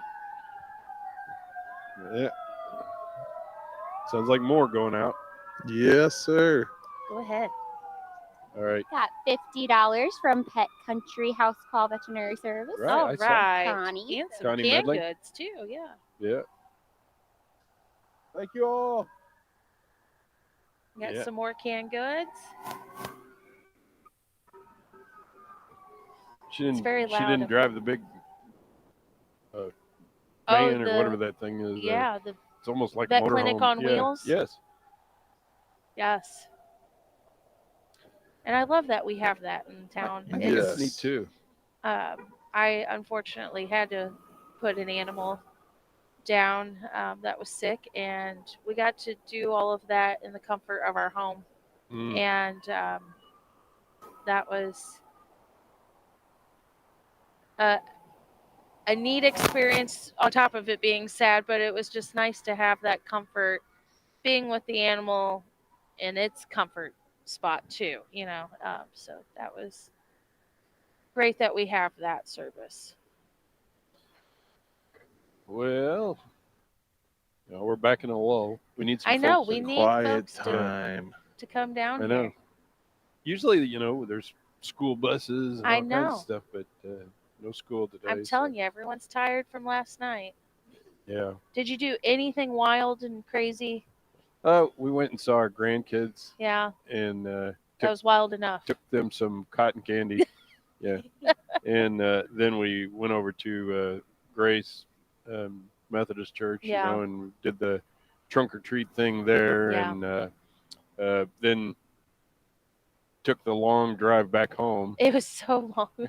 What? I don't leave. I get normally- home and I stay because Normally there's no it way takes, I'm getting out. if I drive the speed limit, which is 20 miles an hour, Yes. and I usually do, Yeah. which people behind me are not always real happy about, but They wave to you. yeah, sometimes. But anyway, normally it takes me about a minute to Yeah. get from Church Yeah. Street to my house. Last night, I looked at the clock when I turned on to, I knew it was going to be Oh yeah. and when I turned on to George Street, I looked at the clock. It was 7:08, Yes. and it was after it took over, well, not quite 20 minutes. It took over 15 minutes to Yeah. get to the house. It's crazy. Yeah, because for a long time we were just parked. Yeah. I mean, I put it in park, just sat there for a while because couldn't get. I think cars. Well, there were cars parked on both sides, and Yeah. then there were cars trying to get past each other. Exactly. And I And- know a lot of people like to drive while their kids are walking Well, too. I had heard one time. I've lived over there for over 20 years. Yeah, a lot longer than me. Yeah. And I had heard that before we got over there that at one time somebody tried to put direction signs. Like Oh, in and out. like you could only go Yeah. up Mervyn Street and come back out. I mean, up George Street and Yeah. come back out Mervyn. But now there's a lot of houses on Butt Street. Yeah. So and then now there's Peach a three-way. and- yeah. So, well, but I mean, yeah, and then of course, your subdivision back behind there. So, Yeah. what is it, Karen Ann? Yeah. So We had a lot of trick-or-treaters, but I thought it was funny because we've done this every year. We stay home and just kind of camp out Mhm. outside and hand out candy and stuff, and Oh, it's the nice kids enough- will go around. But apparently, and I never noticed this, I guess I have to make chili every Oh. Halloween because the kids were like, "You're making chili for dinner, right?" And I said, I "Well, like I didn't plan on it." But they were like, "But Mom, that's our tradition." So I had to make chili. But then I had someone else that wanted gnocchi soup. I just started making that. What is that? Chicken gnocchi. Gnocchi is like, It doesn't have more than 6 ingredients, right? you know what it does. Oh my God! You told me you don't make I anything. know that I makes- usually don't, Oh, but come on. it does. But it's easy stuff. But it's the potato gnocchi. I don't eat potatoes. Yeah. It almost tastes like a dumpling. Oh. Yeah. Okay. Yeah. Ella's a big fan, I guess. Yeah. I should have brought some today, but yeah, so I had to make different things and then we just partied outside. Did Ella and eat my breakfast? She did. I brought him egg bites and he didn't want to eat them, so I just added it to yours. My wife brought me breakfast this morning. That was very nice. of Yeah. her. So. Oh, folks, it just seems like a lazy day, like a Sunday afternoon I know. down here. Yes. It It is. It is so slow. not much traffic. We need people to swing by the store. We need lots of people. Or just write a check. Do people? I write 2 checks a month. That's yeah. because everything else is either an electronic Exactly. thing, or debit card or whatever like that. But the city, I'd probably do the city electronically, except they charge you like I don't know, what is it, $2? Oh, it's like $1 or Yeah. something. $1.50. $1.50. Yeah, that's why I don't do that. Yeah, well, I do that, and then I don't know, something else. I got a home equity line of credit that I pay by check. Yeah. Probably don't have to, but Yeah. I just never looked into. I don't know. Oh, here we go. We got somebody. Oh. This looks like a lawn care service or something. It's my lawn crew. I have no idea what they're doing. It's your lawn crew. Yeah, Oh. they're probably telling them to push me off the roof or Oh something. my gosh.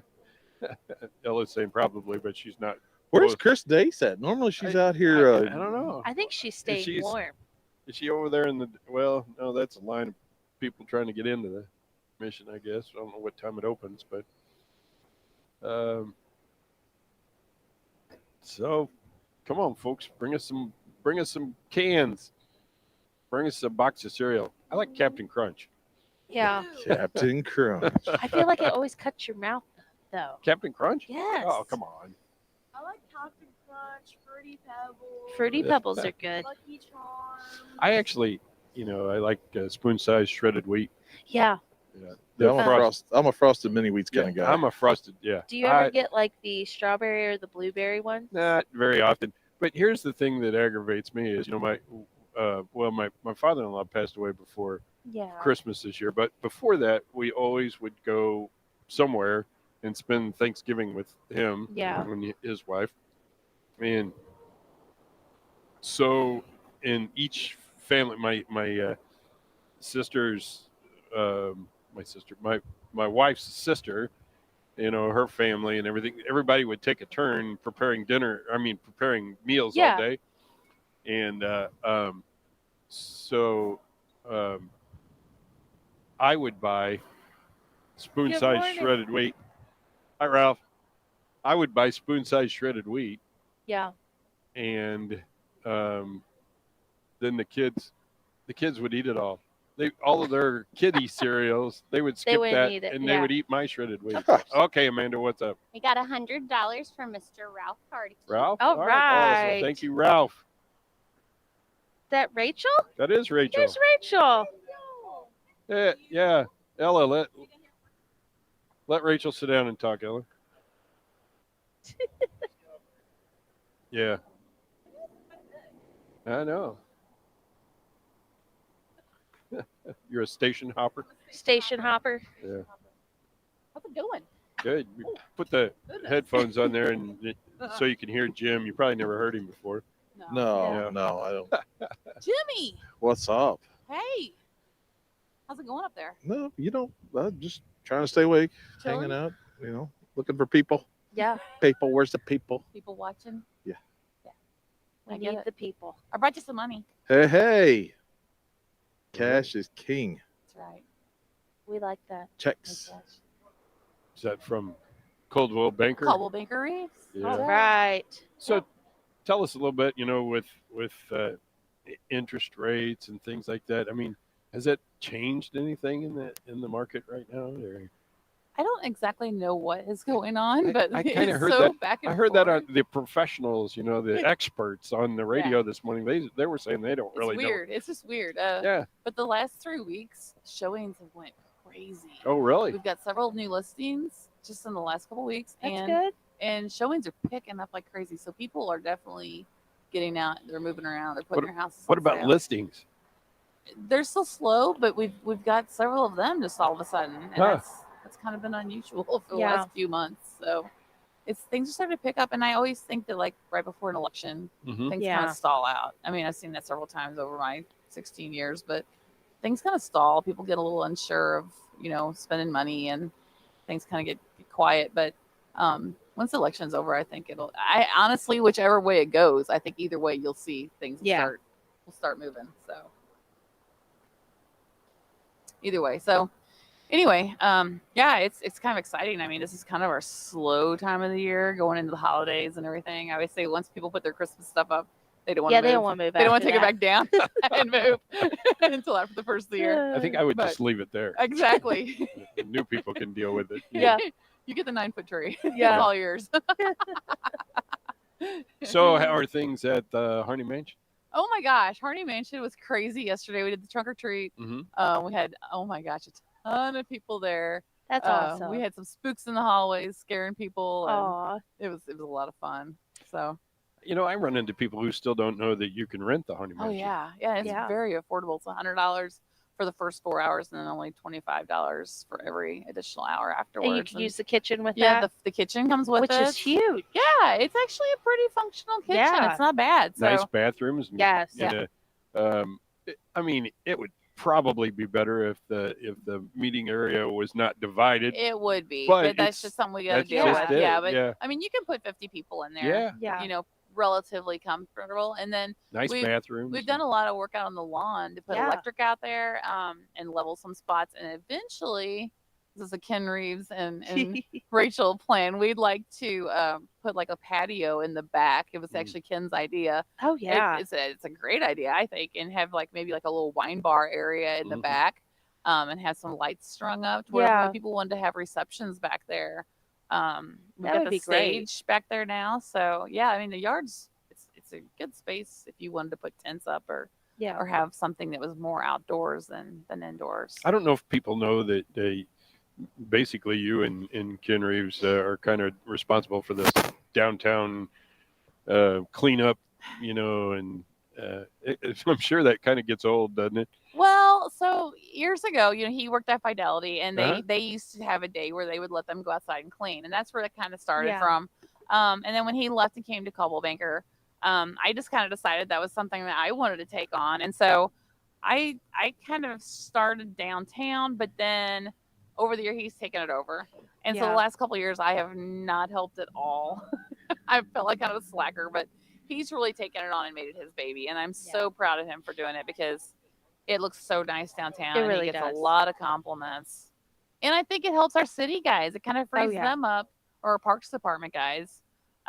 Hopefully it frees them up a little bit and takes a little bit of the load off of them. Yeah, because they do come down and help out They as much as do. they They can. do. They help, Ken's help with that yes. is a big help. Yeah, I think it is, and I'm really proud of him for that. And he really enjoys it.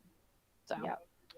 yeah. All Is right. there anything coming up for Christmas at the Harney Mansion? I don't think we really have anything going on this year. I Okay. myself, I'm trying to set back a little bit some Yeah. of the events, and so I said last night, "Hallelujah, I'm done till Easter."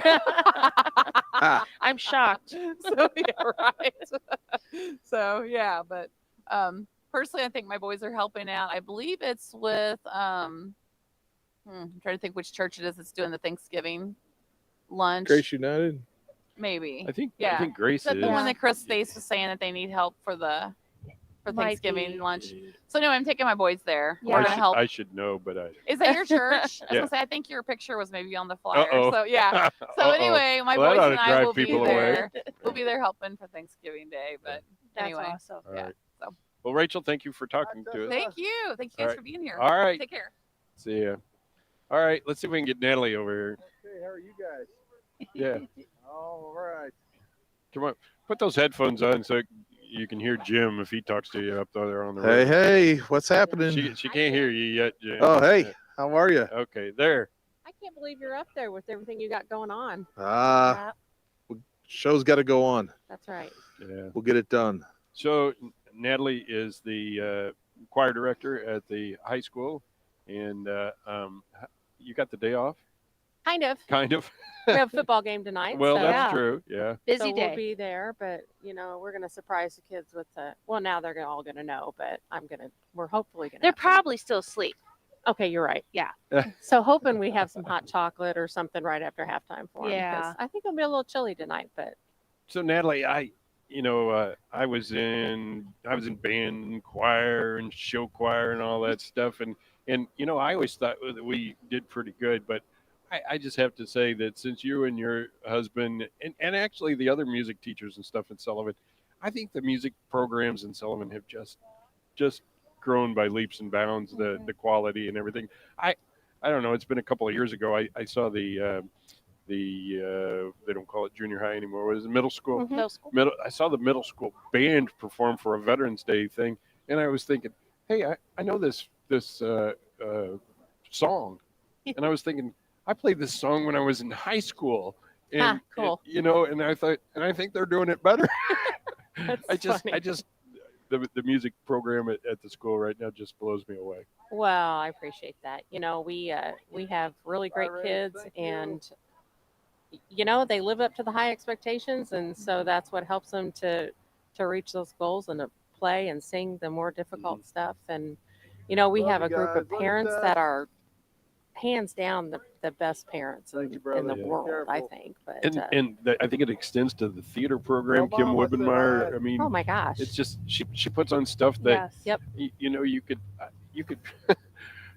her sets are. You can compare it to the Fox. I think it's I'm just telling you, it's just amazing to me. I think it does. It just all comes up to whatever your expectations are for the kids, and if you don't back down from those, then they're gonna rise up and they're gonna be successful. So recently, didn't you have some kids that qualified for state?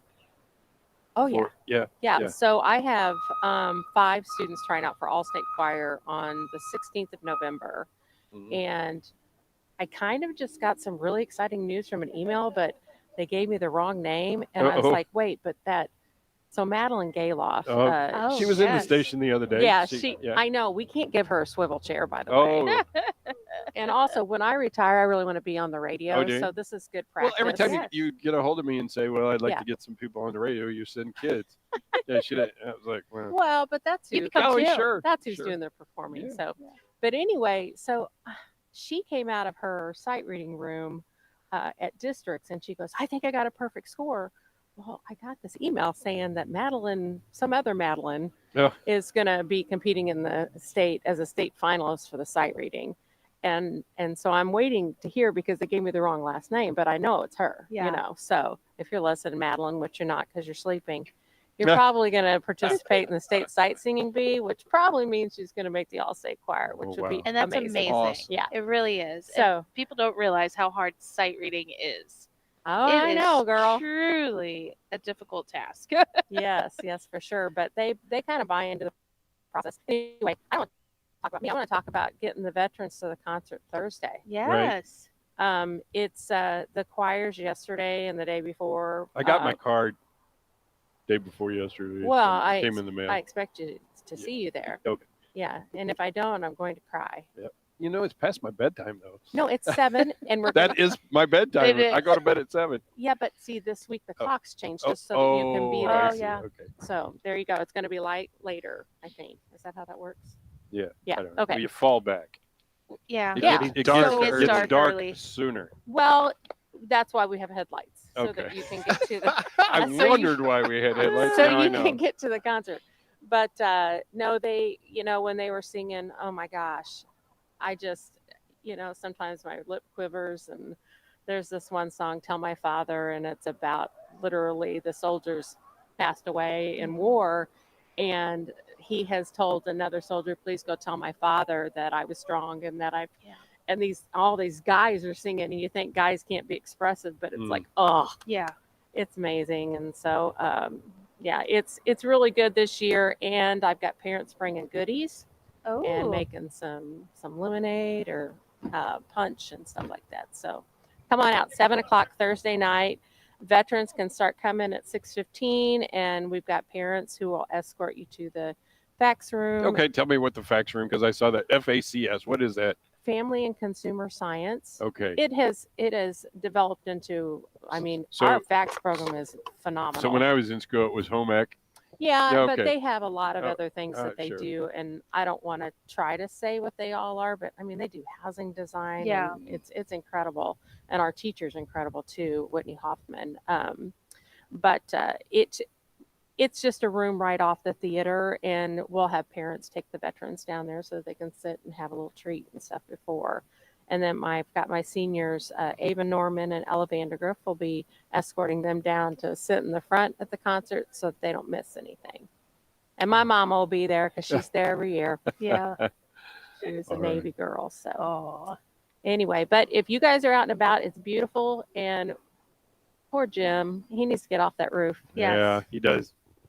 Yes, it would be nice. I feel like he has a Grinch costume on. He does. Okay. I do. I just didn't put the rest of it on yet. Oh, well, you need to do that. Then you can take a nap and nobody knows. Nobody would know. That's yeah. right. Yep. That mask is so hot. Yeah. Yeah, I bet. Well, thanks for letting me talk. Oh, Absolutely. yeah. This is my interview for my job Yeah. down the road. I like to talk. You're going to be in radio. Yeah, I want to come talk with I you. had another Sam. administrator told me that when they retired that they wanted to be. Well, he actually said he wanted to be a sports announcer. Exactly. So you might be able to guess who that is, but Yes, I could. Oh, yeah. But let me tell you, if you ever want to hire a sports announcer, Uh-huh. Mr. Moore, really? do you know that he's just finished watching the Chiefs game for the 5th time this week? Oh, no. And so he can analyze some football, let me tell you. Oh boy. Kind of annoying sometimes. Yeah. Well, I good luck get it. and let's raise some money for the food All right. bank today, Yeah, guys. Yes. All right. All right. Thank you, Natalie. Thanks, Sam. All right. Thank you. Thank you. Thank You need to you. come out and sing for us sometime. Absolutely. Yeah, Just let me know. I'd love it. Yeah. All right. It looks like Amanda's got an update for us. All right. Let's see where we are here. Do you need a drum roll? Drum roll. I don't know. We're still almost, what is it? $7,000 away from our goal. Oh, my gosh. Hey. People. I'm we sorry. need- I know that Everyone I needs came to with wake bad up. news. oh, But I do have some awesome people who have donated today. So Ralph Hardekey dropped Yeah. off $100. Rachel Shoemaker, who spoke just a little bit ago, Sure. donated $100. Right. Richard Weisskopf, $100. Miss Moore just dropped off $50. Nasser from NAS Technology dropped off 120 Is he here? items. Right. Yes, he pulled up and Oh, headed out. he I was know. let's We go say I missed missed him. him. We missed him. Figler Excavating dropped off $100, and then Missouri Baptist Hospital Auxiliary dropped off $200. Oh, wow. And then Miss Lori Lacey with Lacey Mobile Glass just dropped off $100 All as well. right. Thank you. Thank you. We're at $3,852. Yay. We have We have a long way to Our go, goal, but yeah. man. 11,000 That's- last year, so we got Wow. to keep going. Yep. And we only have 802 items so far. Oh, Yeah, we man. need And more. so I think when I talked to Chris one time, like that won't even last. Yeah. That No. won't even last a week probably here. So Well, we need more items yeah. too. When we raised the $11,000, she said it'd just get them into the new year, maybe. Yeah. Yeah. You know, so people, we need to get you out here. Come see us. We're located at the bandstand or the gazebo on Main Street, right across the street from the Merrimack Community Mission. Did you say Lori wanted to say something here? No, she's telling me no. Oh, well. I was trying to get her too. She's shy. Sure. Yeah. Oh, she Oh, doesn't. no. She's lost her voice, I guess. All right. Ooh. Oh, yeah. Well, believe me, I know. Thank She you, said Lori. she's got some allergies. Yeah. Yeah. So we do have the schools donating, but all the schools are closed today. So but we worked with Spring Bluff School, the elementary school here in Sullivan, and the primary school also have items that they'll be donating next week that will be counted into it too. So Yeah. I think the Catholic school had some too, didn't they? Well, I they're don't know out if they. today, too. Yeah, I Yeah, don't they know are if today. they collected because I Oh. know Shelly, the principal over there, they wanted to bring the kids down again, and then she said Yeah. it's a holy day, so they Oh, weren't going yeah. to be in school. So I'm Yeah, not I sure if forgot they about collected that. Just or not. because it's my birthday. It is. Yeah. Yep. Celebrating Sam in all kinds of ways. Exactly. All Saints Day. Yep. Yeah. Well, and Ella, it's her Yep. birthday too. Oh, That's yeah. cool. Thank you. Ella's 12 today. Oh, it'll be 12 again. Oh, yeah. So some other folks that have birthdays today: Emma Hardy, Zach Rennick, Joey Larson IV, Robbie Miller, Kate Clouser. Little John was here and said they took her some breakfast. Kate's 94 today. Wow. So wow. and I saw her at MKBBQ the other day. Yeah. Let's see, Ryan Tomachek and then me, of course. Tomorrow, Amber Kane, Marilyn Maupin, and then on Sunday, Brandy Center, Patty Carey, Mary Weiland, and Jarrett Hall. Lots of birthdays. Happy birthday. How do we get birthdays? We just send birthdays to you? Sure. Okay. I didn't know that. That's something new I just Yeah. learned. Cool. Let me know. Yeah. Have a good day, Lori. Thanks, Lori. Thank you, Lori. All right, folks. It's getting quiet down here again. We know it's for an off day for some reason, but you still got time. If you're just lounging around at home, run out and pick up a can or two, bring it to us, or bring us some cash. We've had several people make cash donations. Yep. Yeah. And, we're going to be here for a little bit, but we want to get Jim back up to the hospital. Yeah, I'd love to get Where is that? Children's Hospital? Children's, yeah, off of Kings Highway, right there with Barnes. Yeah. And just an amazing. I saw the picture facility you and took of the people. garden. Yes. Oh my gosh, You want to talk about that story a little bit? It was, I had gone up there a couple times, and just someone had told me about it,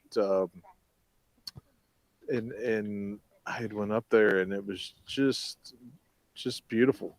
To think that there's something like this in the middle of everything going on in a hospital, and in St. Louis where it was at, it was just awesome, and I met a lady who in the elevator who had basically had been up there, and I had talked to her about it, and she had been up there, and she had told me that she had taken some pictures, that her daughter was bedridden, and she wanted to be able to show her the pictures, and I just between the emotions of what my daughter was going through, and then thinking about her and her daughter, I knew my daughter was going to get out of bed, and her daughter, that's so all I just walked over and hugged her in the elevator, and I'm sure she was like, what is this big guy doing? And just told her that that we love her and love her daughter, and that we'll be praying for them, and it's just to me, you look around and there's so many things that are such a mess. Oh, I know. And just common courtesy and just interacting with people, it is such a lost thing. It is. And why I go to the post office usually on a daily basis to pick up the mail for the office, and I'll say hi to people that I don't know at the post office, and open a door for them, and the smile, it's like, oh my gosh, somebody's actually talking to me. Yeah. And I don't know why as a nation we've lost that in some aspects, and not everybody, but the majority of people, you just don't see it, you don't hear it. Yeah. Well, and of course we're small town people, so that's us. Yeah. It's different. When one of us hurts, we all hurt, and that doesn't mean that we have to really know you to hurt for you, And Sullivan is such a caring and giving community. Yes. I have to say, we're so fortunate to have that, because not everyone does. No, and we've seen that year after year here. Yeah. With this food drive. Yes. And just want to keep it going, and help the mission, and help those people who need it. Yes. I know one thing that I really miss is the Fryks. They would always make their donation. I was thinking about that, just looking across over at that parking lot. And the Farmers Exchange, the way that they used to go and pick up the team up. Yeah, they'd pick up the donations with their forklift and drive it down here and stuff. Yeah. And I know things change, and I guess you have to roll with it and adapt. Yeah. But you don't always have to like it. Yeah. No. So. We haven't seen our VFW gang and the Eagles. Yeah, they usually come in. Fraternal Order Eagles are usually here, which I'm a member, and I'm Sam, you're a member also, aren't you? No, I'm not. Oh, okay. Yeah, I'm one of those people. I don't want to join a organization that would have me as a member. No. They do an awful lot of great things for the community, but you know, I don't really like to do join things where I'm not going to be able to participate. And I really, a lot of people don't believe it, but I really and truly go to bed at 7:00 at night. You do. Yes. and that's when most things happen. Yeah. Like, but you get up so I know. early. I do. I get up at 3:00 every morning. Yeah. But like my wife, we were at the church last night for the trunk or treat thing, and she was like, "Well, it's 7:00, it's past your bedtime." I was like, "Yeah." I was hoping I didn't fall asleep on the way up George Street. You should have made her drive, and you just walk home. You would have got there Well, she has a faster. broken wrist. She likes for me to drive. Yeah. She's one of those. I don't have any problem with her driving, but she always wants me to drive if we're together. Is she a passenger princess? I don't know. I guess. Chris is okay with me calling him that because he hates driving. Really? Because he drives every day. So I love to drive. He's like, you drive. Yeah.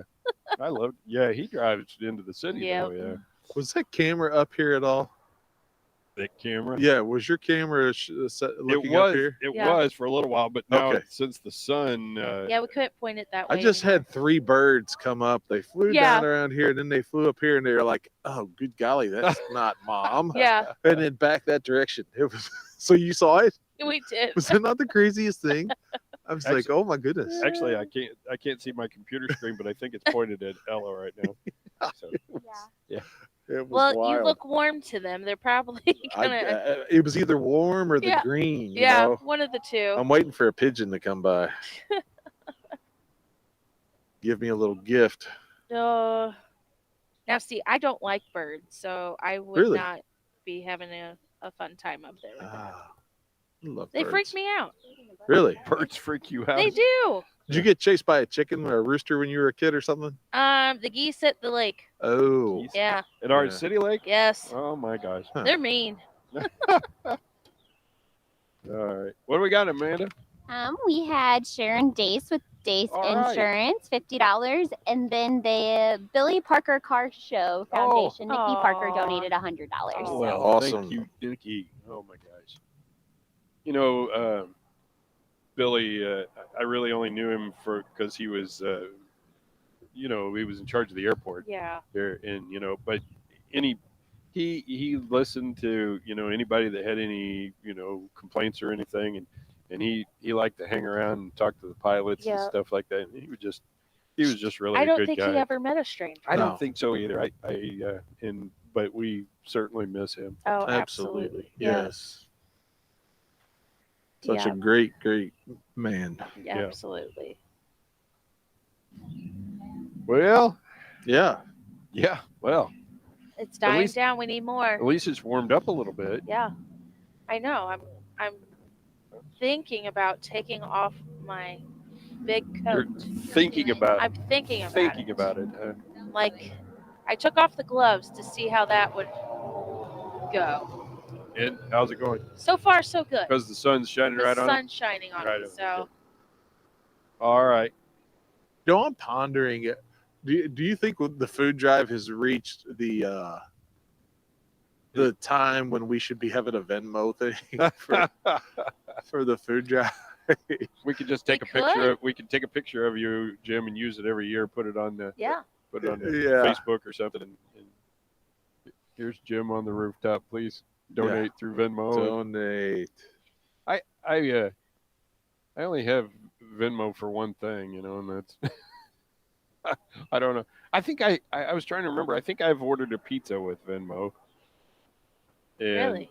Yeah. Ordered a pizza with Venmo? Yeah. I ordered a pizza through the pizza's, the pizza place's website, But you paid with. but I paid Venmo? with Venmo. I That's weird. fought it off for so long, but we have so many of our DJ clients now they on wanna- shows. Oh. That's they're either going through Square or they're Oh. wanting to Venmo. So Amanda's a DoorDash person. Do you Venmo the DoorDash? Oh. Huh? See, there's so many things that I don't even think about. I know. I saw the other day that I don't know, I guess it was the anniversary of Bitcoin or something, or Bitcoin's first transaction, and they used 12,000 Bitcoin to buy 2 pizzas. And That seems like a lot. well, now that 12,000 Bitcoin would be worth several $1 million. You know, but back then it was worth 2 pizzas, Yeah. which is what, $30 or something like. Well, back then it was probably only $20, but I don't know. That's another thing, is just the price of going out to eat is just, and my wife nor I shouldn't just say my wife, but neither one of us cook, so we pretty much eat everything out. And I know you cook as long as it's 6 ingredients. I try to keep it as simple as I can. I've got too much going on. Yeah. Now, little LMA down there can cook. Are you a cook? What do you like to cook? Yeah. What do you cook? She's shaking her head. Yeah, Yes. she's shaking her head. She's too far. Get closer to the microphone. We can. You can grab it if you want. You like to bake? Yeah, I like you to make bake. Cookies? Yeah. Yeah. I make cookies, you make pies? cupcakes, cakes. Cake. Make pie? She's not done that yet. No. She made those. What are those cake bombs? Cake pops. Cake pops. Yeah. Yeah. So, I made I don't know, when I was a teenager probably, I made a pumpkin pie. Ooh. And Now with a can or with an actual pumpkin? no, with a can, I'm sure. I don't really remember. Oh, we got a squirrel. It's a squirrel. Oh my gosh. Squirrel. Anyway. It's a squirrel. Anyway, so my pumpkin pie, well, like I say, I was in high school and I made, I put whatever you're supposed to put in there for salt. Oh. Instead of teaspoons, I put tablespoons. Oh. No. It was salty. Yeah. Oh, it was salty. Ooh. Yeah, that happens. Yeah. Yep. I had someone make me an apple pie one day. Yeah. And man, it looked good. And I bit into it and I was like, oh, salt, not sugar. Oh, no. Well, I think, I don't know if it called for 3. What? They're waving at us over here for something. I don't know what. Oh. Here comes. Oh, Chris is coming back.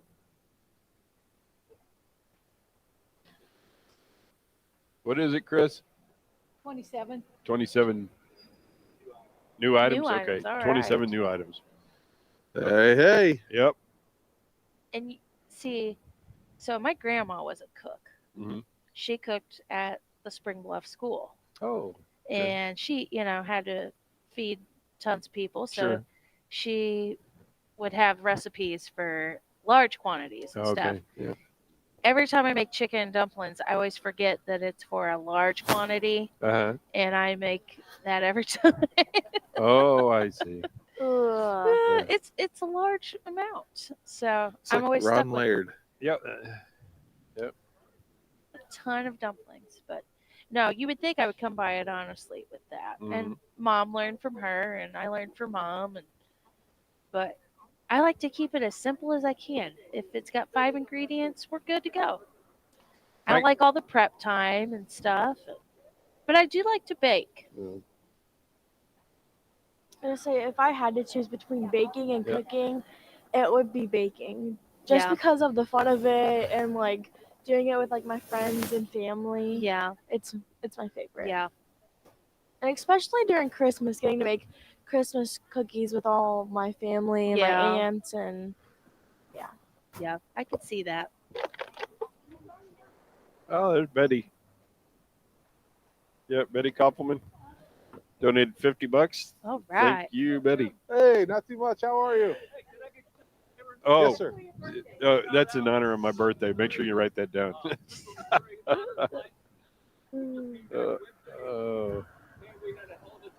I mean, like if you know our family, we have a pretty big family. So Yeah.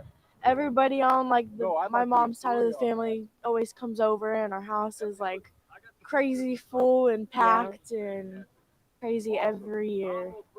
So yeah, you Well, have to cook a lot. Yeah. Do you ever cook with Christine? Yeah. Yeah, she's quite a cook. Oh, yes. Oh, she's been cooking around here for years. Oh man. Hey, Sam. Yeah. Ron Laird just told me that they just got back from the Central Missouri Honor Flight. Oh, yeah. And the last flight this year, and how awesome it was. Oh, Aw. Yeah. Asked me to pass that along. Central Missouri honor flight. Okay. All right. So did you tell us? Is it cookies? Is that your favorite thing to cook, or Probably cookies Yeah. and cakes. cakes? So what are the cake pops? Was that one of the things you were eating a while ago? Yeah. Yeah. Okay. So it's sort of like looks like a Tootsie Pop, but it's really cake. Is that what- I could probably get into that. Oh, I think you could. I Yeah. know. I have to be careful about what I eat anymore. But, Exactly. Yeah. So, when I went to the doctor the other day, I thought he was happy because I lost weight Yeah. and my A1C was down and all these things. Still not happy? Well, his office called me. Well, I don't know. But his office called me and told me that I wasn't going fast enough.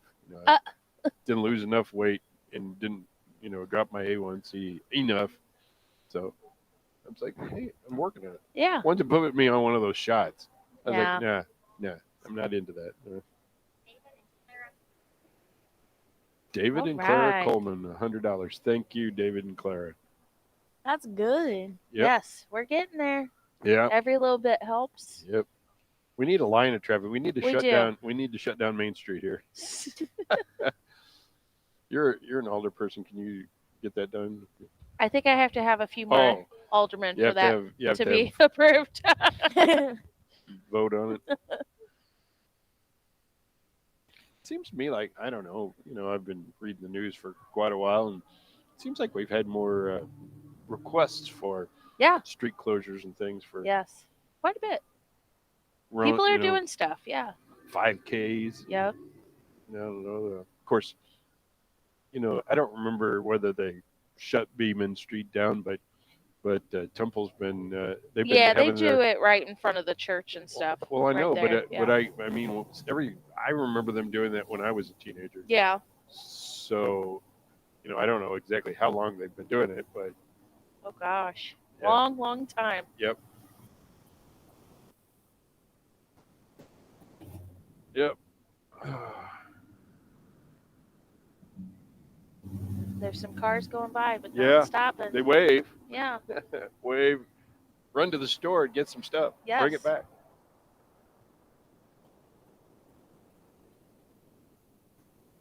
Tasha running the chamber today? No, just she's off. Oh no.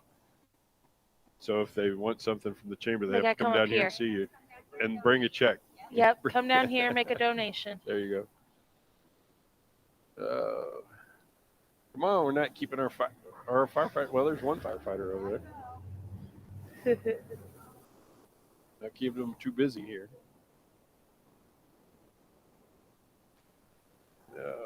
We don't want John to fall asleep either. No. We gotta keep him moving. All right, folks, we are right here on Main Street in front of the bandstand, right across the street from the mission, and we're collecting food donations, canned goods, dried goods, paper towels. Paper towels take up a lot of space. If They do. And the great big, whatever it is, 48 rolls of toilet paper. Yeah. That takes up a lot of. It does. Yeah. I have to keep mine out in the garage. Do you? Yeah. My closet. Do you buy in bulk? I try. See, yeah. my wife, if it was up to my wife, she would buy the 4-pack of toilet paper. Not me. I like to Why? fill up. Well, I like to fill up the cart. Yeah. That way I don't have to come back. Yeah. So. I have too many people though, so Oh. yeah. Oh well. Oh boy.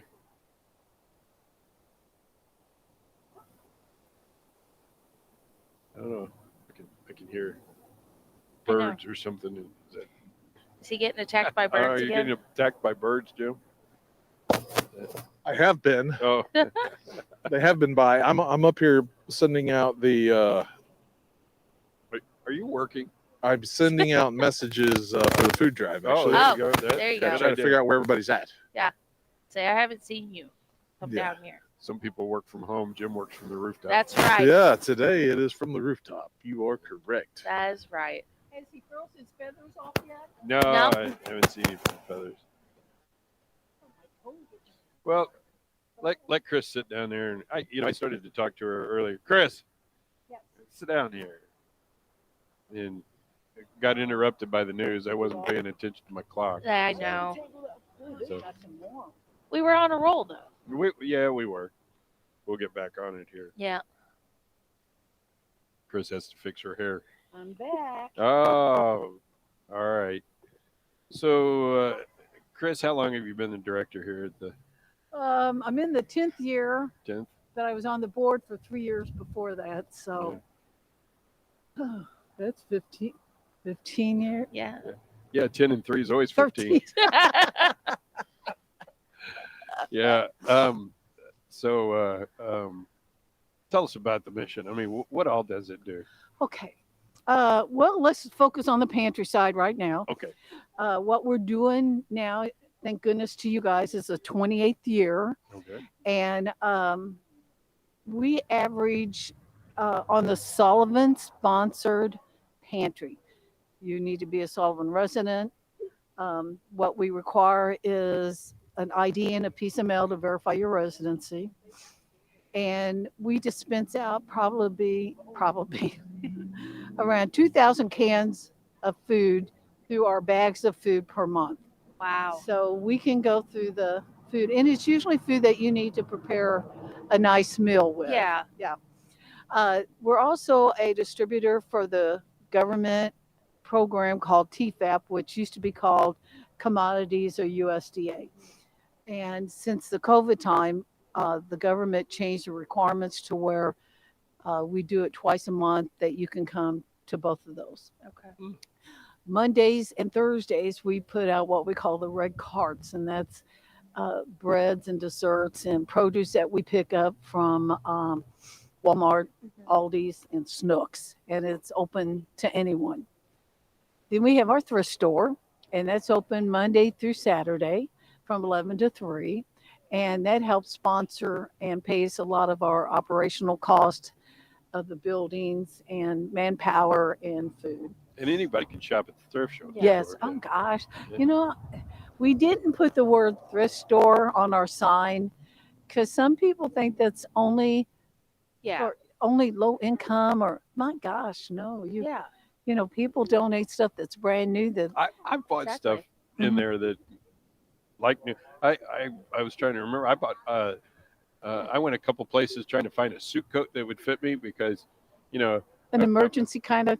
Well, yeah. Well, so I'm not that tall. I got short arms, but I'm kind of big around. You know, it's hard to find one. You know what? I found one. Really? At the thrift store. You know, for a funeral. Yeah. Yeah. Yeah, it's a other than us having this fuzzy bird on top of our pantry building right now, but then we're going to be conducting a free coat. We've done that for several years now. I don't know how many years now, but we start collecting the coats from donated clothing all year round.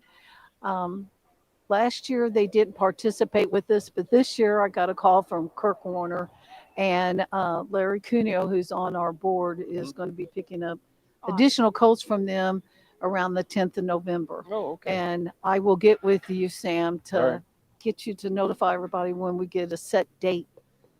We go through all the coats to make sure they're nice, usable coats. If there's some that's too much damage, we don't put them out. One per person, and you have to be present.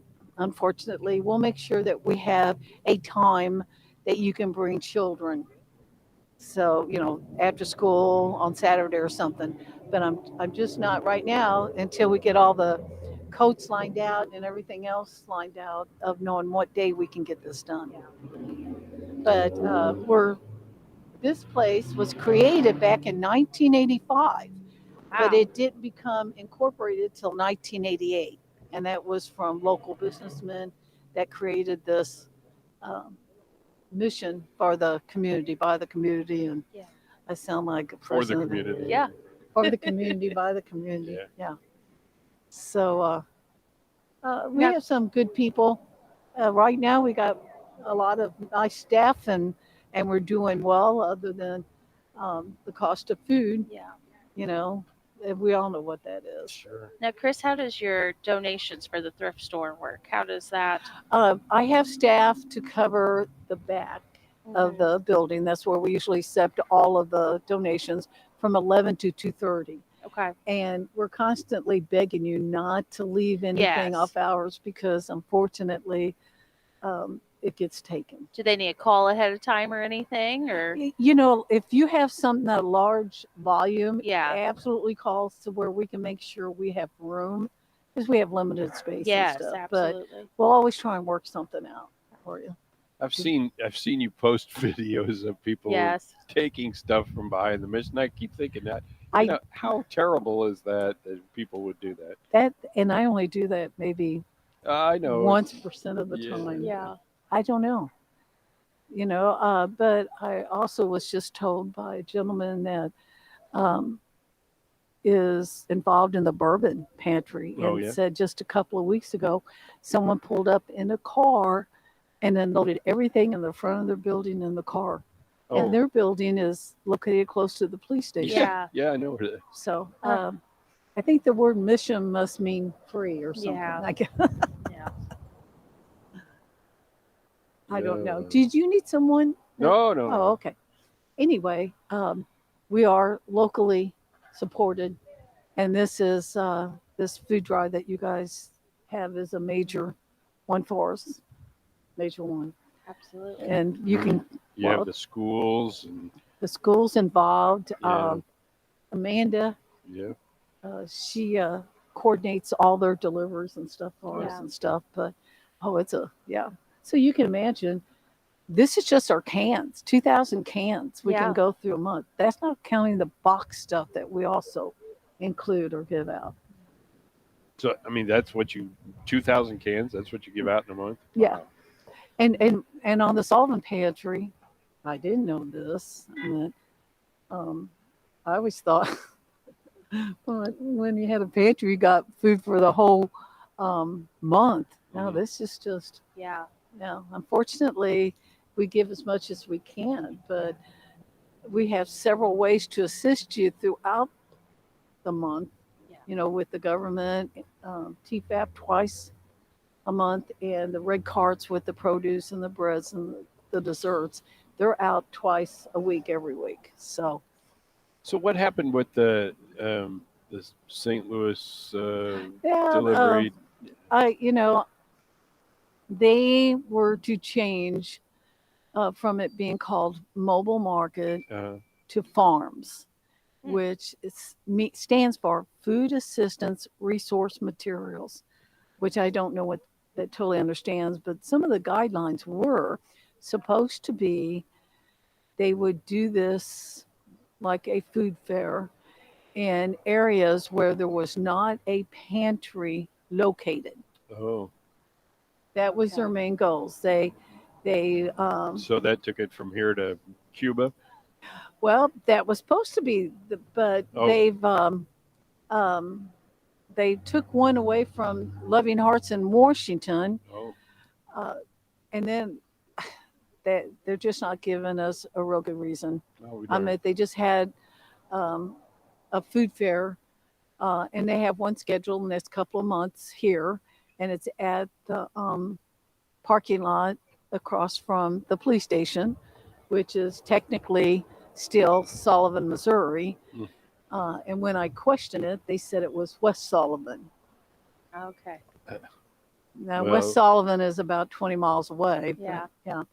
So I really don't know why or what, because there's several pantries here in Sullivan.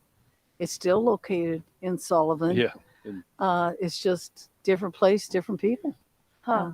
Yeah. yeah, West Sullivan actually starts out where the radio station used to be, out there on the service road. So And Grace Methodist has been participating in their location for over 10 plus years. has it been that long? Mm-hmm. Wow. Mm-hmm.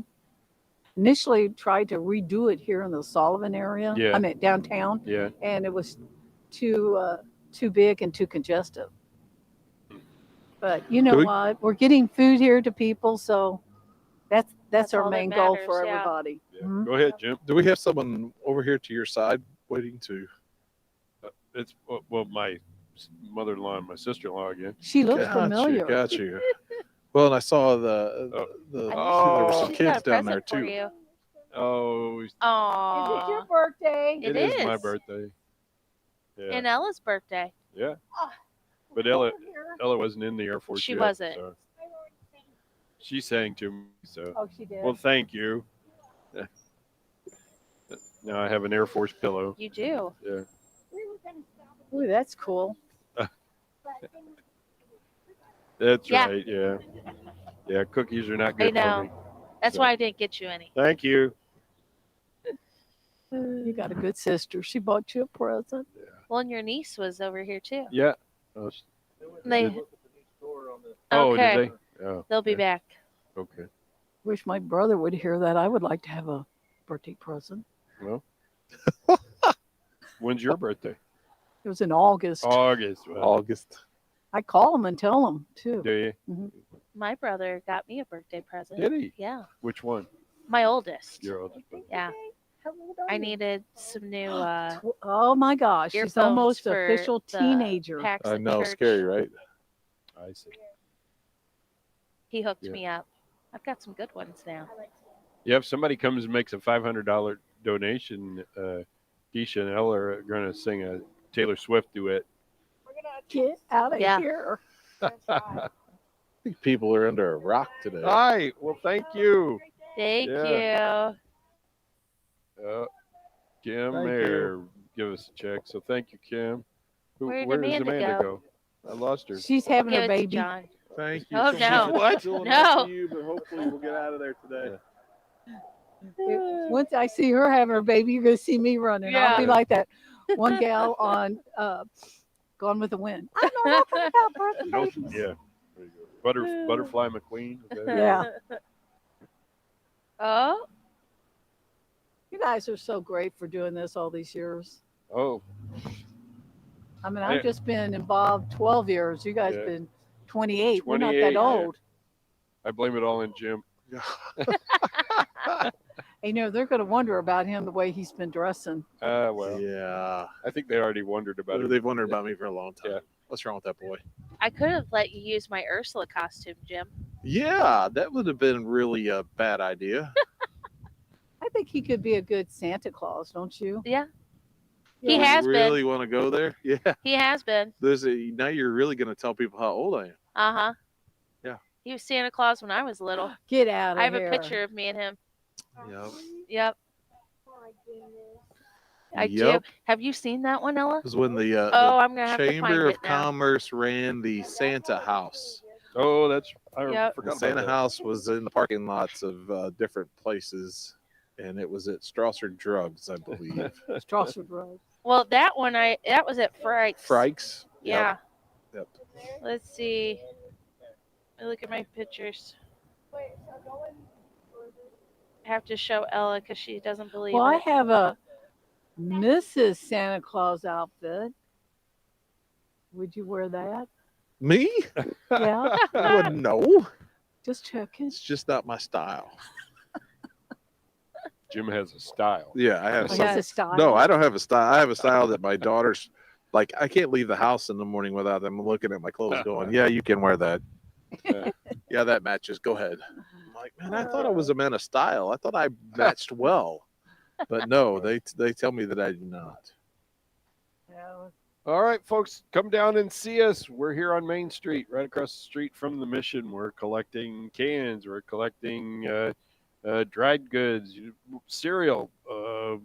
Money. What all? What all do you take, Chris?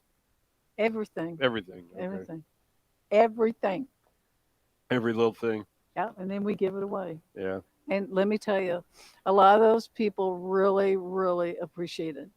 I mean, we always hear the negativity sometimes or see that. No, there's a lot of people are on fixed incomes, really fixed incomes. I'm on a fixed income. Yeah. We all are kind Right, of. I'm on no Yeah. income. Yeah. There you are. I found it. Uh-oh. Did you really? I did. Oh boy. Well, I was like he's got a probably beard. 7. Was he old enough to grow a beard? Yeah, I grew that all out. It's natural colors. Oh, Yep. oh. Priceless. Yep. Well, we're getting ready to, if it's not one thing, it's something else. So we got the free, bleh, can't talk here, free coat drive coming. That'll be in a couple of weeks. Well, and I saw you have a big online fundraiser too. That's your 7th one, right? Yep, 7th one. And that'll start the middle of November. Yeah. And That's always a big help. Oh, yeah. Oh, gosh, yeah. Yeah. It's a constant. You know, that's what's so sad. It's constant. It's like one time don't take care of everything. No, it doesn't. It's ongoing. That's a shame. Yeah. But, you know, we have some people that have retired. And, well, you can sell that real Southern, didn't I? Retired. Yeah, retired. I wasn't going to say anything, but since you called Yeah, it, I was kind of like, wow. Yeah. 20 years ago, and minimum wage 20 years ago was real low. So you Yeah. can just imagine what their fixed income is. Yeah, exactly. And we have a lot of retirees. I said that a little bit Yeah. better. Yeah. Yeah. Don't sound. Some people think I'm from the South, but I'm not. I'm from Sullivan. You're from Sullivan. Is that Washington County, Sullivan? No, in fact, I was born and raised. No, I was born in Franklin, walked across the street, and was You was raised like in Crawford. Crawford. Went Got to it. school. And Oh, there's my grandma. Crawford sometimes. Over there on North Park. Yes. Yeah. Let's see. Where's Ella May May? I used to mow your grandma's. She went inside. My grandma's lawn. Yeah, because my grandmother lived right next door. Which one? Oh, yeah, that's right. Grandma Days. Yeah, Yeah. And Scott's on the other side. Yeah. So I guess she was looking for a new lawn boy or something, and my grandma volunteered me. Roberta. Yeah. Yeah. Yep. Yeah. Those are good old days. Yeah. And you guys were across the alley or something there? Yeah. And then 2 houses down was another uncle. And Oh. so I had 2 uncles on one street at one time, a grandma and us on the other. Yeah. And we had lots of neighborhood kids. I didn't even know what her name was. I Grandma? I just called her Grandma Days like everybody else. I don't know. Genevieve. Was that it? Uh-huh. Genevieve? Huh. After I was born, I lived on Genevieve. You did? Well, Yeah. Carol Jane Alexander. Yeah. She used to be a day. She named one of her kids Genevieve. Oh, I Oh, see. grandchildren. I think she there's didn't. I think there's a girl that works over at the library named Yes, Genevieve. that's her. Uh-huh. Yep. Poor girl has day center. Yep. Yeah, She you gotta does. be careful. You don't know who when you I talk to know. Dace. Yeah. She who does you're a great talking to. job. Yeah. Wow, that's a pretty truck. Oh, Tracy's backing up, so hopefully he's got a lot. Boy, the street It- looks really nice. They got it all Oh, I know. Yeah. paved Yeah, and they did striped. really. And we finally got the mission cleaned up in the front. Yeah. And Jerry Hubble did a fantastic job with those murals on the side. Oh, I know. Those are Mhm. wonderful. I see. Every once in a while, I see somebody standing there looking at them, And the other night, we had the dinner on Main Street. Oh, it looks cool, doesn't it, Yeah. with those lights? Yeah. And Central Electric donated all those light bulbs and stuff for that. Oh, they did. Uh-huh. I couldn't comprehend when they were putting the lights up, but it sure looks sharp, don't Yeah, it? it does. But I saw people going over there and looking at the murals from the dinner on Main thing. So. What was it? Oh. What are we getting here? Oh, and Okay. donor. All right. And then they're unloading now. Oh, and here Oh, he's coming over. that's Tracy. Hey, Tracy. Yeah. Gotta have. You want to talk at Yeah. him? Yeah. Yeah. Hello, you want to have some radio? Yeah. Have a seat here, Tracy. You gotta sit down. You got- my gosh. Yeah. Put the headphones on so Jim By can the talk way, to you. Yep. the furry- That way you can hear him. I see you. Hey, Trace. Hey, morning, Jim. You have to talk in the morning. microphone there. Good morning, everyone. Good morning.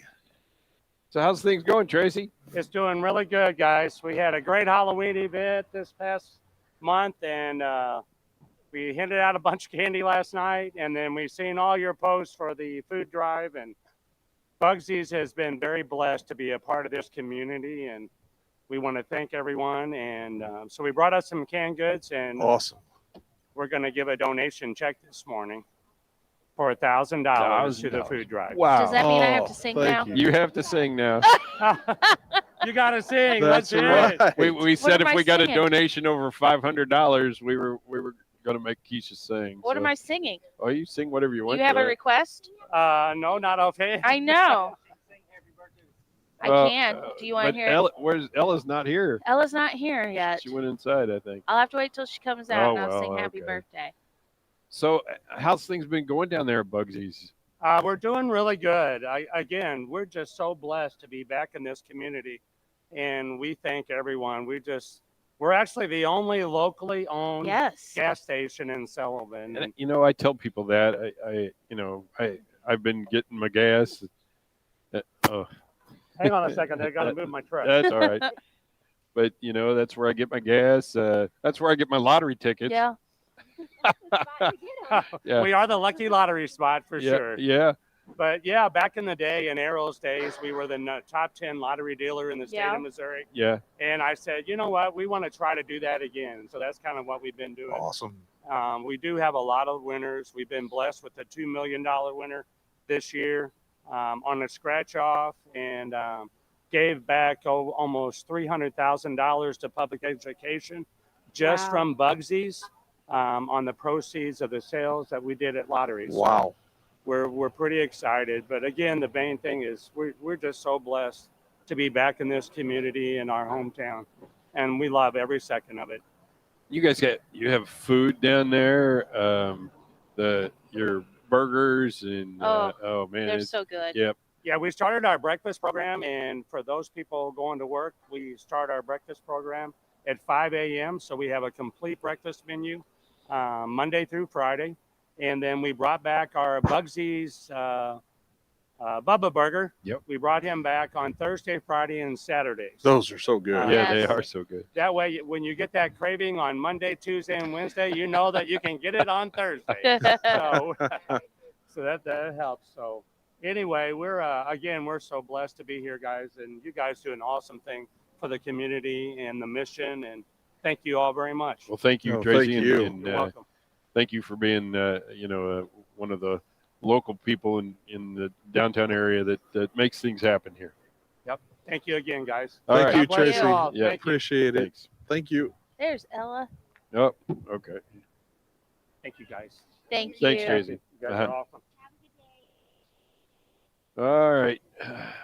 Well, folks, Love ya. we're going to be here for about another half hour, so you need to get. Of course, you can donate to the mission anytime, but Absolutely. we try to make this an easy spot for you to just come by and donate. You can donate anonymously if you want to. We have several people do that, and we've got people who just drive up and hand us cash or hand us a check or a grocery bag full of cans or something like that. Some people bring out the flats full of, we've gotten donations of 100 or 150. I think Brian or so. Beckett's over here Is that unloading his is that truck. Brian doing that Yep. right now?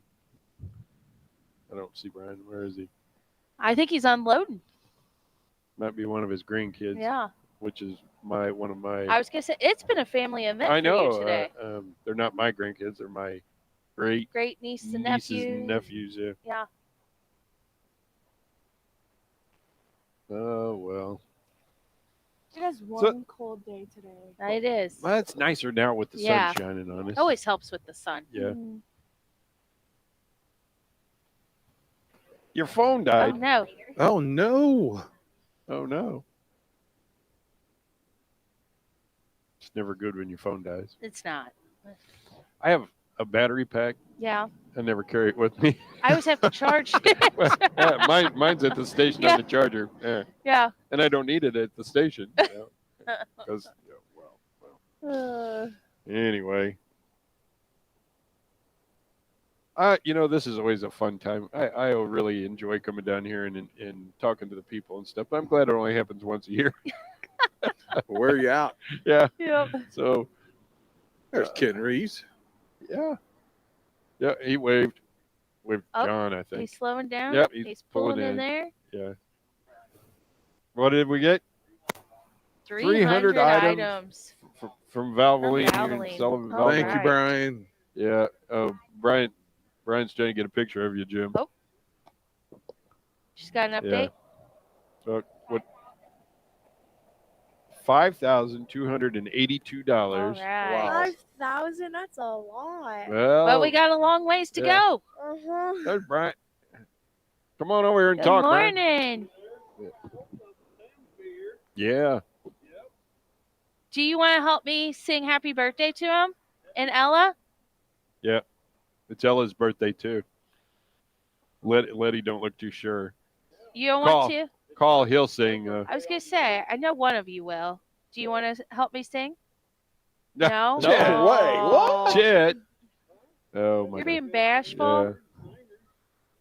Where did the rest of your nieces and nephews go? I thought they went down to Well, they walked across. someplace over there. I bet they would do it. There's Ken Reeves. Hello, Ken. How's it Hey, going? Oh, thank you. A couple donations. All right. All right. Thank you so much, Ken. 5, yes. Yeah. Thank you, Ken. 1,000, what?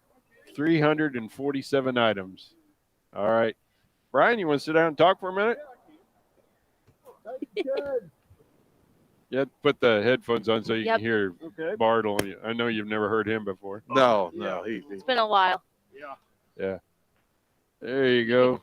How we doing today? Good. How's things going down in Valvoline? It's going good. Both stores are rocking and rolling. Got the third bay, the addition up. Yeah, I saw that. Yep.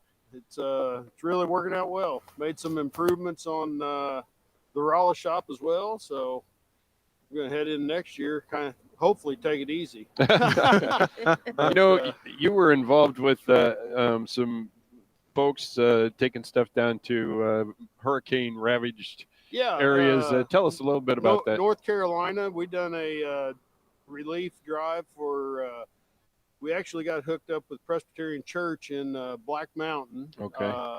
So yeah, they just sent us a list of needs, and Bill and Beverly Turner donated their trailer and their time. I didn't actually get to go. I wish I would have had more time, but I was wrapping things up, and we packed a 24-foot stock trailer. I mean, had to wedge the door shut. That's amazing. They was all. We done it in a week. We done a huge cash donation too. We raised we raised over $15,000 for them. So you know, we made the donation with everything, and they got there and dropped it off. And Beverly called me and said it was just the site. You know, they was just more than happy, and you know, people were only taking what they needed. They wasn't taking overabundance. Guy come up and took some canned foods and some bottled water and asked if he had any cleaning wipes. Like, well, yeah. And he goes, well, I dug my motorcycle out of the mud and I just need to wipe it down. Boy. And so, yeah, it was eye opening. You know, it was very, very eye opening being directly in touch with those people.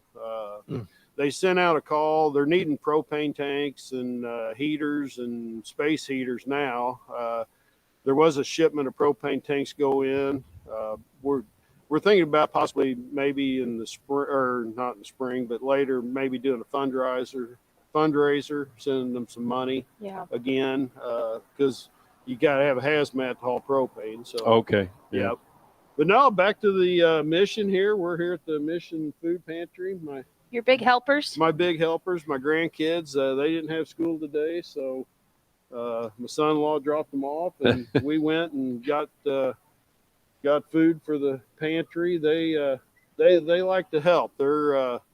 They helped us package up goods for North Carolina and separated stuff and taped and labeled, and that's so awesome. And so they come down. They wanted to help Pawpaw drop off stuff for the food pantry. So and I said, we're going to go see Uncle Sam and see what's going on. And but no, get on out, get down here. What got a little bit of time? Yeah, a little bit of time yet. Doing it till 5. We're trying to get Bartle off the roof so he can get back to see his daughter in St. Louis. Yeah, prayers to his daughter and his family.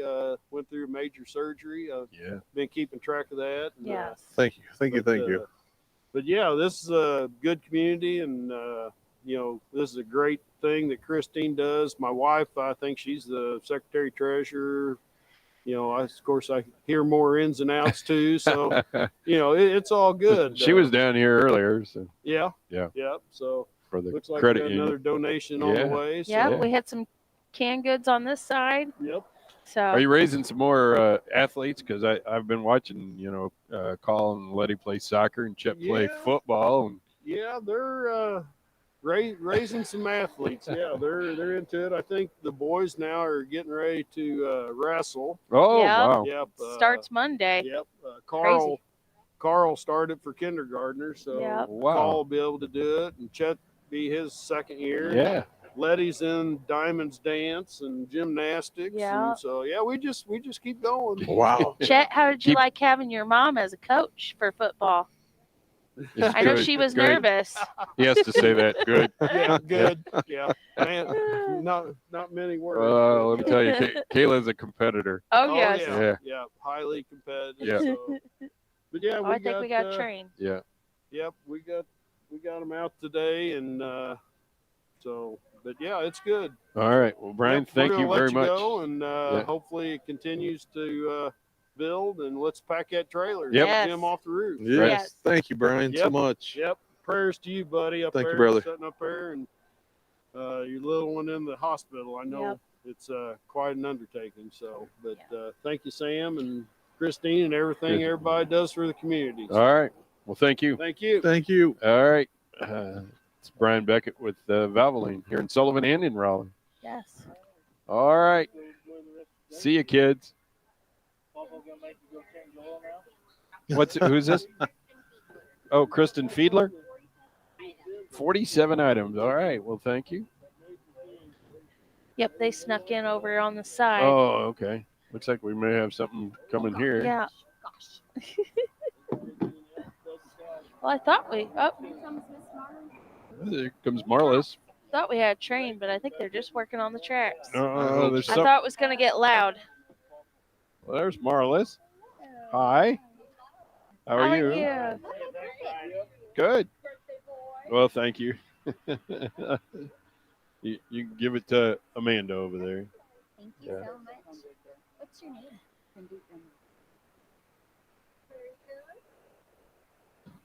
See if we get. Miss Cindy Emily with $100 and some items as well. Thank you. All right.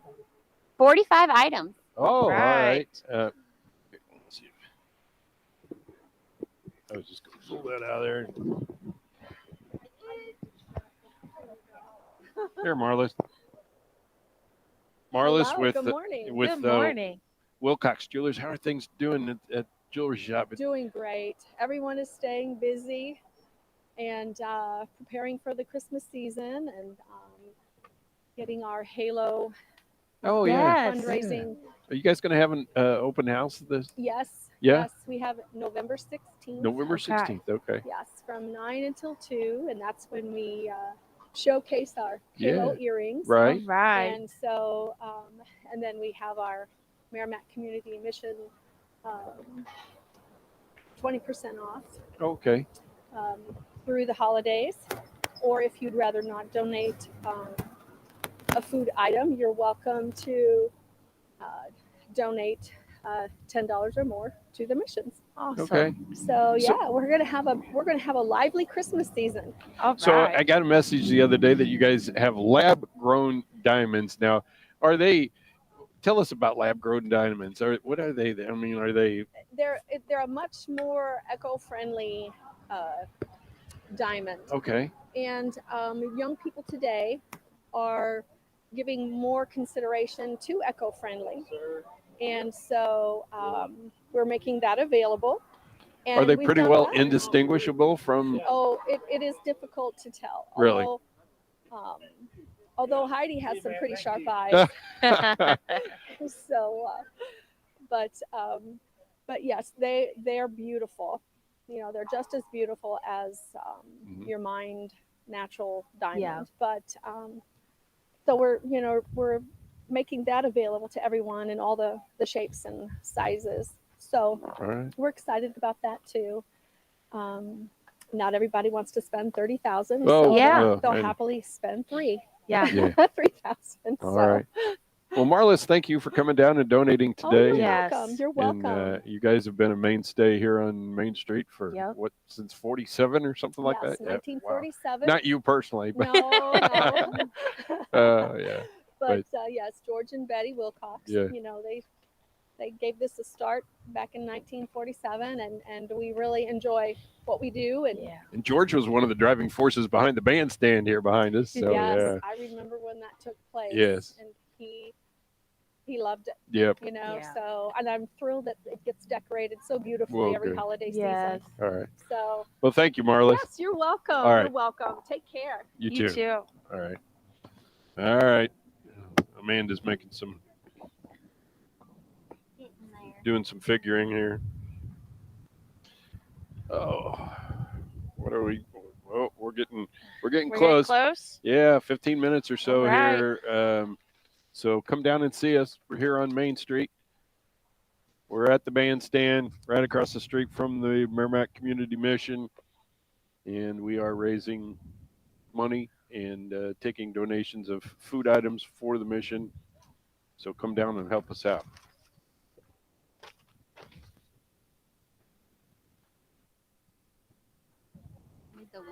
Oh, the wind. She's being hampered by the wind.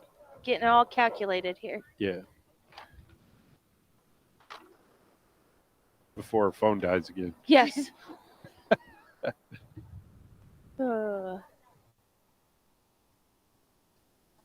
let's see. So do you have any big plans for your birthday besides, working Me? all day? No. No. No.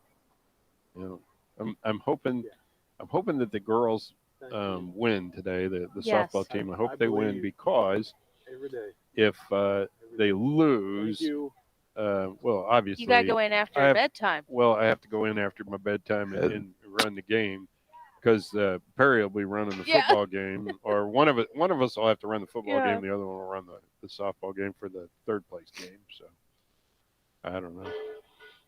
Oh. You got anybody down in Springfield covering the game, Jim? Well, Will had covered, did some volleyball shots for us last night in cross country. Oh. And I have not talked to Wyatt this morning, but I think he was anticipating on covering that today. Uh-oh, are you flashing hats? Yeah, well, no. A little Rich, war? Rich is here. He's got his Navy hat on, but, I had to show him my Air Force pillow that my mother-in-law brought me. So, so. All right, All right. big update. All right, here we Ready? go. All right. We had Ken Reeves drop off $200. Okay. Kent Klein drop off $50. All right. We had the Fiedler family drop off 47 items. And then we had Cindy Emily with $100. Wilcox with $100. Mary and Jason Wright with $100. And then Matt Dace from Sullivan Bank brought down their donation, which was met by the bank. So the employees collected money and then the bank matched it. And that put us that was for $710. And we are sitting at a total of $6,542 right now. Awesome. All right. Yeah. And then Cindy Emily, along with her check, brought down 45 items. So we're currently at 1,439 items. All right. All right. Hand the mic there to Rich.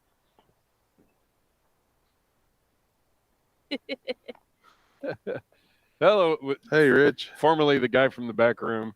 So I heard something about if somebody brought down $500, Jim was supposed to sing or something Well, like that? Keisha was supposed to sing. It's me. Oh, it's you. Yeah. We'd Well, much we need a rather. I request. was going to give like 1,000 to Jim not sing. Oh, listen Maybe to that's it. what we Hey. need You to can do. go ahead and do that. But I'll go ahead and I want Keisha to sing. Okay. Okay. So All right. Oh, down thank there you. and- There it is. Any request?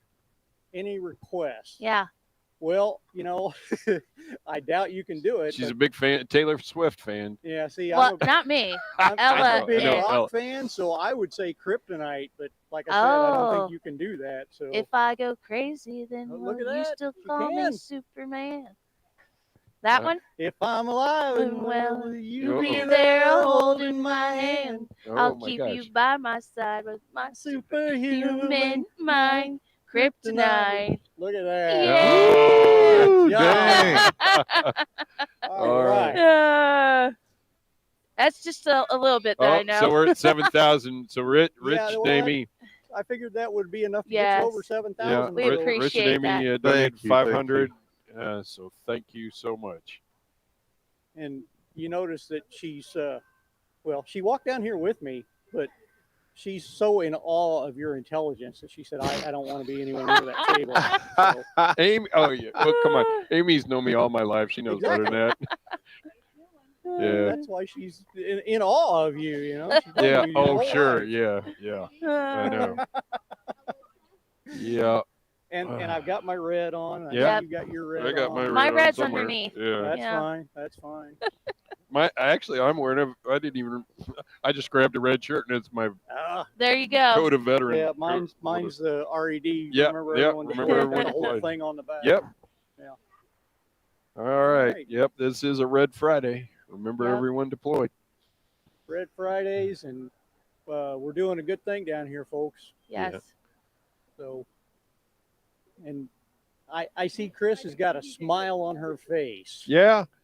Yeah. Well, there's the wife. Yeah. Hi, Amy. She's staying on that side of the table. Oh, okay. Not getting anywhere near you. Yeah, Doesn't well. want the microphone, so. Well, so how are things going in the back room? I don't know. Oh, you don't. I don't. I actually went out there this morning Yeah. to meet a Fidelity employee, but I don't hang out there anymore. Oh, okay. My back room is the back bedroom now. Okay. So, All right. but There's it's a lot all- of that going on. I went Yeah. over there to work on a piece of equipment the other day, and then I was trying to remember who was watching me. Was it John? I don't know. Somebody they had somebody there to make sure that we didn't do anything bad, but, but I think we might have been the only ones in the building. I don't remember. Do you still have stuff at that building? At downtown here. Oh, downtown. Okay. Yeah. Yeah. Where the antenna is here. Yeah, and there's not many people there No, either. There no. are a few. Yeah. There are a few. So, Yeah. but yeah, mostly just most people are at least Remote worker. Sparklight are working from home now. Yeah. So- Wow. And I like that a whole lot better. Yeah. Sleep in an extra 15, 20 minutes. Yeah, really. Your commute's pretty easy, huh? It is. It's real easy. It's real easy. So I like that. All right. Well, thank you, Rich. Thank you, Sam. Thank you, Rich. Sure, Jim. Is your daughter still up there with you? She never did. No, she's afraid right of heights. there. She's right there. Oh, okay. Yeah. Smart woman. Yeah. Yes.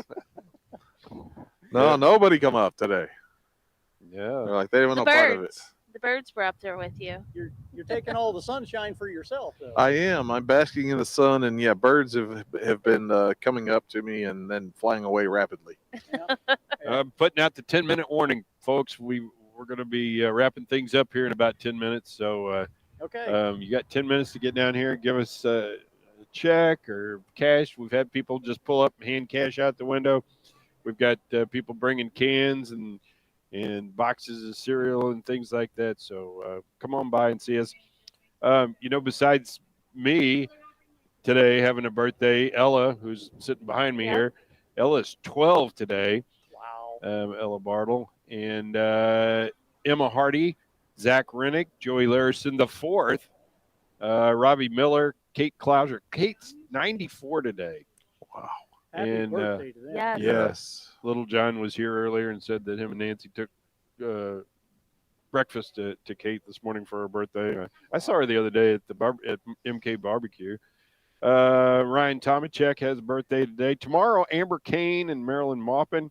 And then on Sunday, Brandy Center, Patty Carey, Mary Weiland, and Jarrett Hall all have birthdays. So All right. Yeah. Happy birthday to birthday. all Yeah. those folks. Is it just me or is it getting warm out It's here? getting warm now. Well, you, It is. I know, finally I'm you're getting wrapped starting- up like a burrito. I know. Yeah. Yeah, I don't know. It's supposed to get up to think 60? 63, Yeah. 63 today, I think. I don't know. When I got to work this morning, the thermometer said 41 degrees. I thought, that's pretty good. And then it dropped. But yeah, then I came out to come here and it said 39. I was like, well, that's At just one too point cold. when I checked when we were here, Yeah. it was 36. Oh, come on. Yeah. Wow. Sound effects of laughing. I can. I can laugh. Yeah. Well, I have all kinds of sound effects, but yeah, but I can give you We a can sound all effect. laugh. Oh, Norm. Oh, yes. Yeah, the radio Yeah. people can't hear you, Chris. Yeah. I can hear. Can you hear her? Oh, Bartle can hear her. Okay. Yeah. Yeah. Yeah. Yes. We still have those sound effects. And, we don't need those jokes. No, we definitely don't need the jokes. Yeah. Trust me. Oh, well. And I think last year people continued to donate throughout the day into They did. Yeah. the first And part that's of the next that's week. the thing. You can, Chris, you'll always take donations, won't you? Yeah. Yeah. She's. Yeah, Well, I we think make they took some to Amanda last year, if I Yeah. remember correctly. Did they take some to you last year after the drive?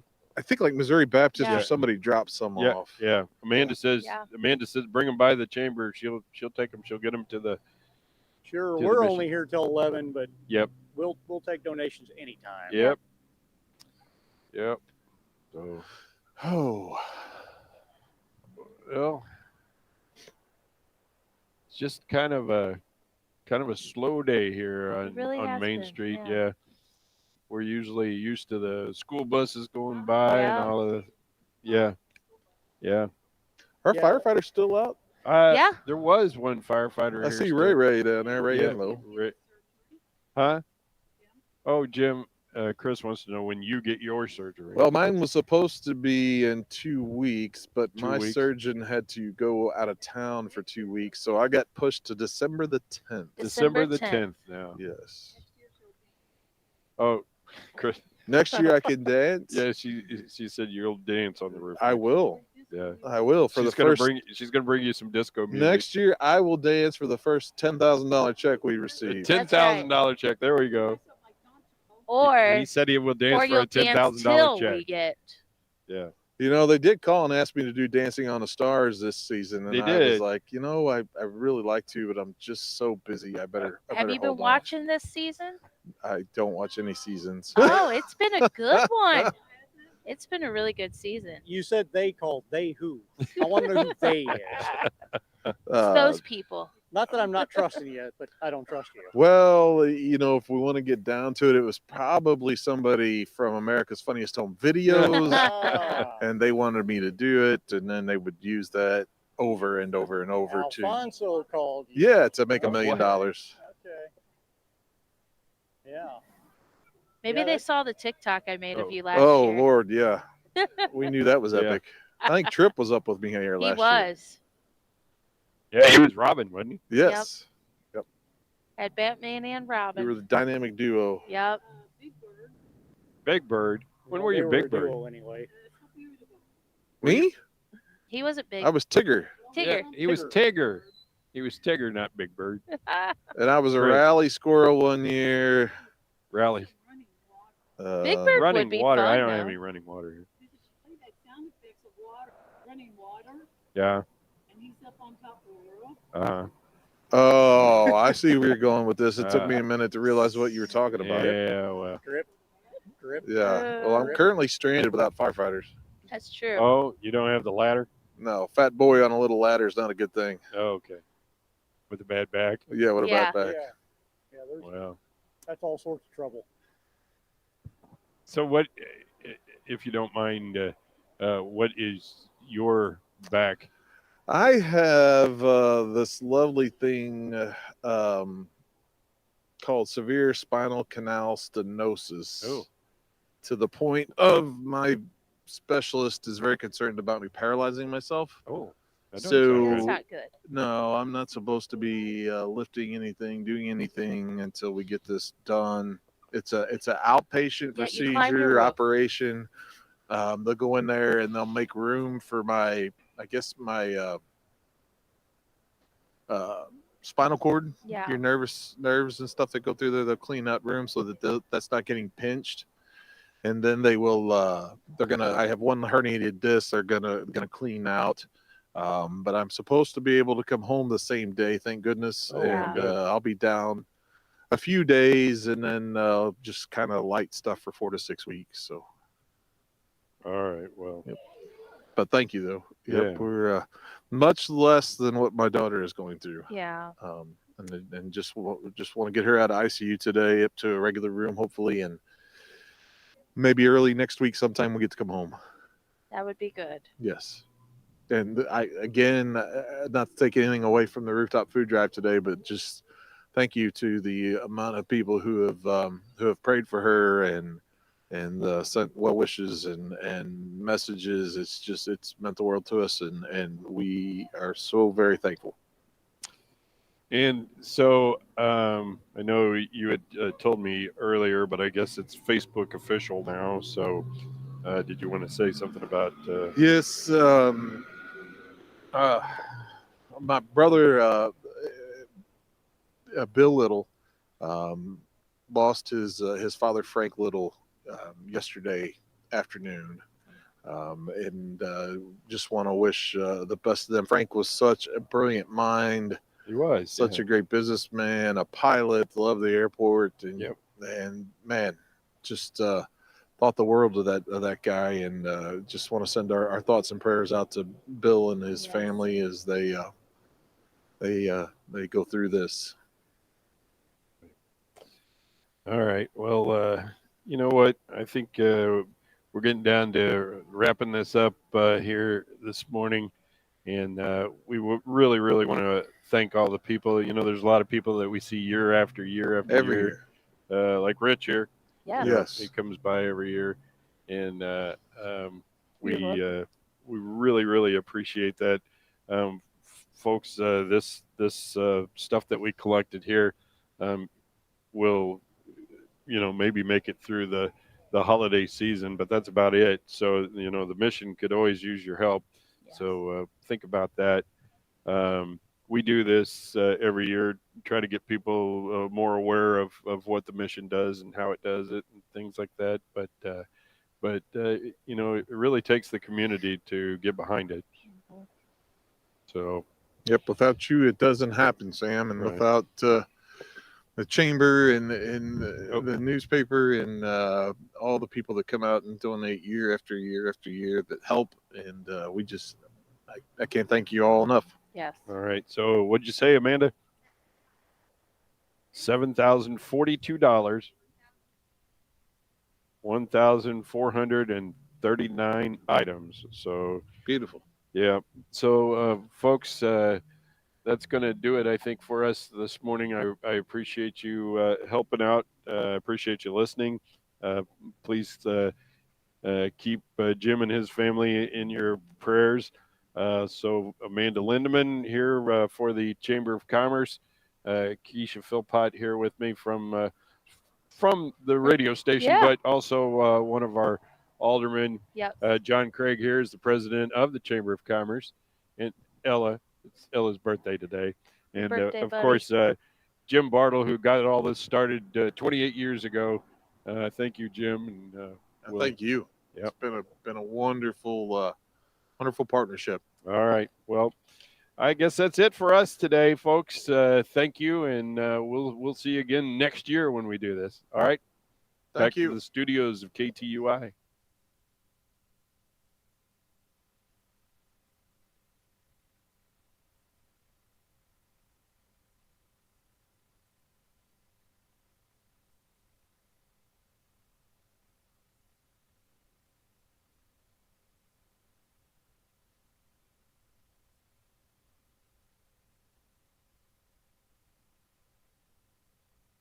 Call.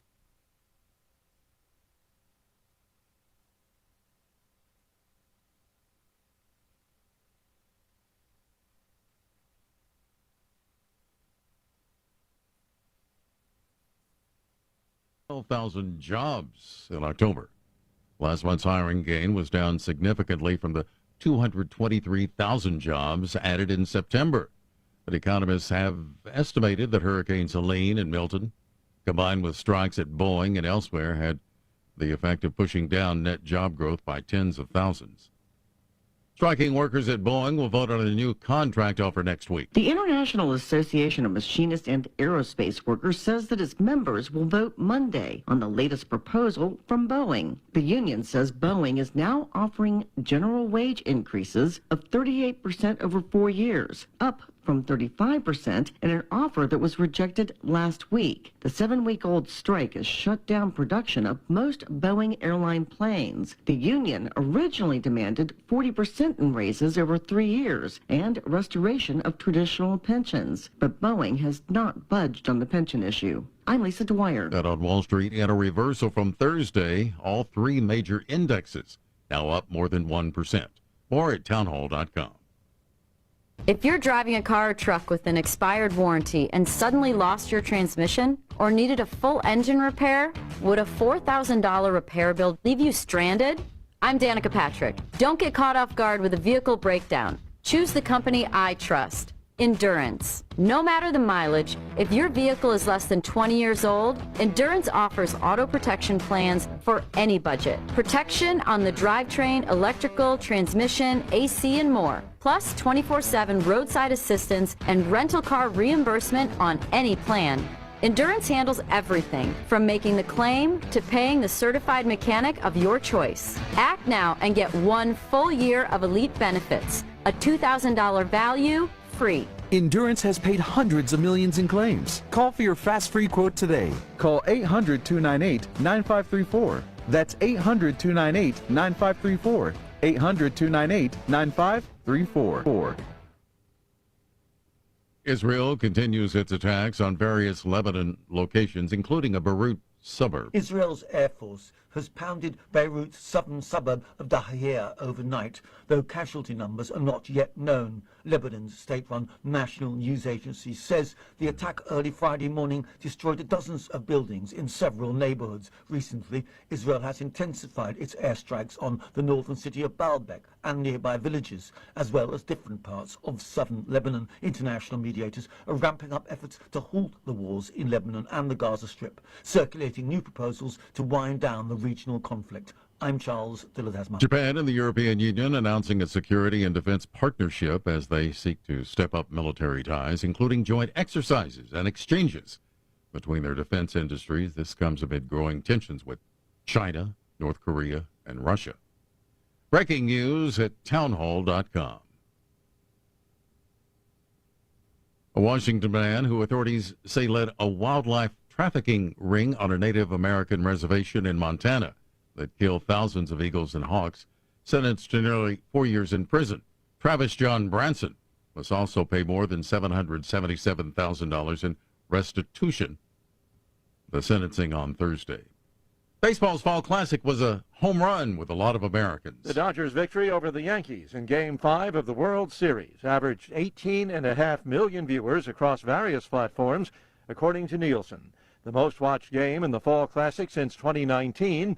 That's when Washington's Game 7 win over Houston averaged 23 million viewers. It's quite a turnaround from last year when the Texas Rangers title over the Arizona Diamondbacks in 5 games averaged a record low 9 million viewers. Rich Thomason reporting. More on these stories at townhall.com. I'm John Scott. When you care for a child with special health care needs, it helps to have support, someone who knows how to navigate the system and provide guidance. The Special Healthcare Needs Family Partnership Program can help. Family partners are parents of individuals with special healthcare needs who have navigated a journey like yours. They know all about available resources and how to sign up or get referrals for them. Visit health.mo.gov/family partnership for more information. For families, by families. Sunny skies for the KTUI listening area today, high near 62. Mostly clear tonight, low around 39. Mostly sunny tomorrow, high near 66. Mostly cloudy tomorrow night, 70% chance of showers and thunderstorms, low around 54. Cloudy on Sunday, a 70% chance of rain, possibly a thunderstorm, high near 74. There's an 80% chance of rain and thunderstorms on Sunday night, low around 63. Then an 80% chance of rain, possibly a thunderstorm on Monday, high near 71. KTUI time is 11:06, and the current temperature is 51 degrees. I'm Sam Scott for KTUI. Get something from strangers. By the way, none of the kids had a trick plan. They were all threatening trick or treat, and then I was like, "Well, what's the trick?" And that, you know, if I don't give you a treat, what are you gonna? I'm like, "Oh, we're just gonna wish you a good evening." Okay, that's nice. I mean, you see how we've progressed to make sure kids don't do bad things, but that was, wow. Also, their parents were nearby. I would have been saying, I'm going to egg your house, or I'm going to toilet paper, or I'm going to, I don't know, flirt with your husband. So anyway, I found that fascinating. But it was really, really fun. Neighborhood next to us had, you know, the street walled off. I got to hang out a little bit with Coach Cassidy, talk to him for about 15 minutes. It was really good. That was because he was stuck in a line, but still, really, really cool guy. Totally keeps us cool. Love how the Golden Knights have been doing. He is a godsend as it pertains to coaching. But now we have all this candy. What are we supposed to do? Well, for adults, you're not supposed to have more than 10% of your calories a day sugar. Now, if you eat if you eat 4,000 calories a day, you'd be like, okay, good. That means I get 400 calories of sugar. No. It doesn't work that way. We really don't want you having more than 26 grams of sugar. Kids even lower, 17 to 23 grams. If you're under age 2, we don't recommend any added sugar. So something like this Hershey's bar that I'm holding up, these Hershey bars, the one with the nuts has only 23 grams of sugar only. The regular Hershey's bar has about 26 grams of sugar. That's your whole day of sugar. By the way, can I just say something? Do you guys see how thin the candy bar? Have you seen the shrinkflation? Okay, candy bars are not, I mean, come on. This is flimsy and thin. Are you kidding me? I remember watching Willy Wonka as a kid.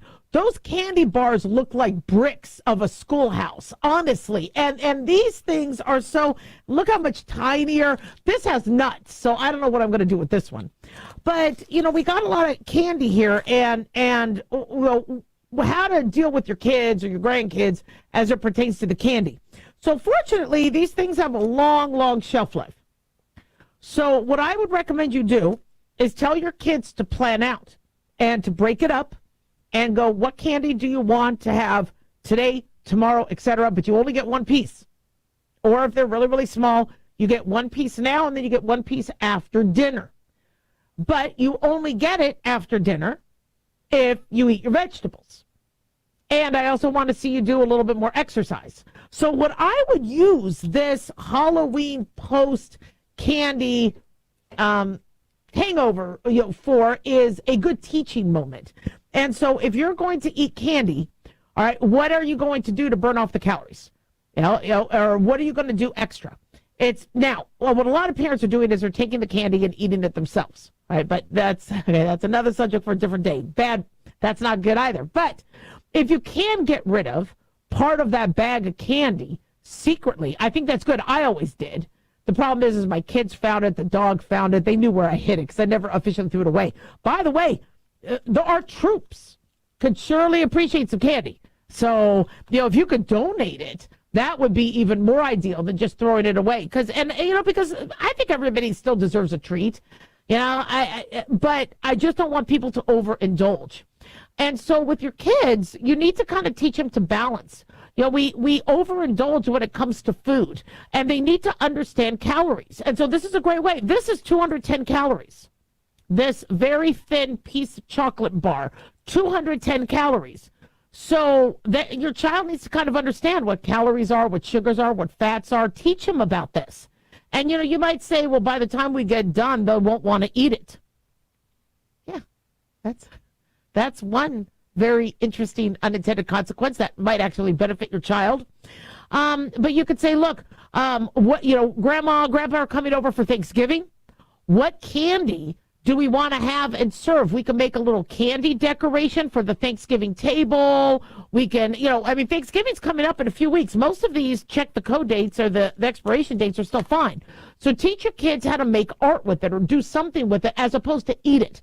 And then look, now we're going to have a table setting for Thanksgiving that was decorated with the Halloween candy. So there's a lot of things you could do, but also teach your kids that these things are bad for your teeth. They're not healthy. Just because Halloween is a holiday, and a very cool one at that, doesn't mean we're supposed to, in the human race and biologically and evolutionarily, consume loads of sugar. That's not what we're supposed to do. And so just because now, kids are able to get a lot of candy. I mean, like my husband was saying, take a whole fistful from the bowl. Yeah, but that's kind of a lot of sugar as opposed to getting a piece. Halloween used to be just something small. Remember I said you could give out stickers, things like that? That would be cool. But there's another tip, all right? If your child really wants the candy, you could substitute something for the candy and say, look, if you skip candy tonight, you get a sticker. Yeah, and if you collect 20 stickers, then we're going to go on a fun hike, or we're going to go and do this, or so I think we could work with kids. And I know people say, don't be incentivizing them, don't be bribing them. That's not a bribe. That's teaching them how to swap something out for a healthier choice. Also, make some really cool, festive, dinner and vegetable treats. You could do a lot of cool stuff with squash and sweet potato and carrots, and you could do things to make them look more fun. But, I think it's okay to reward the kids for eating less candy. In the meantime, I'm going to have a little piece of this. 1-877-DOC-DOLLY, don't go away.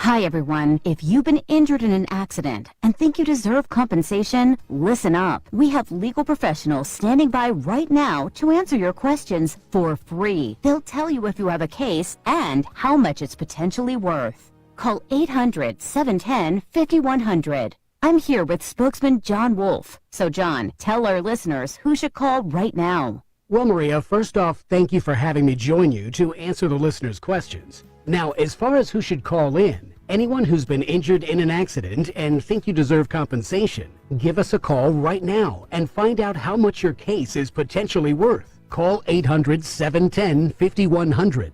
Thanks, John. You heard it, folks. If you think you deserve compensation, call now to find out how much you qualify for. 800-710-5100. Advertisement sponsored by Legal Help Center. May not be available in all states.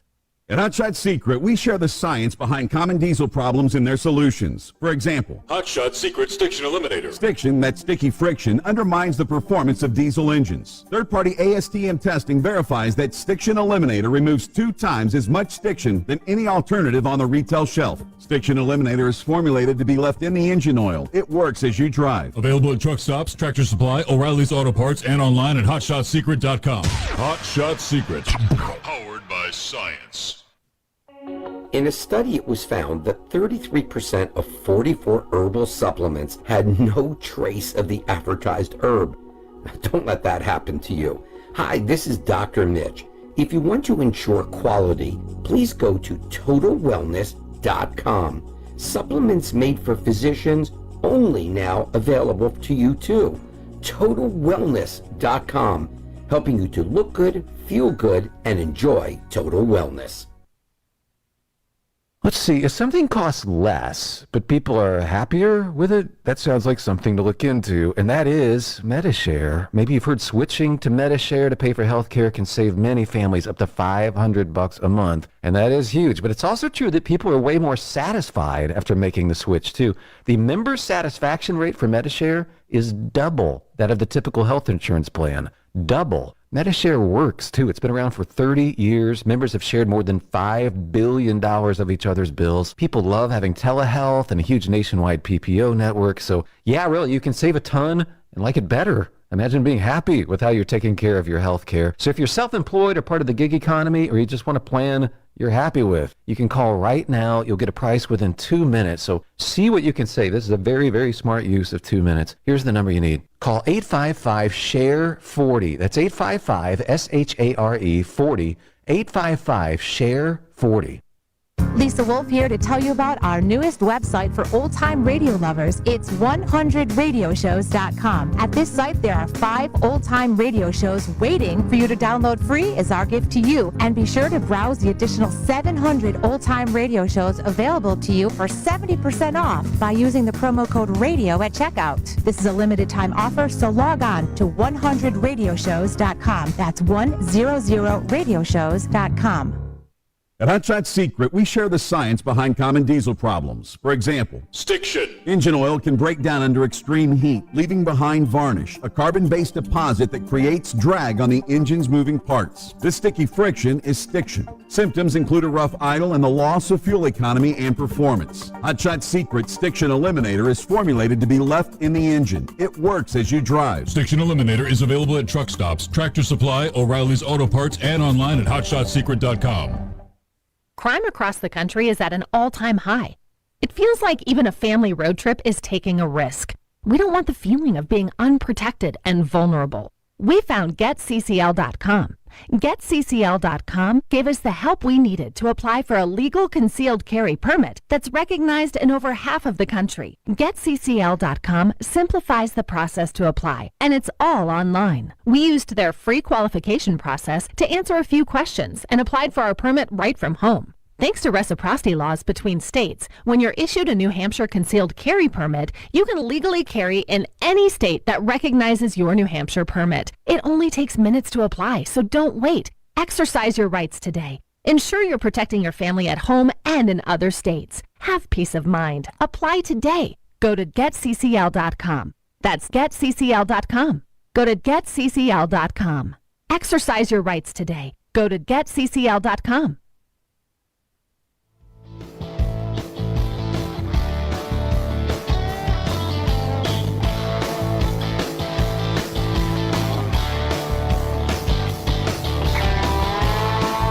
We are back on the Dr. Dolly Show. Thank you all for tuning in. 1-877 Dr. Dolly, 1-877 DOCDALI. Big thanks to Talk Media Network for making the show happen. Big thanks to Daniel, our producer, and big thanks to y'all for tuning in. We really do appreciate it. Don't forget to follow us on X or Twitter at Dr. Dahlia, Facebook, The Dr. Dahlia Show, and on YouTube. Click like and subscribe.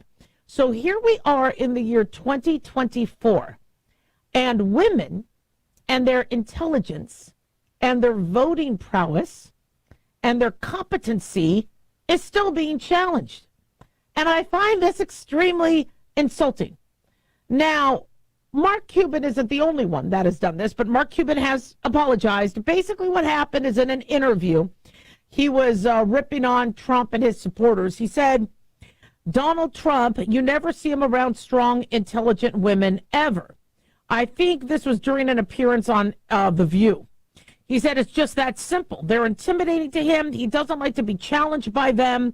And then he goes on to talk about Nikki Haley and why he won't surround himself with Nikki Haley. He doesn't want to be around intelligent women. And it implied that the women in his circle or women who support him are unintelligent. So he apologizes on Twitter. I think this is on his Instagram. He said, when I said this during the interview, I didn't get it out exactly the way I thought I did, so I apologize to anyone who felt slighted or upset by my response. As I said, it wasn't about Trump voters, supporters, or employees, current or former. He said, I set myself up for the 6-second soundbite, no excuses, can't nail every interview, my skin is thick enough. Now, he goes on to that, and again, listen, I have been among a lot of individuals, especially those who have been narcissistic. I get it. And I'm not here to say that deep down men have this